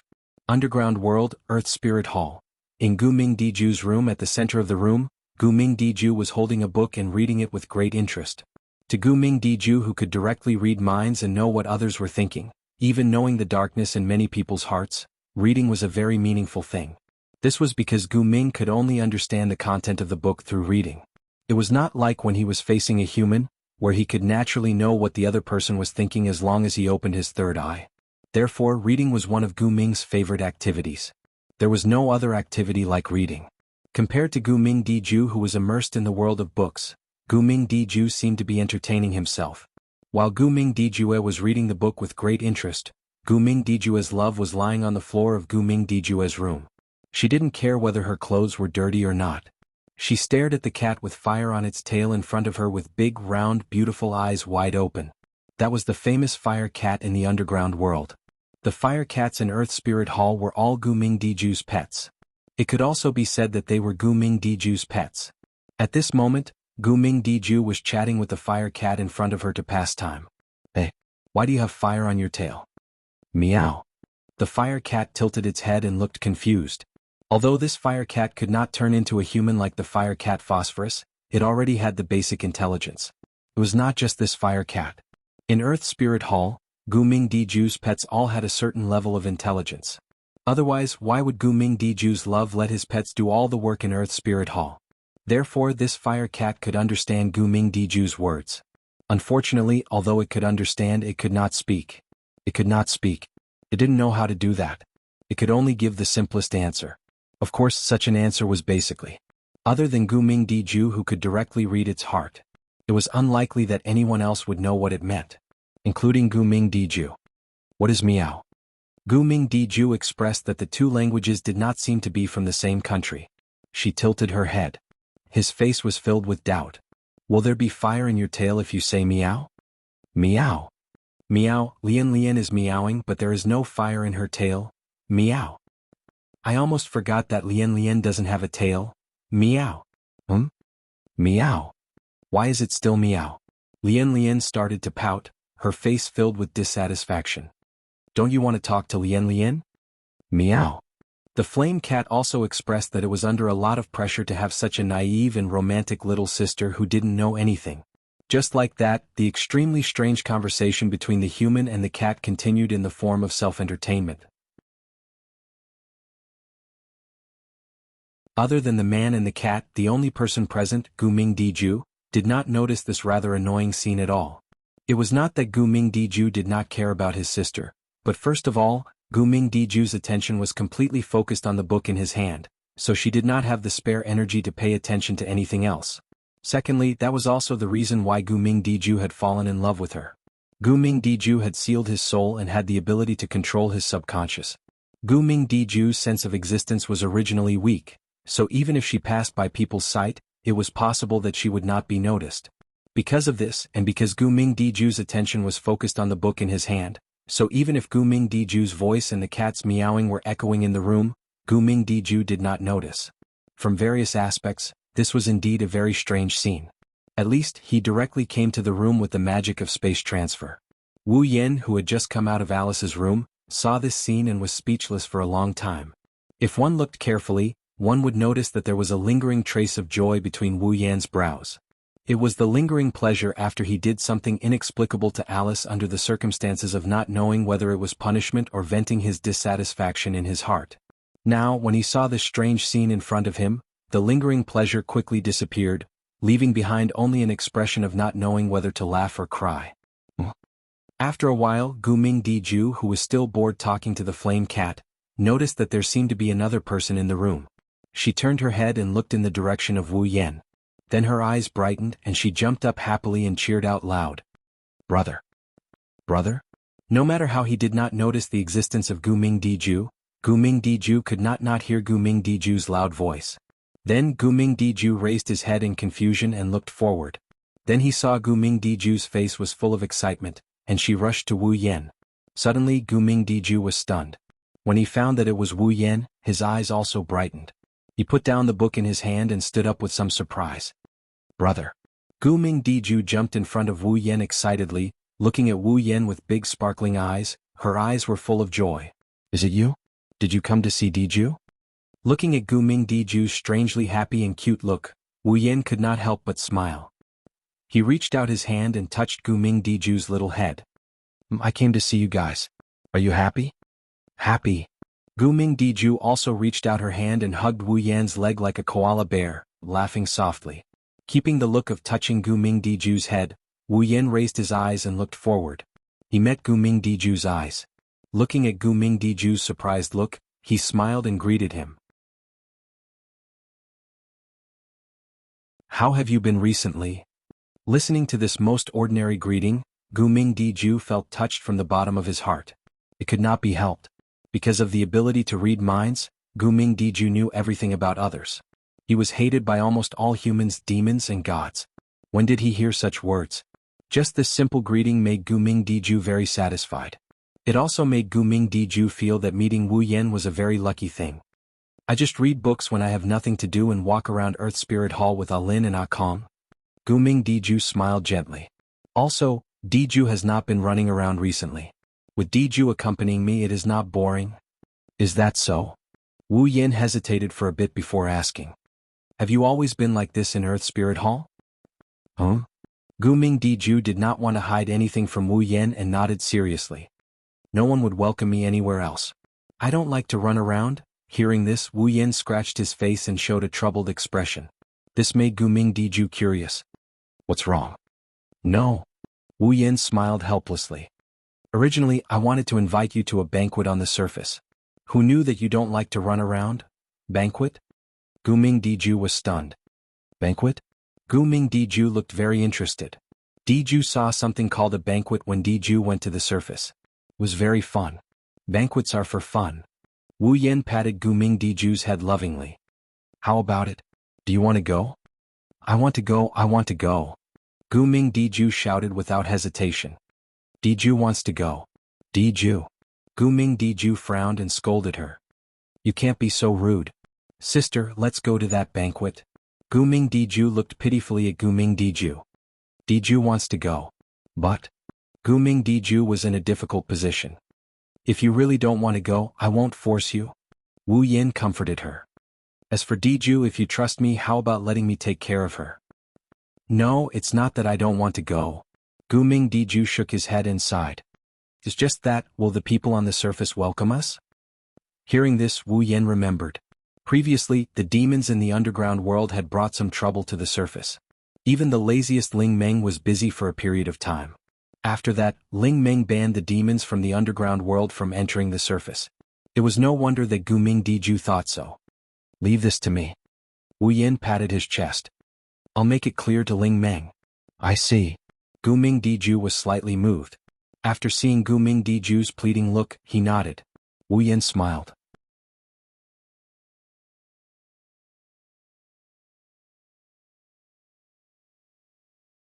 Chapter 1866. Fantasy Village, Lost Bamboo Forest. Step by step, Wu Yan walked on the mountain path leading to the Eternal Pavilion. He seemed to be reminiscing about the environment in the Lost Bamboo Forest. He didn't use spatial magic and walked like an ordinary person. His gaze was focused on the area in front of him. Wu Yan took a good look at the brand new house that looked a bit strange. In the courtyard of the house, Ling Xian was holding some herbs and identifying them with a troubled expression. Master, which herb are you looking for? As Yonglin's disciple, Ling Xian's fighting strength wasn't that great. She wasn't even at the 9th level. She was just hovering around the 8th level. It wasn't that Ling Xian didn't have any talent. Yonglin didn't want Ling Xian to become a disciple with great fighting strength. Instead, she wanted Ling Xian to be her successor in the medical field. It seemed like she wanted Ling Xian to inherit her medical skills. Ling Xian, on the other hand, had been with Yonglin for quite some time now. When it came to herbs, Ling Xian believed that it was almost impossible for her to not recognize them. But every time Ling Xian thought so, Yonglin seemed to be able to see through Ling Xian's mind. She would find some plants that Ling Xian had never seen before and let Ling Xian identify them. Clearly this time Ling Xian was stumped by the herbs that Yonglin had found from God knows where. Don't tell me they aren't herbs? It was inevitable that Ling Xian would have such doubts. After all, there was once when Yonglin grabbed a bunch of weeds outside and asked Ling Xian to identify them. Ling Xian studied them for a dozen days but couldn't figure out that they were just ordinary weeds. It wasn't that Ling Xian was stupid. Yonglin was too smart in her heart. Ling Xian didn't expect Yonglin to trick her by grabbing a bunch of weeds. She mistook them for herbs. Thus, Ling Xian didn't think that they were weeds. She thought they were herbs that looked like weeds. Wu Yan chuckled when he saw Ling Xian struggling with the plant. His laughter attracted Ling Xian's attention. Master Bai? Ling Xian was startled by his words. Then he quickly stood up. He bowed respectfully to Wu Yan. Lord Bai. Good morning. Ling Xian. Wu Yan beckoned to Ling Xian. Are you busy? I'm not in a hurry. I'm just identifying some herbs. Ling Xian replied with some awkwardness. Are you looking for Her Highness? Then I'll go and report to Master. I am indeed here to look for Huey, Wu Yan said strangely. But I'm looking for Huiyi. Why are you reporting to Yonglin instead? This? Ling Xian hesitated for a moment, feeling a little awkward. Then he said carefully. Master said that if Lord Bai comes to look for Her Highness, we must report to her first. This Yonglin? Wu Yan was speechless and had no choice but to compromise. There's no other way. Although it's very troublesome, this is the only way. Thank you, Lord Bai. Ling Xian smiled gratefully at Wu Yan and walked into the Forever Pavilion to report to Yonglin. After waiting for about 10 minutes or so, the bored Wu Yan sensed an extremely restrained but strangely powerful and mysterious familiar presence slowly approaching him from within the UCI Pavilion. A few seconds later, the door of the Forever Pavilion opened and Yonglin walked out. She looked at Wu Yan and said with a smile. What? You want to look for trouble in the Forever Pavilion after fighting with the flower demon in the sunflower field? Wu Yan flinched when he heard this. He was surprised by this. You know? I know. Yonglin shook her head. I think I'm not the only one in the fantasy village who knows. Many people should have sensed the aura you leaked when you fought with the flower demon that day. Yonglin subconsciously glanced at Wu Yan. She's a bit surprised by his reaction. That day when Wu Yan fought with Fengjian Yuxiang, Yonglin sensed his aura and secretly paid attention to it. Although it wasn't something that could be casually mentioned, Yonglin saw the entire battle that day. Naturally, she also saw Wu Yan's combat power. To be honest, Yonglin didn't expect Wu Yan to be able to fight Fengjian Yuxiang to a draw. That's a result that Yonglin might have to risk everything to achieve. Yonglin knew that Wu Yan wasn't strong enough to fight Fengjian Yuxiang to a draw. Wu Yan was barely qualified to fight her, let alone fight Fengjian Yuxiang. Coupled with the fact that she saw Wu Yan using the power of realm manipulation that only Yukari can do, Yatsuki guessed that Wu Yan must have used some sort of method to temporarily increase his power. That's how he achieved such a result. However, no matter what, Wu Yan had the ability to fight Fengjian Yuxiang, Yakumo Yukari, or herself. This was basically confirmed. Yonglin felt that it was necessary to re-examine Wu Yan. That's the ability you got from the system, right? Yonglin looked at Wu Yan with eyes that seemed to be able to see through people's hearts. The method that allows people to temporarily gain power beyond their own and Yakumo Yukari's ability. Wu Yan smiled awkwardly when he saw Yonglin's eyes that looked like she wanted to dissect him. Rather than saying that I got it from the system, it's better to say that I got it from my own blood. Bloodline? Yonglin narrowed her eyes slightly. Vampire's ancestor? You even know that? Wu Yan was puzzled by her reaction. Since you know everything, why are you still asking me? If I could really know everything, I wouldn't have let you have such a relationship with the princess. Yonglin's tone was a little cold. It's just that I've seen a creature of the night just like you over the eons. I don't know how long ago. Have you seen the ancestor? Wu Yan mused for a bit before he finally said something like that. Have you seen the dragon god? Dragon god. Yonglin didn't expect Wu Yan to ask such a question. She frowned slightly. You mean the dragon god in Fantasy Village? You must be one of the oldest existences in Fantasy Village, right? Wu Yan stared at Yonglin. The dragon god appeared in Fantasy Village for the last time when Bori was building the barrier. If it's you, you must have seen the dragon god, right? Fantasy Village used to be a remote place in the world before it was isolated from the outside world. In other words, Fantasy Village existed before the dragon god appeared for the last time. If Yonglin was already in the Fantasy Village at that time, she should have seen the dragon god who appeared in the Fantasy Village for the last time. However, Yonglin shook her head while Wu Yan was thinking. No, you're wrong, I haven't seen the dragon god. Wu Yan was stunned. Indeed, the princess and I already existed in the Fantasy Village before the Great Barrier was built. Yonglin sighed. But at that time, in order to avoid the people from the moon, the princess exiled the entire Forever Pavilion to the world of Forever. It wasn't until recently that the Forever Pavilion really appeared in Fantasy Village. You know this, so neither the princess nor I have seen the dragon god. I see. Wu Yan nodded with disappointment. Then there's no other way. Why did you suddenly mention the dragon god? Yonglin Yagi asked in confusion. You're not the kind of person who would miss the gods that are almost forgotten by everyone, right? Well, there are all kinds of reasons. Wu Yan said perfunctorily, then smiled bitterly. By the way, I'm here for Kagaya. Where is she? You're looking for the princess because of the banquet, right? Yonglin glanced at Wu Yan.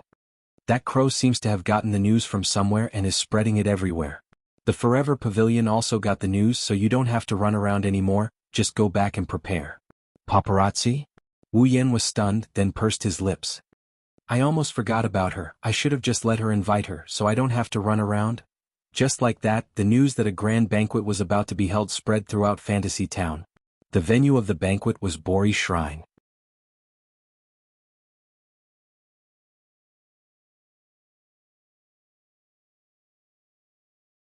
Chapter 1867.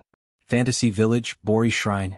Today, early in the morning, there were people flying in from afar and landing in front of the newly built Bori Shrine.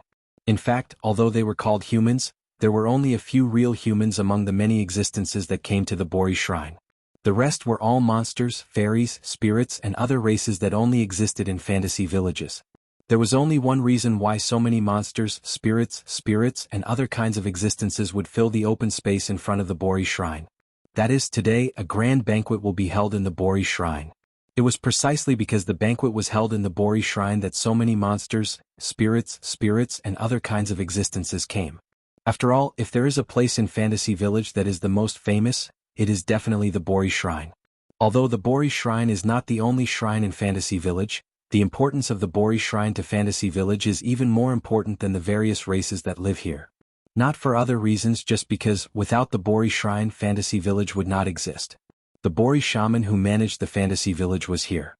The Bori Shaman was also the one who established the Great Barrier and gave birth to the current Fantasy Village. Not to mention, the Bori Shrine also worshipped the highest level god in the Fantasy Village, the Dragon God. Of course now, in Fantasy Village, except for those who have lived for a long time, basically no one knows about the existence of the Dragon God. This was not surprising. The Dragon God had never shown his miracles, unlike the Guardian Arrow Shrine on the Demon Mountain. As long as someone offered faith, the god there would definitely give back a certain miracle. It made people wonder whether the so-called highest level god in the Fantasy Village really existed. And this is also one of the phenomena that made the Purple Association doubt whether the Dragon God still exists. No one knows whether the god worshipped exists or not. In addition, the Bori Shrines, which is lazy all day long. They were cold and indifferent to everyone. On the way to the shrine, monsters that were good at attacking humans would appear from time to time. Due to various reasons, very few humans would come to the Bori Shrine to worship. However, this does not affect the popularity of the Bori Shrine in Fantasy Village. Even if the god they worshipped was no longer around, there were only a few worshippers. Magus Boli was the manager of Fantasy Village on the surface. Furthermore, she would come out from time to deal with troublesome demons and resolve any anomalies. The most well-known place in Fantasy Village was undoubtedly the Bori Shrine. Therefore, even though the Bori Shrine was not very popular, there were still many monsters and even great monsters who liked to visit the Bori Shrine. Needless to say, the moment they heard that the Bori Shrine was going to hold a banquet, basically all the well-known, unknown, powerful, and not-so-powerful monsters in the Fantasy Village came here in groups of 2s and 3s, filling the open space in front of the Bori Shrine with people. Standing in the hallway of the Bori Shrine, Ling Meng looked at the noisy area in front of her. There were at least a few hundred demons, and Ling Meng fidgeted with her jet-black hair, almost causing the huge red bow to fall off. Is it so difficult to spend a few days leisurely? Well, isn't this good? Marissa stood beside Ling Meng. Unlike the resentful Ling Meng, Marissa appeared to be in high spirits. This banquet is sponsored by the little brother from the Yakumo family. You don't have to pay for it. Furthermore, you can eat and drink for free. That's very enviable. We can eat and drink for free, but we can forget about the banquet. Princess Ling Meng did not hesitate to say those words. It wasn't easy for me to rebuild my shrine. What if these guys cause me trouble again? What should I do? It seems that Wenwen and I have been the ones who have been rebuilding the shrine. Marissa laughed dryly and muttered. Besides, it's not like you don't have any benefits. The bow on Ling Meng's head shook slightly and she snorted coldly. However, no matter how one looked at it, it seemed like she was faking it. What are you talking about? Hee hee. Marissa let out an extremely mischievous laugh. Do you think I don't know? The little brother from the Yakumo family has already paid you for the venue, right? How is that possible? Ling Meng's face stiffened slightly and she put on a fake smile. How could I possibly agree to lend the venue to such a troublesome person? Is that so? It was rare for Marissa to speak in a tone as if she had the upper hand. She was immensely pleased with herself. Stop hiding it, Ling Meng. When the little brother from the Yakumo family came to borrow the venue from you, he said that he would pay you for the venue. Wenwen saw it and told me everything. You can't lie to me. Wenwen? Ling Meng was startled and she clenched her teeth. It's that damn paparazzi again. See if I don't teach you a lesson. Ling Meng, just confess. Marissa patted Ling Meng's shoulder and said in a gentle tone. Why don't I go find the little brother from the Yakumo family and tell him personally that you won't be borrowing the venue for this banquet? You won't be charging him for the venue either. How is that possible? Ling Meng's eyes widened. I am the noble Boli witch. How can I let the gold in my hands fly away? Hearing this, even with Marissa's thick nerves, the corner of her mouth couldn't help but twitch. Let's not talk about the relationship between gold coin and the witch. Just the words noble character and unquestionable integrity, when used on Princess Ling Meng, was already worth pondering over. You actually hid such a big matter from me? On the other side, Remilia was hovering in the air in a corner of the noisy crowd. She angrily shouted at Wu Yan, whose ears were hurting from being yelled at. Why didn't I know that you were planning to hold such a big banquet? Calm down. Calm down. Wu Yan hurriedly waved his hand in an attempt to calm Remilia down. I saw that you were holding a banquet in the Red Devil Mansion, so I didn't tell you. That's that. That's that. Remilia yelled in a frenzy. Such a big banquet. If others find out that the Red Devil Mansion's butler paid for it and the Red Devil Mansion didn't contribute a single cent, where am I supposed to put my face? You said it yourself. This is this and that is that. I didn't hold this banquet as the Red Devil Mansion's butler. Wu Yan didn't know whether to laugh or cry. Besides, if it doesn't work, I can just tell others that the Red Devil Mansion is the one behind this banquet. All right, your head. Remilia's anger didn't lessen. It won't take long for people to dig out the truth about this matter. Do you think that paparazzi has been faking it all this time? Remy, calm down first. Patrice silently closed the book in her hand. She seemed to be annoyed by the ruckus and said helplessly. The banquet is already held and most of the invited guests are here. The banquet will officially begin soon. Even if you keep making a ruckus here, it won't be of any use. Yes. Now isn't the time to quarrel. Remilia snapped out of her daze and glared at Wu Yan before turning to Zuiyi. While there's still time, Zuiyi, hurry up and prepare some dishes and wine for the banquet. At the very least, these things should be provided by us. That way, others won't have anything to say. Yes, miss. Eldest young miss. Bu Yi bowed and with a flash he disappeared on the spot. Wu Yan could only roll his eyes. In about half an hour, the banquet would officially begin. Even if Zuiyi had the ability to manipulate time, it would be very tiring to prepare all the dishes and wine needed for the banquet during this period of time. This Remilia actually made Zuiyi work so hard just for a bit of face. It seems like I have to find some time to teach her a lesson. Wu Yan's gaze wandered between Remilia and Patrice for a while before he asked. Right, where's Fran? Just as Remilia was about to reply, a series of hurried footsteps entered Wu Yan's ears. Not long later, Wu Yan felt a weight on his back as two petite figures appeared. Big brother. Fran's face was slightly flushed and she seemed to be very happy. Big brother? The other was Gu Ming's love.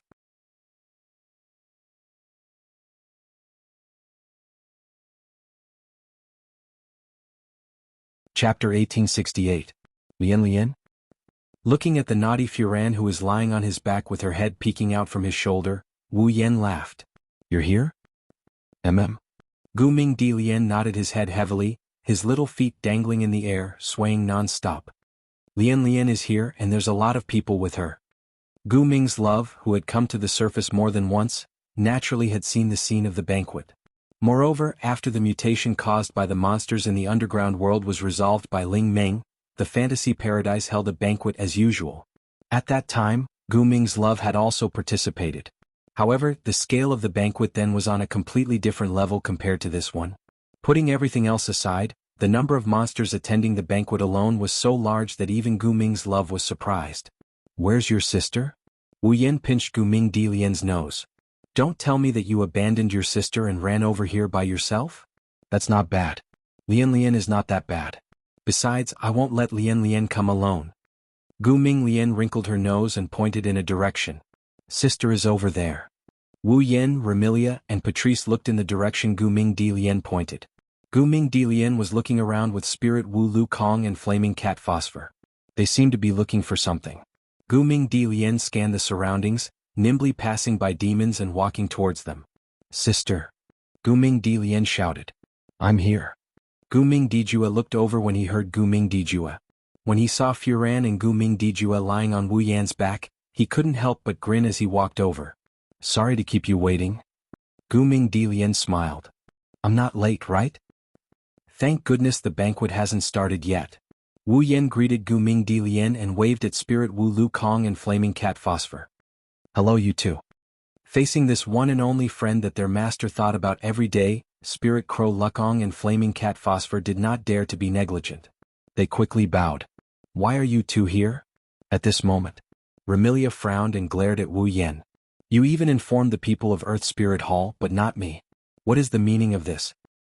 Oh please. You know they live in the underworld. They'll need some time to get here. Of course I have to inform them in advance. Remilia seemed to be brooding over the fact that he didn't inform her beforehand. Wu Yan didn't know what expression he should show. Also, it's not like I didn't inform you. It's not like you came uninvited, so why are you still brooding over it? I don't care. Remilia said willfully. If there's a next time you have to inform me first. Do you hear me? Yes. Wu Yan could only reply helplessly. Patrice, Gu Mingdi and the others found it funny. And in just a short while, another familiar figure appeared on the scene. Lord Bai. Following this voice, 3 figures appeared in Wu Yan's vision. One of them is a girl with bunny ears who greeted Wu Yan just now. One of them was a young girl with a cold and elegant temperament walking at the side. There was also an elegant young lady who walked in front of them. She was dressed in a Japanese outfit and had long silky black hair that flowed like a waterfall. She looked like a princess. They were Penglai Mountain's Huiyi, Yonglin Bai, and Ling Xian. How lively. Penglai Mountain's Huiyi looked at the lively scene and seemed to be lost in thought. How long has it been since this concubine saw such a lively scene? Since betraying the moon, Huey of Mount Penglai had been living in the Forever Pavilion for a long time. He did not even appear in people's sight when the Forever Pavilion held an exhibition. He hid in his room and lived an otaku life.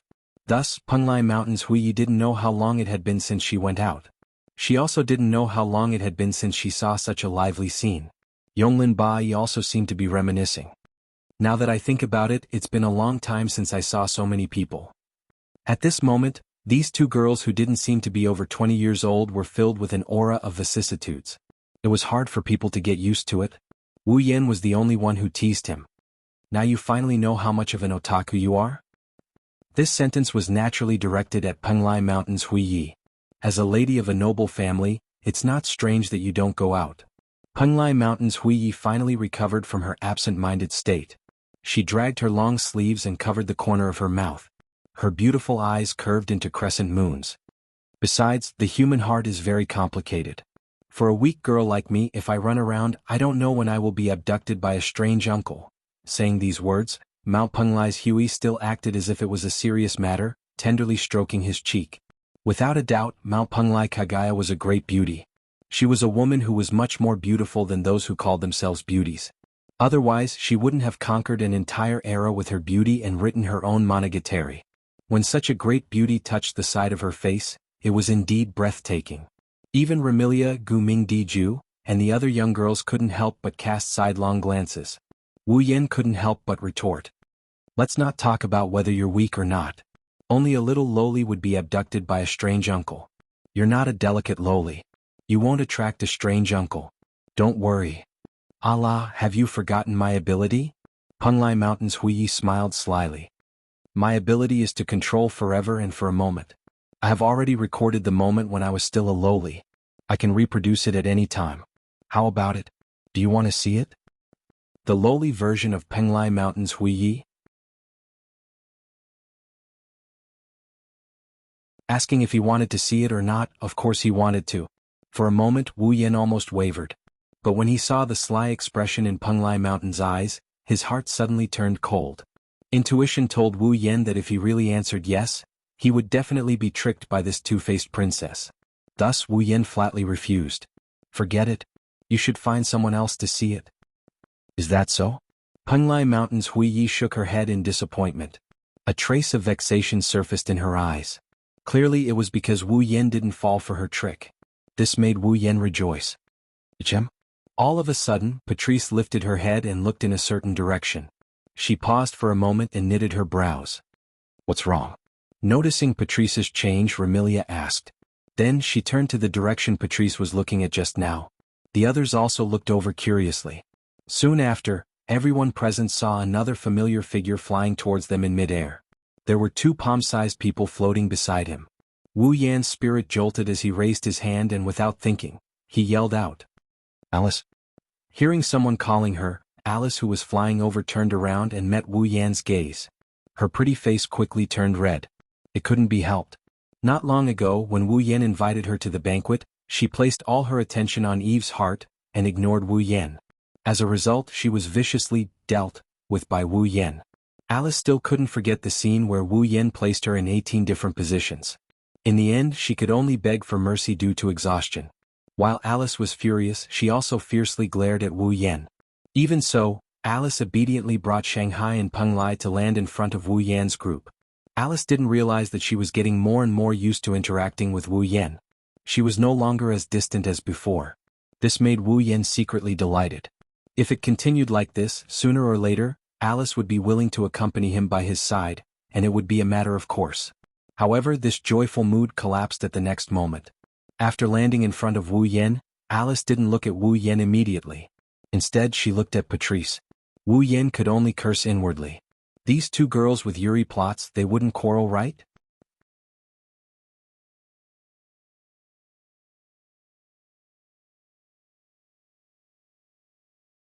Chapter 1869. Not sure if they sensed something, but the moment Alice and Patrice exchanged glances, the surrounding girls quietened down. This wasn't the first time Remilia had witnessed Alice and Patrice, who were usually calm and indifferent. Whenever they met, they would quarrel with each other like needles against a weak mang. Remilia felt a headache coming on.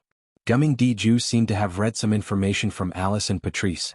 He looked at Alice, Patrice and even Wu Yan with an odd gaze before retreating to the side with Spirit Wu Lukong and Flaming Cat Phosphor. As for Yonglin and Ling Xian, they chose to observe silently. Mao Penglai's bright knight rolled his eyes and revealed an expression of watching a show. Even Fran and Gumming Diju, who were lying on Wu Yan's back, widened their eyes, waiting to see what would happen next. Seeing this group of despicable fellows choosing to remain silent, Wu Yan could only bitterly laugh and let Alice and Patrice go. Just when everyone thought that Alice and Patrice were going to quarrel like before, the two of them revealed helpless smiles at the same time. It was as if they had thought through something and gotten over it. I thought you weren't coming.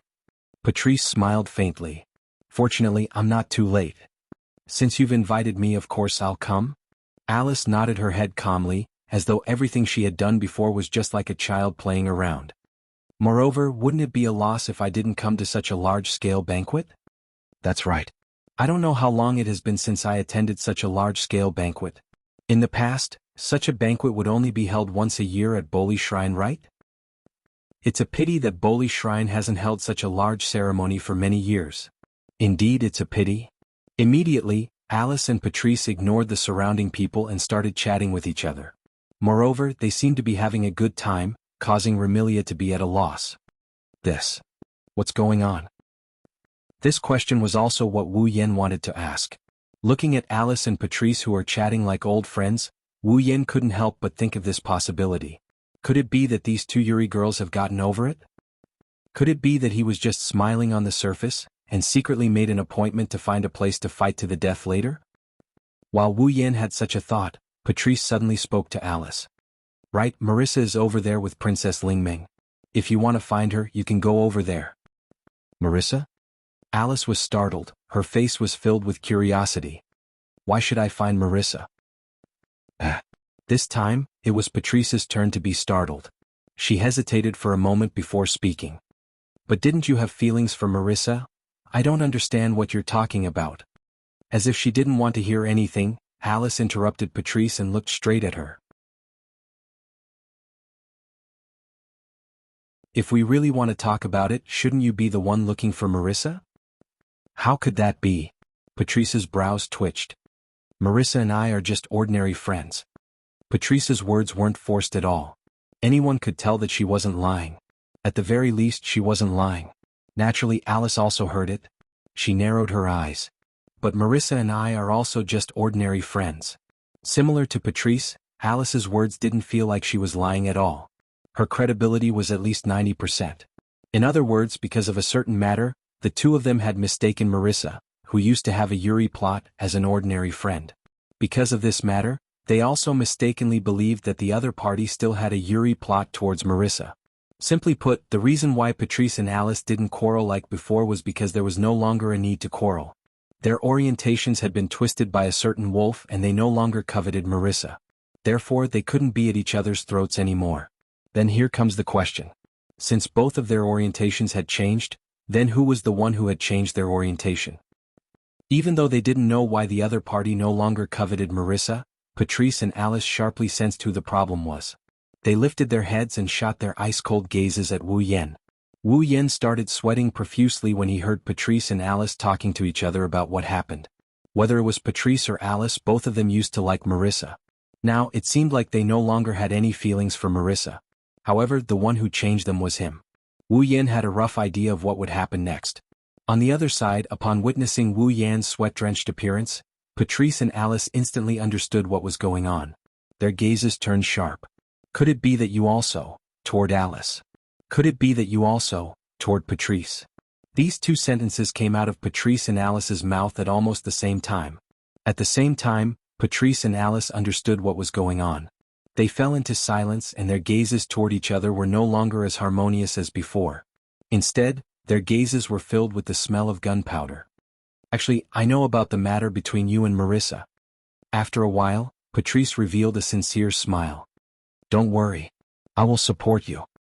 Please allow me to return those words to you. Alice neutralized Patrice's attack with an indifferent expression. Even though Marissa and I are just ordinary friends, we can still be considered neighbors. If there's anything I can help you with, don't hesitate to tell me. I will definitely help if it's within my means. It's a pity that Marissa and I are also just ordinary friends. Moreover, I feel that the two of you are quite compatible. That must be your misconception. I feel that since Marissa often goes to your place, she should have a good impression of you. Marissa only goes to my place to steal books. Perhaps she only pretends to steal books and secretly visits you? What about you? Didn't you say before that you always wanted to take time out to play with Marissa? You two should have a good relationship, right? Of course our relationship is good, but it can't be compared to the two of you. No, you must be too polite. No, you must be too modest. Patrice and Alice simultaneously revealed a bright smile that didn't contain a trace of a smile. The content of their conversation changed from a joyous conversation to an intense battle of offense and defense. Remilia's blank expression became more and more intense. What the hell is going on? Era. Mount Penglai covered her mouth and laughed. That's interesting, sigh. Gu Ming sighed as he glanced at Wu Yan who was sweating profusely. What a grave sin, aha. Wu Yan laughed dryly. He could only laugh dryly. Unknowingly, time passed by. At this moment, the demons that filled the empty space in front of Bori's shrine quietened down and cast their gazes forward. Wu Yan stood in the hallway of Bori's shrine under the gazes of all the demons present. It was as if he was standing on a stage. He looked at the familiar and unfamiliar people and demons below and closed his eyes. Thank you very much for coming to this banquet. I believe many of you have more or less heard of my name. Here, let me reintroduce myself. My name is Yakumo Bai. I am the head of Yakumo family and also the housekeeper of Scarlet Devil Mansion. Looking at the demons below, Wu Yan's face slowly revealed a smile. Truth be told, although I have the surname Yakumo, I am actually an outsider. I have only been in Fantasy Village for less than 10 days. During this period of time, I've met a lot of people, encountered a lot of things, traveled to a lot of places and caused a lot of trouble. But because of this, I've also made a lot of connections, felt the beauty of the fantasy town and seen a lot of interesting things. It makes me feel that the fantasy town is really a very incredible place. Wu Yan recalled what happened to him in the short span of 10 days in Gensokyo. He grinned as he looked in a certain direction. There, Remilia, Fran, Patrice, Zuyi, Alice, Guming Diju, Lingwu Lukong, Flaming Cat, Mao Penglai Kagaya, Yonglin Bai, and Ling Xian were all standing there. They seemed to have resonated with Wu Yan's words and their expressions softened. Ling Meng, Marissa, and Fumaru Sensei were also standing on the other side. They seemed to be reminiscing. In the sky, in a pitch-black spatial crack, Zi Lan and Qing were there as well. They had sincere smiles on their faces which calmed people down involuntarily. Wu Yin took in a deep breath. Today's banquet is not for any other reason but for this fantasy village that has touched me a lot. I hope that this banquet will leave everyone with beautiful memories and let everyone feel the incredible things that only belong to Fantasy Village. Wu Yin raised his hand high up in the air. Let us enjoy this incredible Fantasy Village at this banquet. Oh! At this moment, cheers resounded in the sky of Fantasy Village and didn't die down for a long time.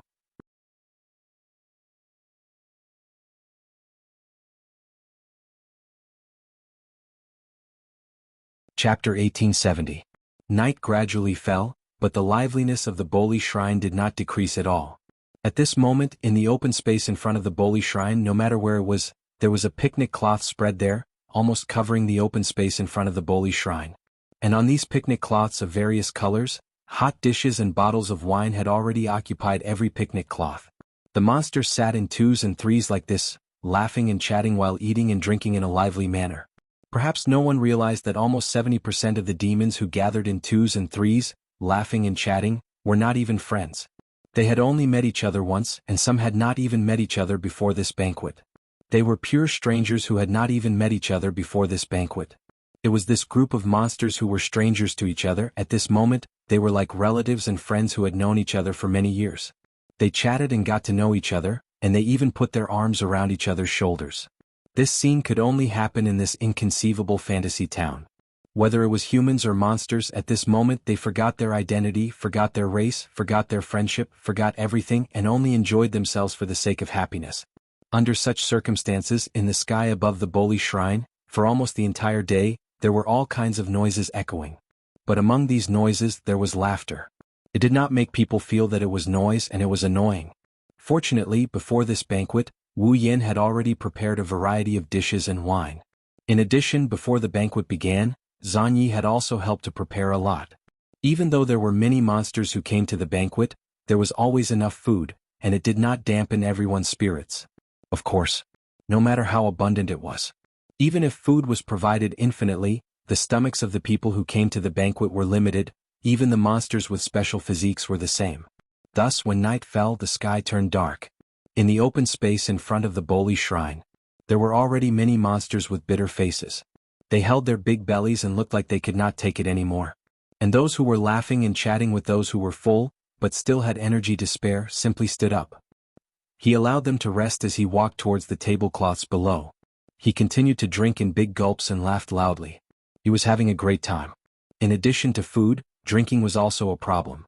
They had been drinking since the morning, and by noon many of them had already collapsed to the ground with flushed faces. They even burped from time to time as if they were in a drunken stupor. There was even a silly smile on their faces. Those who were still awake continued to play from noon until late at night. Some people who woke up in the middle of the night continued to drink, and naturally they were going to faint anyway, so they might as well just get drunk. In this place, some people liked the atmosphere of drinking. Some people liked to be drunk. Some people just kept drinking. Some people simply lay down on the ground and fell into a deep sleep. Wu Yin had already prepared for all of this before the banquet began.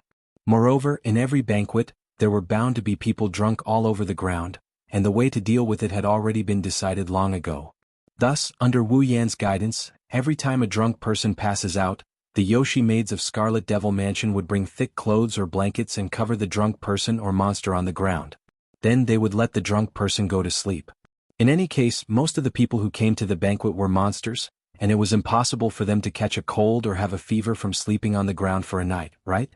Just like this, the banquet was still lively. Sitting in a corner, Wu Yin held a wine plate full of wine in his hand, and took small sips as he looked around. Oh, come, continue drinking. Lying on Wu Yan's left were Remilia and Gu Ming Dijua. These two girls were at odds from the beginning, as if they wanted to continue the battle that day, and kept drinking, and in the end, naturally they fell there drunk and could not get up again. Big brother. On Wu Yan's right, Furan and Gu Ming Dijue were also lying down, sleeping very comfortably with faint smiles on their faces. Unlike her elder sister, these two girls were only tired because they had been running around the banquet hall all day. I won't lose. Look at my power. On the side, Patrice and Alice also lay down, looking at their flushed faces. It seems like they drank quite a bit as well. Moreover, they were also competing, even more so than Remilia and Guming Dijua. As for Spirit Crow Lu Kong and Flame Cat Lin, they were also unable to bear the effects of the alcohol, and had been lying down since noon, sleeping soundly until now. Only Sakuya was left alone.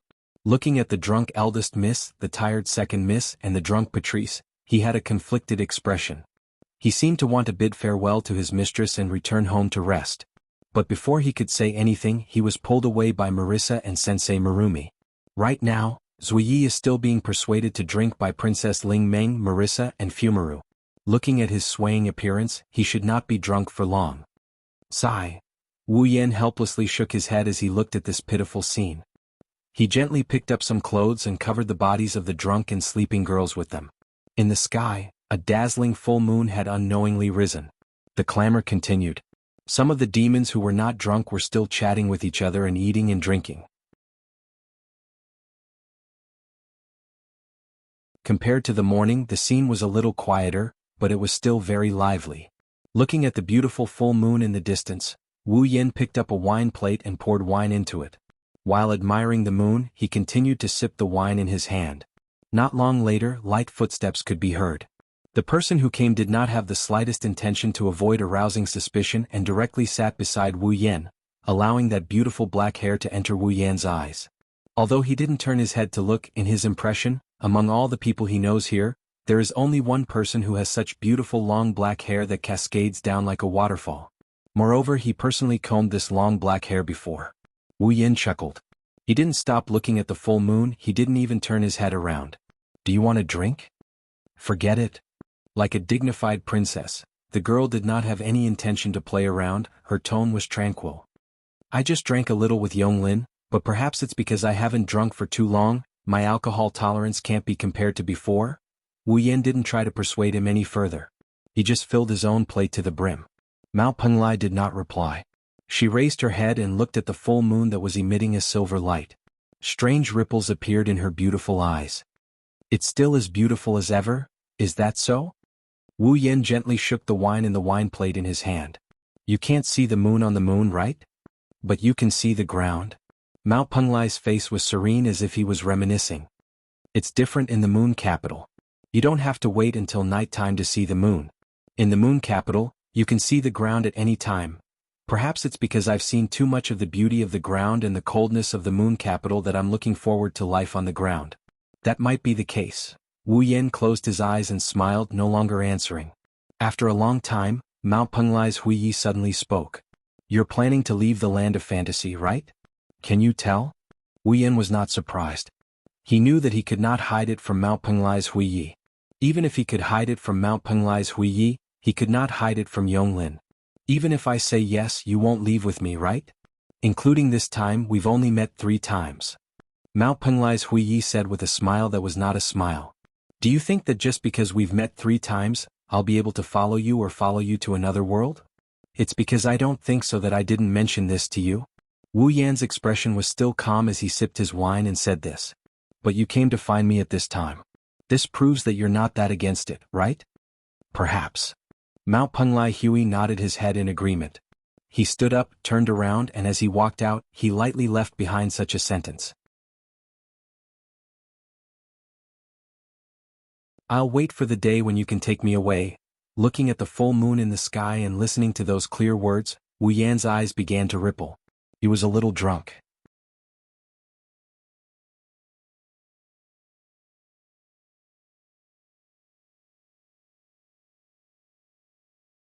Chapter 1871.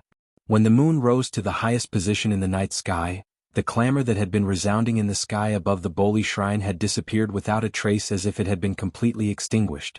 Ignoring those who were already drunk, those who were still sober had quieted down. They held their wine plates, raised their heads and looked at the night sky. Except for the full moon, there was no light at all. In the endless pitch-black night sky, all the sober monsters saw it. An extremely weak red stream of light, as weak as the flame on a match, suddenly rose from the back of the Boli shrine, broke through the air, and flew toward the deep night sky at a speed that was neither fast nor slow. Boom! Along with such a loud noise, the pitch-black night sky was instantly illuminated by an inexplicable light source.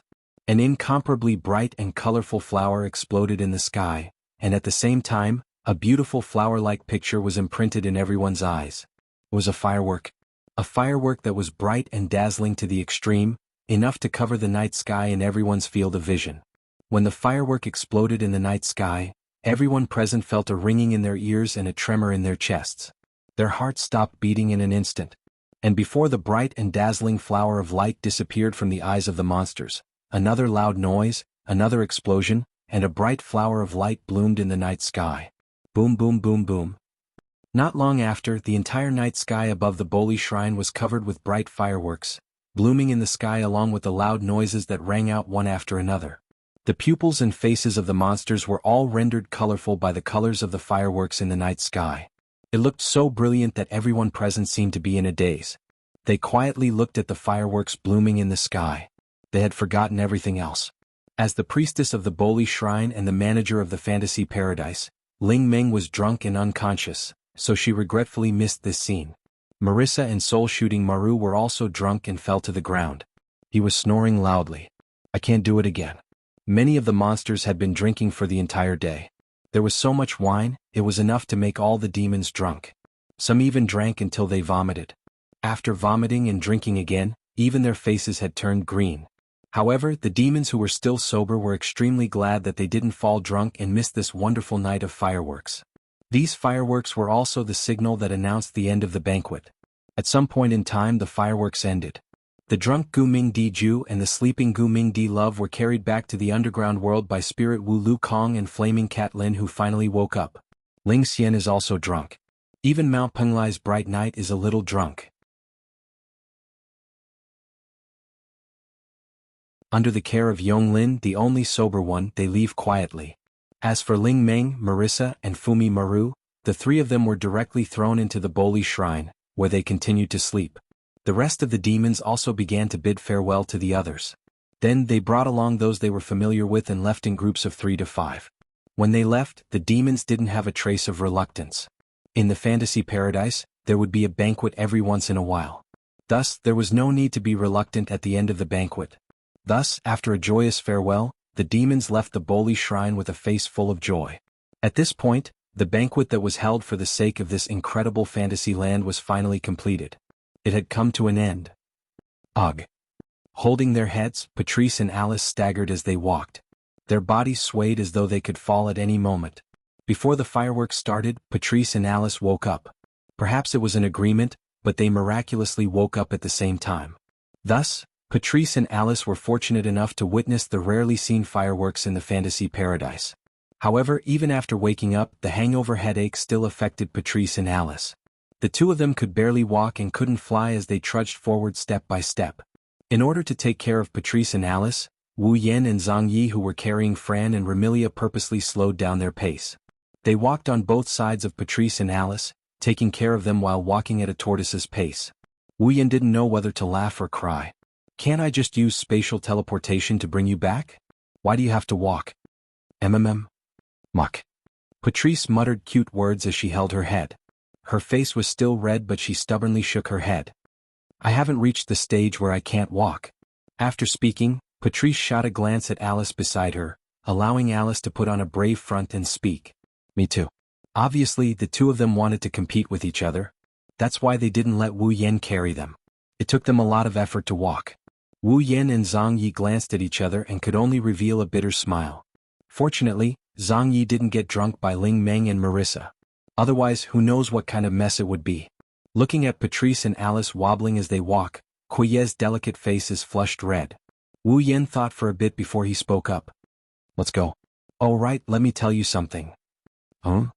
Alice and Sakuya looked at Wu Yan in confusion. Patrice rolled her eyes at Wu Yan, which is a rare sight to see. Don't tell me you're going to consume some troublesome medicine to obtain someone's blood and destroy their home?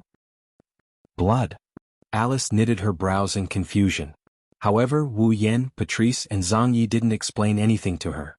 Because Wu Yan's next sentence caused everyone's heart to tremble. It should be the opposite. Wu Yan looked ahead and didn't look at Patrice, Alice, and Zhang Yi's expressions. I have found the 5 drops of blood essence with mystical powers. It is time to leave Fantasyland. Leave Fantasyland? Patrice, Alice and Zhang Yi stopped in their tracks. Wu Yan also stopped in his tracks but didn't look at the girls' expressions. He looked ahead as though he didn't want to see a trace of sadness on their faces. On the other hand, Patrice, Alice and Zuye's expressions were constantly changing. Their emotions were fluctuating up and down. None of them said a word, causing the scene to become strangely silent. Phew. In the end, it was Patrice who returned to her usual self and nodded nonchalantly. Are you coming back? Alice and Raven Knight didn't say anything, but both of them became alert in an instant. Under the gazes of the 3 girls, Wu Yan nodded his head with an unquestionable attitude. Of course. Then? Zhang Yi hesitated for a moment before asking. How long will Lord Bai be away? I'm not sure. Wu Yan shook his head. But it won't exceed a year. I will definitely return within a year. Penglai Mountain's Bright Knight was Wu Yan's summon. Since Penglai Mountain's Bright Knight didn't follow Wu Yan to the Spalier world and chose to stay in this world, the time in this world wouldn't be completely frozen. Instead, it would be 100 times slower than the time in Wu Yan's world. No matter how long Wu Yan spent in another world, the barrier in Fantasyland would disappear after a year. At that time, Wu Yan wouldn't just sit by and watch. He would definitely return to Fantasyland. Therefore, a year was the longest time limit. A year? Patrice, Alice and Zhang Yi heaved a sigh of relief. A year wasn't too long for Patrice, who had lived for at least 100 years, and Alice, who had a long lifespan. As for Zhang Yi, he was an ordinary human and didn't have as long a lifespan as Alice and Patrice. However, a year wasn't considered long in a human's lifespan. Therefore, a year wasn't something he couldn't accept. Seeing the 3 girls heaving a sigh of relief, Wu Yan also heaved a sigh of relief. Naturally, Alice and Bei were happy that he didn't make them sad.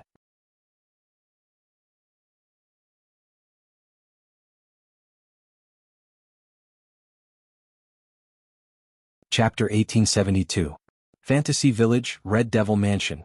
Passing through the long corridor of the Red Devil Mansion that was surrounded by bright red without many windows, Ruo Yi came to the front of a staircase. Ruo Yi directly climbed up the stairs, walked out of the Red Devil Mansion, and came to the roof of the Red Devil Mansion. Ding dong, ding dong, ding dong, ding dong, ding dong. Just as she reached the roof before the night wind could blow on Ruo Yi's body, the high bell tower that belonged to the Red Devil Mansion sounded midnight, representing the passing of a day and the arrival of a new day. The pleasant sound of the bell mixed with the sound of the wind and spread in all directions. Only then did the slightly cold night wind gently blow on Ruo Yi's body, causing her bright silver hair to flutter. The skirt of the maid dress also rose and fell with the arrival of the wind, and the corners of the skirt swayed in a beautiful circle. This scene could not be described as not beautiful. At this moment, the soul-stirring beauty Ruo Yi reached out her hand and casually pushed the hair that fluttered up and down in front of her eyes behind her ear. She raised her eyes and looked forward. There, after coming to the Red Devil Mansion, he had been wearing a suit that could be used as both casual clothes and formal clothes. Wu Yan, who had changed into an ordinary black shirt, trousers and a black coat, stood there with his back to Ruo Yi. As if he did not notice Ruo Yi's arrival, he looked into the distance. Looking at the figure that was looking into the distance, Ruo Yi unknowingly became infatuated. It had to be said that Wu Yan was really suitable to exist at night. This was not to say that Wu Yan's character was darker and shameful, but that Wu Yan's body emitted a deep and mysterious aura from time to time. Under the influence of the night, he was like the king of the night. It made people reluctant to part with him. And Ruo Yi also knew. The person in front of her was indeed the true king of the night. Because he was the fantasy village and even the entire world. The one and only true ancestor of vampires. The person she served was originally a noble among vampires. Jaya was already used to the aura of vampires. In addition, an extremely important position in his heart had been taken away by the man in front of him in a short period of 10 days. Bu Yi couldn't stop himself from being obsessed with that figure. Just as Lu Yi was reluctant to part with the figure that almost merged with the night, the owner of the figure finally couldn't help but chuckle. He spoke. "Since you are here, why don't you come over?" Only then did Ruo Yi come to her senses, as if she was startled awake. After realizing her performance just now, her pretty face couldn't help but blush slightly, but she still walked forward. However, Zui Yi stopped some distance away from Wu Yan. This was Dark Knight's position. Zui Yi had always positioned himself as a servant, not as a friend or lover who could sit on the same level as Wu Yan. Even if one day, Zui Yi would follow Wu Yan as a lover, she would never emphasize her position by Wu Yan's side as a lover. It wasn't that Zui Yi felt inferior, or that she didn't think she was worthy of Wu Yan.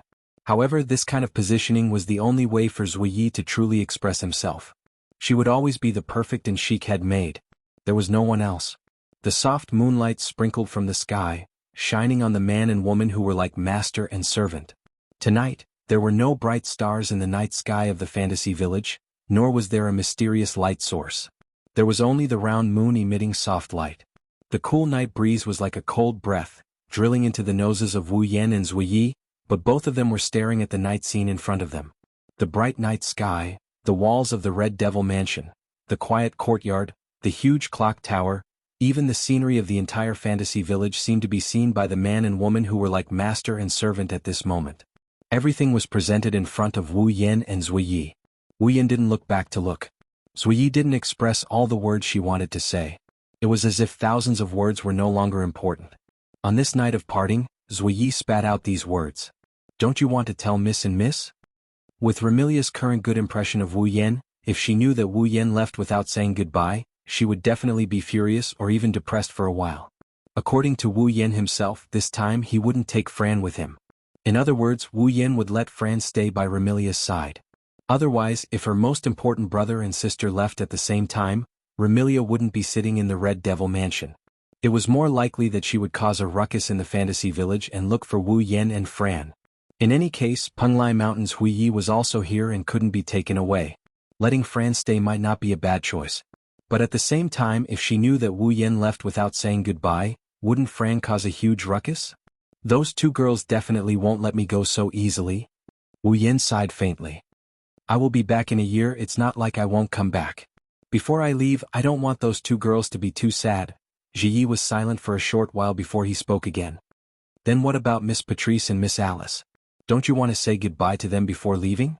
What about Miss Ling Meng and Miss Marissa? What about Lord Bai's friends in Earth Spirit Hall? Don't you plan on informing them? Since I don't plan on telling those two girls, I naturally can't favor one and discriminate against the other. Otherwise, Remy and Fran will definitely feel unbalanced. Wu Yan couldn't help but smile. So, I'll have to trouble you to inform them, yes? Zui Yi thought for a while before nodding. Zui Yi understands. After saying this, there was another indescribable silence. It wasn't that Wu Yan had nothing to say to Zui Yi, nor that Zui Yi didn't want to say anything to Wu Yan. It was just that the two of them had the same thought. 1,000 words couldn't compare to a simple greeting at the moment of reunion. Since that was the case, it was better to not say anything and leave everything for the moment of reunion. Not long after, a pitch-black spatial crack filled with ferocious eyeballs appeared above the Scarlet Devil Mansion. 3 tall and petite figures walked out from it. They jumped up and lightly landed in front of Wu Yan and Zui Yi. Looking at the leader of the 3 figures, Zui Yi cried out in surprise. Devil Sage? The newcomers were Violet's Shikigami and Violet's Shikigami, blue and orange. Violet smiled and nodded at Zui Yi before looking at Wu Yan and shrugging. Looks like you're ready to leave. What about you? Wu Yan shrugged. You're not going to stay here? Back then, when Boli borrowed the power of the dragon god to build the Great Barrier, I was also the one who assisted and witnessed everything.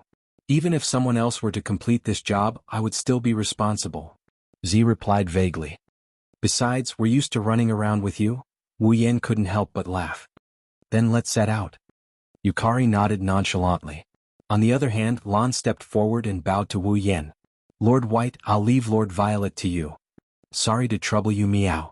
Orange quickly bowed as well. Lord White. Zuiye's eyes flickered before he bowed as well. I wish you all the best. Wu Yan quietly looked at Sakuya. Both of them stared at each other for a while, neither of them looked away. Until a certain moment, Wu Yan closed his eyes and didn't say a word.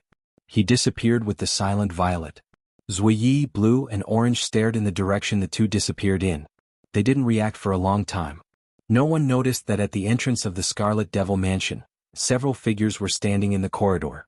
They were Remilia, who was supposed to be drunk, Fran, who was sound asleep, Alice and Patrice, who was in her library. Fran hugged Remilia tightly and held back her tears. She didn't cry and only asked with a choked voice. Big brother will come back, right? Of course. Remilia nodded heavily and hugged Fran tightly. Her voice was firm. He'll definitely come back. Patrice and Alice looked at the pair of sisters who were tightly hugging each other and exchanged glances with the same expression in their eyes. Reluctance. But more than that, there was determination. Patrice and Alice also believed in him. Wu Yan will definitely do it again. Back to Fantasy Village.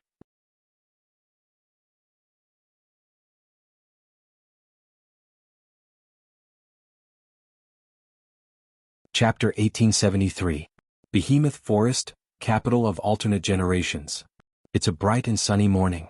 In such a cold morning with cold winds blowing from time to time, it was believed that everyone would subconsciously resist leaving their beds the moment they woke up. Although the temperature isn't that cold, it's only around 11 or 12 degrees Celsius. In such a temperature, ordinary people might have to wear some clothes to resist the cold before they could walk outside. However, for those cultivators with a certain level of cultivation, that is, those warriors and mages with combat chi and mana flowing in their bodies, even if they wore summer clothes, they wouldn't feel the slightest bit cold. After all, when fighting aura and magic power flowed through the body of the user to a certain extent, they would provide some protection to the body. Unfortunately, in this spalier world where only warriors and mages can cultivate, there are people who don't have impetus and mana flowing through their body. They aren't warriors or mages, but they have power that ordinary warriors and mages can't match. Thus, all of them gathered in the mystical capital of a different generation. The barrier of the capital of alternate generations would provide a certain level of protection to the city within. For example, the barrier allows the capital of alternate generations to maintain a relatively warm temperature. It allows the temperature in the capital of alternate generations to not fluctuate too much. If the sun is too strong, the light will be controlled to a suitable range. But 11 or 12 degrees Celsius isn't that cold.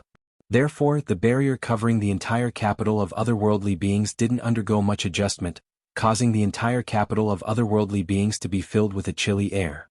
Under such circumstances, the Misaka sisters who came to the streets put on their autumn clothes and went out to continue their lives in the capital of otherworldly beings. Of course, in this relatively cold weather, the weather was very cold. In the morning, many of the Misaka sisters chose to lie in their beds and didn't want to come out. It's the same phenomenon. It's also happening in the heart of alternate generations. While the rest of the girls were still on the roof of the heart of alternate generations undergoing their transformations. In the heart of alternate generations, only a handful of 4 girls who had completed their transformation could move. The president of the student council of the White Emperor College from the world of the Whirlwind Butler, Gue Chuju. Hailing from the world of magical porn, Tokuwadai's electric princess, Misaka Mikoto. It came from the world of heavenly objects. The strongest strategic angel in history, Ikaros. There was also Astrea, the all-purpose angel who came from the world of heavenly object. It was these 4 girls who could be said to be famous to a certain extent, but at this time, their actions were quite shocking. A certain president, whose swordsmanship had already reached the level of a god, was half awake and half asleep.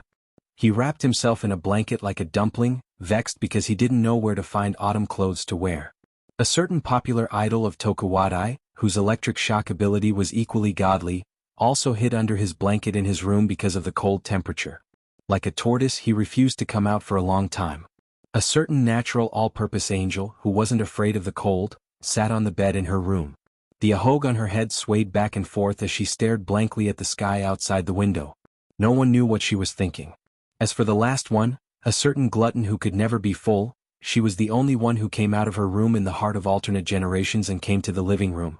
However, the king of gluttony, who could never be full, indicated that he was also distressed. Because she was squatting in a corner of the living room with her hands on her knees, staring at a square object in front of her. She pouted and her delicate body was trembling. In the living room there was a fridge used by Wu Yan and the girls to store drinks, desserts, and snacks. Now, Astrea was squatting there, staring at the opened fridge, her eyes were filled with struggle. Taking a closer look, the usual drinks, desserts, and snacks in the fridge had all been used up. Only a round object was left, sitting alone in the fridge. A watermelon. A very ordinary watermelon. This ordinary watermelon was the only thing left in the fridge. Astrea was starving, so she ran out of her room to look for something to eat. When she opened the fridge and saw the watermelon, her eyes were glued to it. Her eyes were filled with desire and struggle as she stared at the watermelon. Astrea's delicate body trembled, even her lips were trembling. Can I eat it? At first glance it sounded like nonsense. But if someone in the know knew about this, they would be shocked that the glutton Astria was able to resist eating the food placed in front of her when she was hungry. By the time they realized what was going on, they would have a look of understanding on their face. There was no other reason. This watermelon is Ikaro's favorite. Ikaros has a strange hobby. She likes watermelons. It's not because she likes the taste, it's also not because she likes its existence, it's just because she likes the round watermelon. The watermelon in front of her was placed in the fridge last night because Ikaros didn't want it to rot. Now it's the thing that Astria is struggling with. Eat it? Ikaros is bound to get angry, and when she gets angry, other than Wu Yen, no one can stop her. She might even go on a rampage and destroy the gen's heart. Don't eat it? But Astria is hungry. Unconsciously, Astria reached out her trembling hand towards the watermelon in the fridge. Just as she was about to touch the watermelon, she pulled her hand back as if she was frightened. She shook her head vigorously. No, I can't. Ikaro-senpai will kill me. Astria tried to close the fridge after she said that. But, rumble, a drawn-out voice came from Astria's stomach. Astria's resolute expression crumbled. She looked at watermelon with teary eyes. She seemed to be wavering. If it's just a whiff, it should be fine, right? Astria gulped. She didn't think about the taste of the watermelon. She slowly reached her trembling hand towards the fridge. Just as she was about to touch the watermelon, the image of Ikaros entering Sky Empress mode after knowing her watermelon was destroyed surfaced in Astria's mind. She couldn't help but twitch a little. No, I can't. I'll die. I'll definitely die. Astria couldn't control her body anymore. She reached out her hand and grabbed onto the hand that was reaching into the fridge. She struggled in pain. Don't blame Astria for making a fuss. Mikoto once said that Ikaros doesn't seem like a saintess. She doesn't even know if there's anything she likes. Astria heard it from Wu Yen, who refuted Mikoto's words. Who said that? Ikaros loves watermelons. She loves watermelons so much that if someone destroys them, even if it's her family or acquaintances, she'll go crazy. Not only Mikoto, even Hinajiku and the other girls laughed out loud when they heard Wu Yen saying that they can't imagine Ikaros getting angry. Astria was the same. Well, it can't be helped. Other than Wu Yen, Ikaros's expression doesn't change in the slightest no matter what she's facing. But it's one thing to not imagine it, it's another to not believe it. Astria wasn't as attached to her master as Ikaros was. She wouldn't leave her master's side for even a second. Regardless of love, loyalty, or obedience, Astria was on the same level as Ikaros. That's why Astria didn't think she'd get lucky. She covered her mouth and whimpered as if she was afraid her mouth wouldn't listen to her. Translation. I have to leave this dangerous place. Astria was about to close the fridge when she heard a suspicious voice. What are you doing?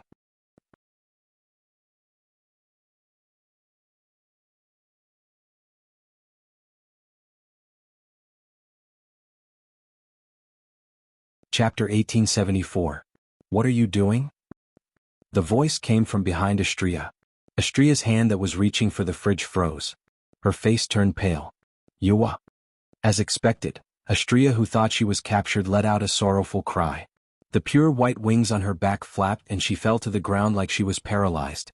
But before Astria could fall to the ground, a hand reached out from the side and wrapped around Astria's slender waist. After that, the voice that was filled with doubt earlier was now filled with helplessness. What the hell are you doing? Astria was shocked. Astria was familiar with the voice. Even the temperature of the hand around her waist was familiar. Astria recognized the owner of the hand. Astria raised her head in fear. She saw a pair of wine-red eyes filled with helplessness and helplessness. A face she would never forget. Astria's pale face was replaced with joy. Master. Do you still remember that I am your master? Wu Yen said in an annoyed tone. You looked like you saw a ghost when you heard my voice. I thought you didn't recognize me anymore. Then, Wu Yen helped Astria up so that she wouldn't fall down again. Then he let go of Astria. Only then did Astria notice that Wu Yen isn't the only one in the hall. There's also a girl with waist-length golden hair holding a paper fan. She's also looking at Astria with a helpless expression. Sister Yukari? Era, I thought Astria-chan didn't notice us. Yukari chuckled when she saw Astria's shocked expression. She didn't seem to be able to react to the situation. Thank goodness. I'm not completely invisible. Astria heard that. Astria finally realized what was going on. Wu Yan and Yukari are back. Alas, before Astria could cry out in joy, a voice came from the other side of the hall. In the hallway, a series of hurried footsteps and anxious shouts echoed in the air. What's going on? A voice came from behind. Several figures appeared at the entrance of the hall. Needless to say, it was Chuju, Mikoto, and Ikaros. But this time, Chuju was still wrapped in a thick blanket. Mikoto was still in her pajamas. The only one who was dressed properly was Ikaros. The three girls must have heard Astria's cries and rushed over. They didn't even have time to tidy up their attire. Hinajiku, Mikoto, and Ikaros saw Wu Yan and Yukari standing next to Astria when they entered the hall. Master. Ikaros, who was still as calm as an ancient well a second ago, now had an uncontrollable ripple in her indigo pupils. Yan. Hinajiku exclaimed in surprise. And Yukari? Yukari? You're back? Mikoto's face was also filled with shock. How did you guys get back so fast? Haha. It was indeed a little fast. Wu Yan stayed in Gensokyo for less than a month. He only stayed in there for a couple of days. With the time ratio of 100, a dozen days wasn't even half a day in Silveria's time. Only 3 to 4 hours had passed.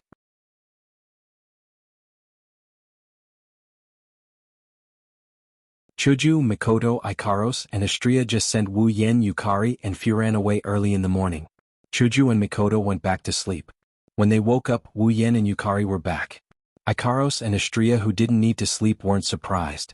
Unlike Chuju and Mikoto, who woke up to Wu Yan and Yukari's return. After regaining her senses, Mikoto was the first to ask with uncertainty. Mission completed?